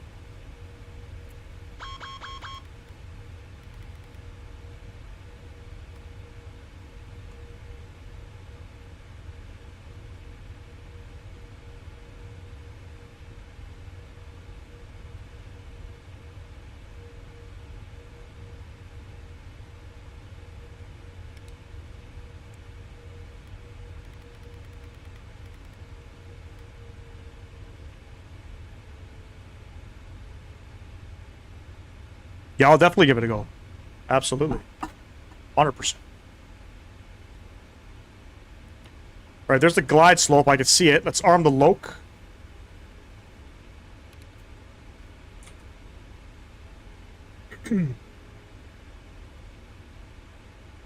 Put us on about a 20-mile final.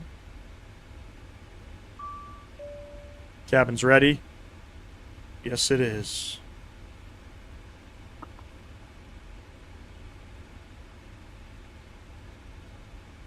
Bangkok traffic tie 565 on a 20-mile final, runway 20 left. It's Bangkok. And there's glide slope.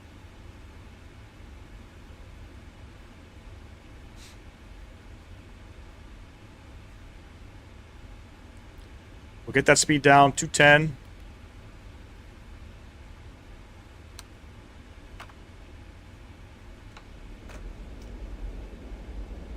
Get those flaps out. And we can arm the approach. I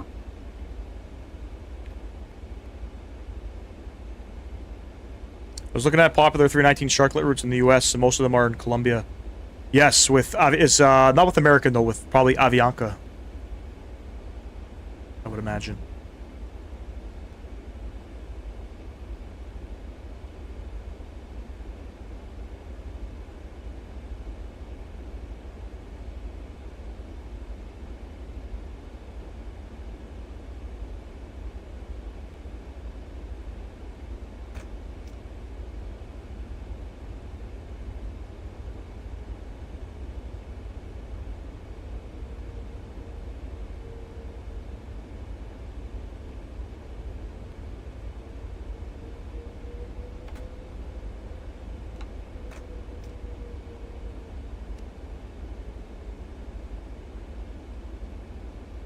And we'll go flaps 5. Speed 190.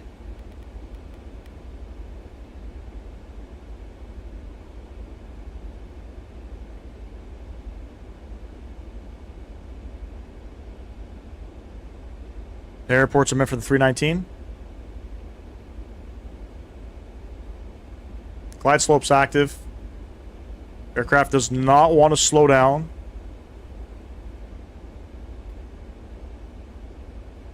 Some very strange behavior. Jackie, what's going on? Flaps are not slowing the aircraft down.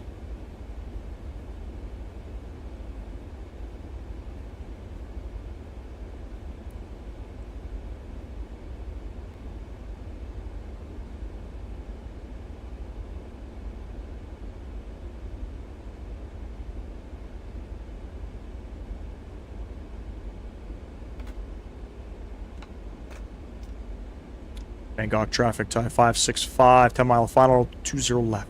Bangkok.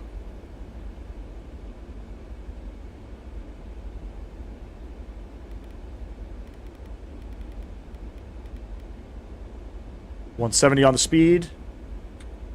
They're coming down.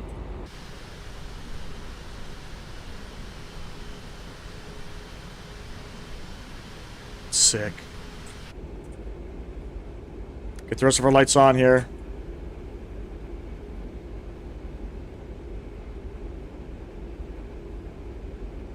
Time to butter that runway good. I'm gonna do my best. I'm gonna do my best.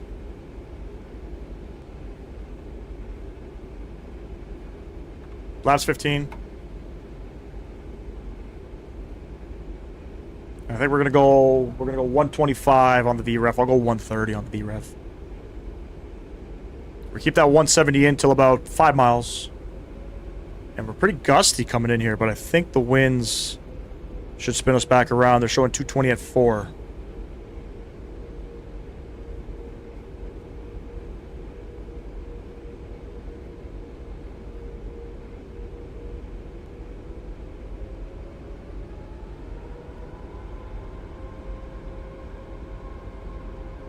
Actually, we'll throw it back now. We'll go 130 on the speed.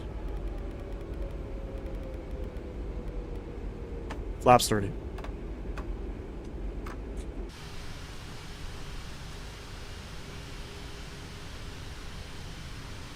Now, this aircraft is not a supreme butter aircraft. I don't know why. 300ER is. But this aircraft floats a lot, so you really have to get it down. You really have to get it down. Alright, we are gear down. 3 green. Flaps 30 indicated. Auto brakes are armed. Altimeters are set. Let's do this before we get in trouble. Beautiful. Ladies and gents. The arrival. Catch y'all on the ground. My aircraft.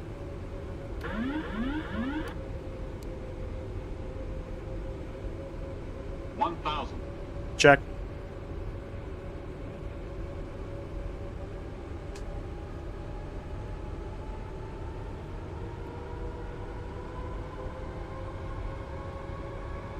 Oh, how we just fall out of the sky.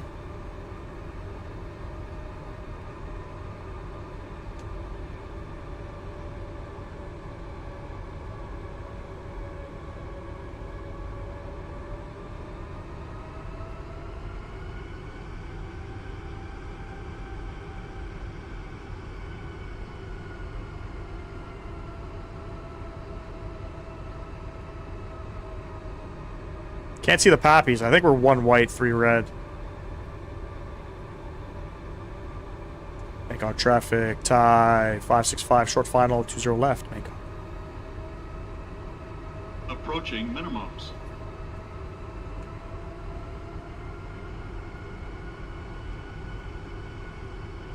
Minimums. Continue.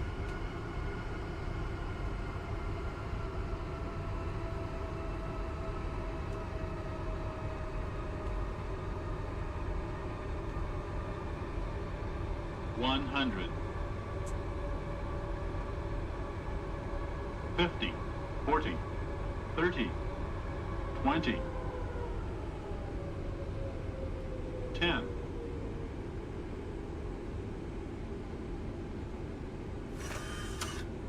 God, first coming out. What the fuck was that?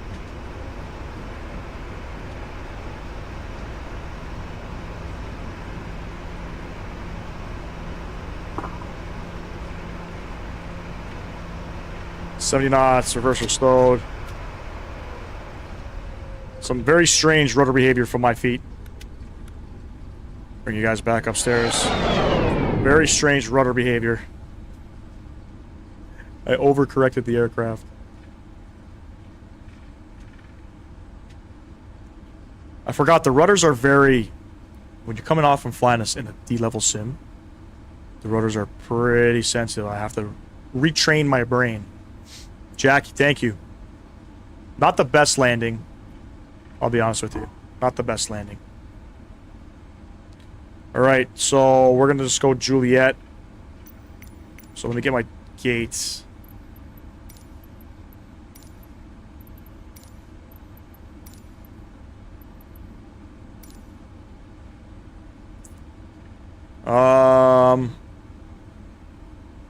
So we're going to turn here. I turned on the wrong sort of taxiway, so we're going to spin it back around. Bangkok traffic, Thai 565, vacated 20 left, taxiing to Stan Sierra 114. Echo, Delta, Juliet to the apron. Echo.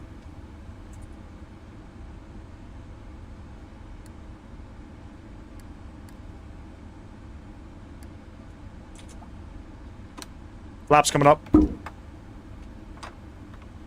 We have to spin it back around, unfortunately.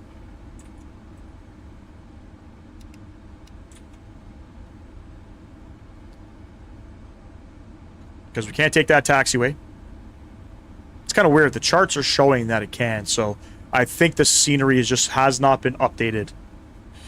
Was a great landing anyway. I appreciate you, man. That was windy. It seemed windy, but this aircraft, it just overcorrects a lot, I've noticed. It overcorrects. It feels very light. What the fuck's going...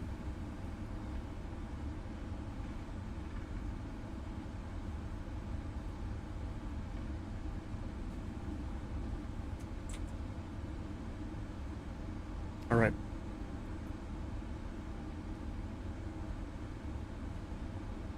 I have to get on this taxiway here. So, I don't know if I can turn. But we're turning. We're turning. We're not going to be going all the way around. Fuck that. It said 8.87 out of 10. Very nice. Appreciate you, Carlos. Decent.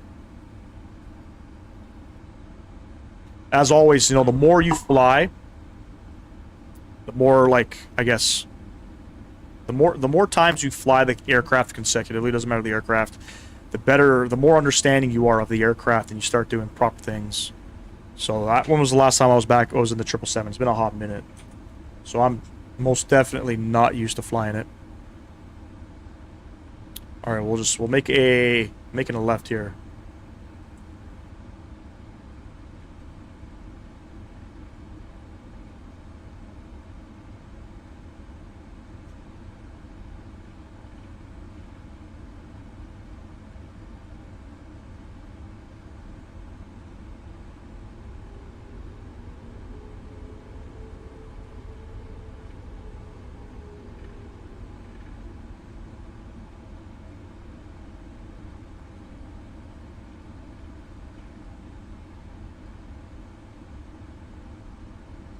Wooden Rose, this is Microsoft Flight Sim 2020. Make sure that my gate is correctly assigned here. Indeed it is.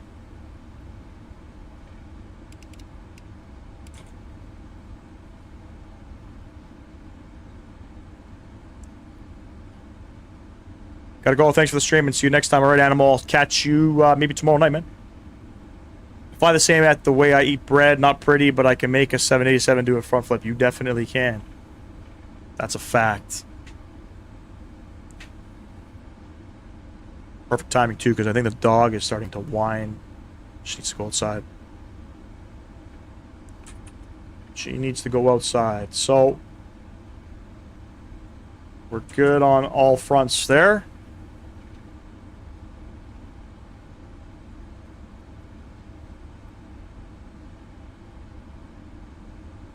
Don't worry, Carlos. One day, with your AI-generated landing rate, I want to get a 10 out of 10. I always found going AT off instead was better. Yes, I noticed I haven't done that this flight. I noticed that. Instead of the throttles being cut at, 30 feet, I can cut them at like 20 feet. You know what I mean? Yes. I 100% agree, Mitchell. 100%. 100%. But I noticed I did not turn off auto throttle. I don't know why. I wasn't doing that.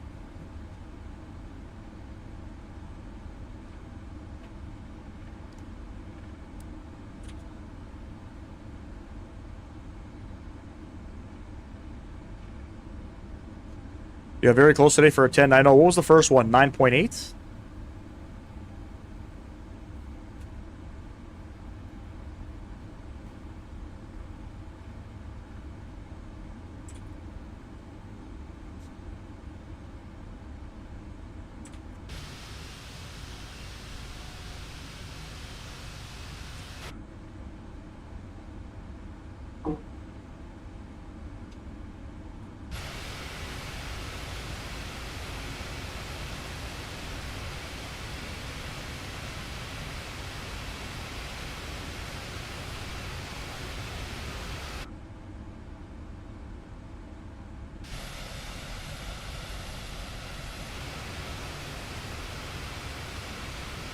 Beautiful. Love my Chaseplane camera views here. I don't know where the 777-1 is. Probably the first one.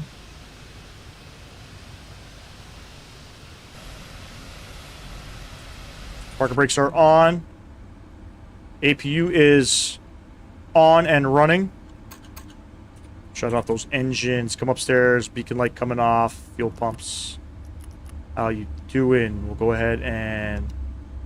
Those guys coming off. We could shut these guys off. Beautiful. And I think for now, we're good. GSX request deboarding. I gotta update GSX too. Ground connections. Set the chocks. Request the ground power. Available. Shut it off. There we have it, friends. There we have it. Back on the ground in beautiful Bangkok. Great stream, ladies and gents. Trying to make it back to our regular scheduled live streams. You know, it's been a little bit busy for me. Trying, you know. Trying. We are going to be going live tomorrow in the MD11. So I'll make sure to get some reps in tonight to get us prepped for that. I did have a flight in mind. I think we're going Memphis to Toronto. I'm also setting up the newsletter settings for the posts on the website. When people subscribe, they will get an email about the posts. Oh, I appreciate that, bro. Yeah, man, whatever works, man. I mean, you're going to have to... I'm going to message you in the Discord. And you're going to have to show me some of the ropes here with the website. But I'm very appreciative of that, man. I greatly appreciate that. We'll get the website up in the YouTube description. This way people can click on that. And then, you know, as the channel grows, we'll start doing some things with it too, man. Especially putting, like, merch out there. You know what I'm saying? So... but yes, it's going to be a good week of flying. We got the Big Phoenix update coming out. You know, we got the MD11 giveaway on Friday. We're going to check out Raleigh Durham most likely Thursday. I'm still waiting for the baseball schedule. The playoff schedule. I haven't received it yet. But until then, ladies and gents, tell all again, appreciate you for the membership. Mr. Sam Guilford, Carlos Azenia, Animal Mitchell.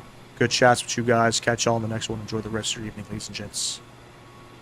Peace!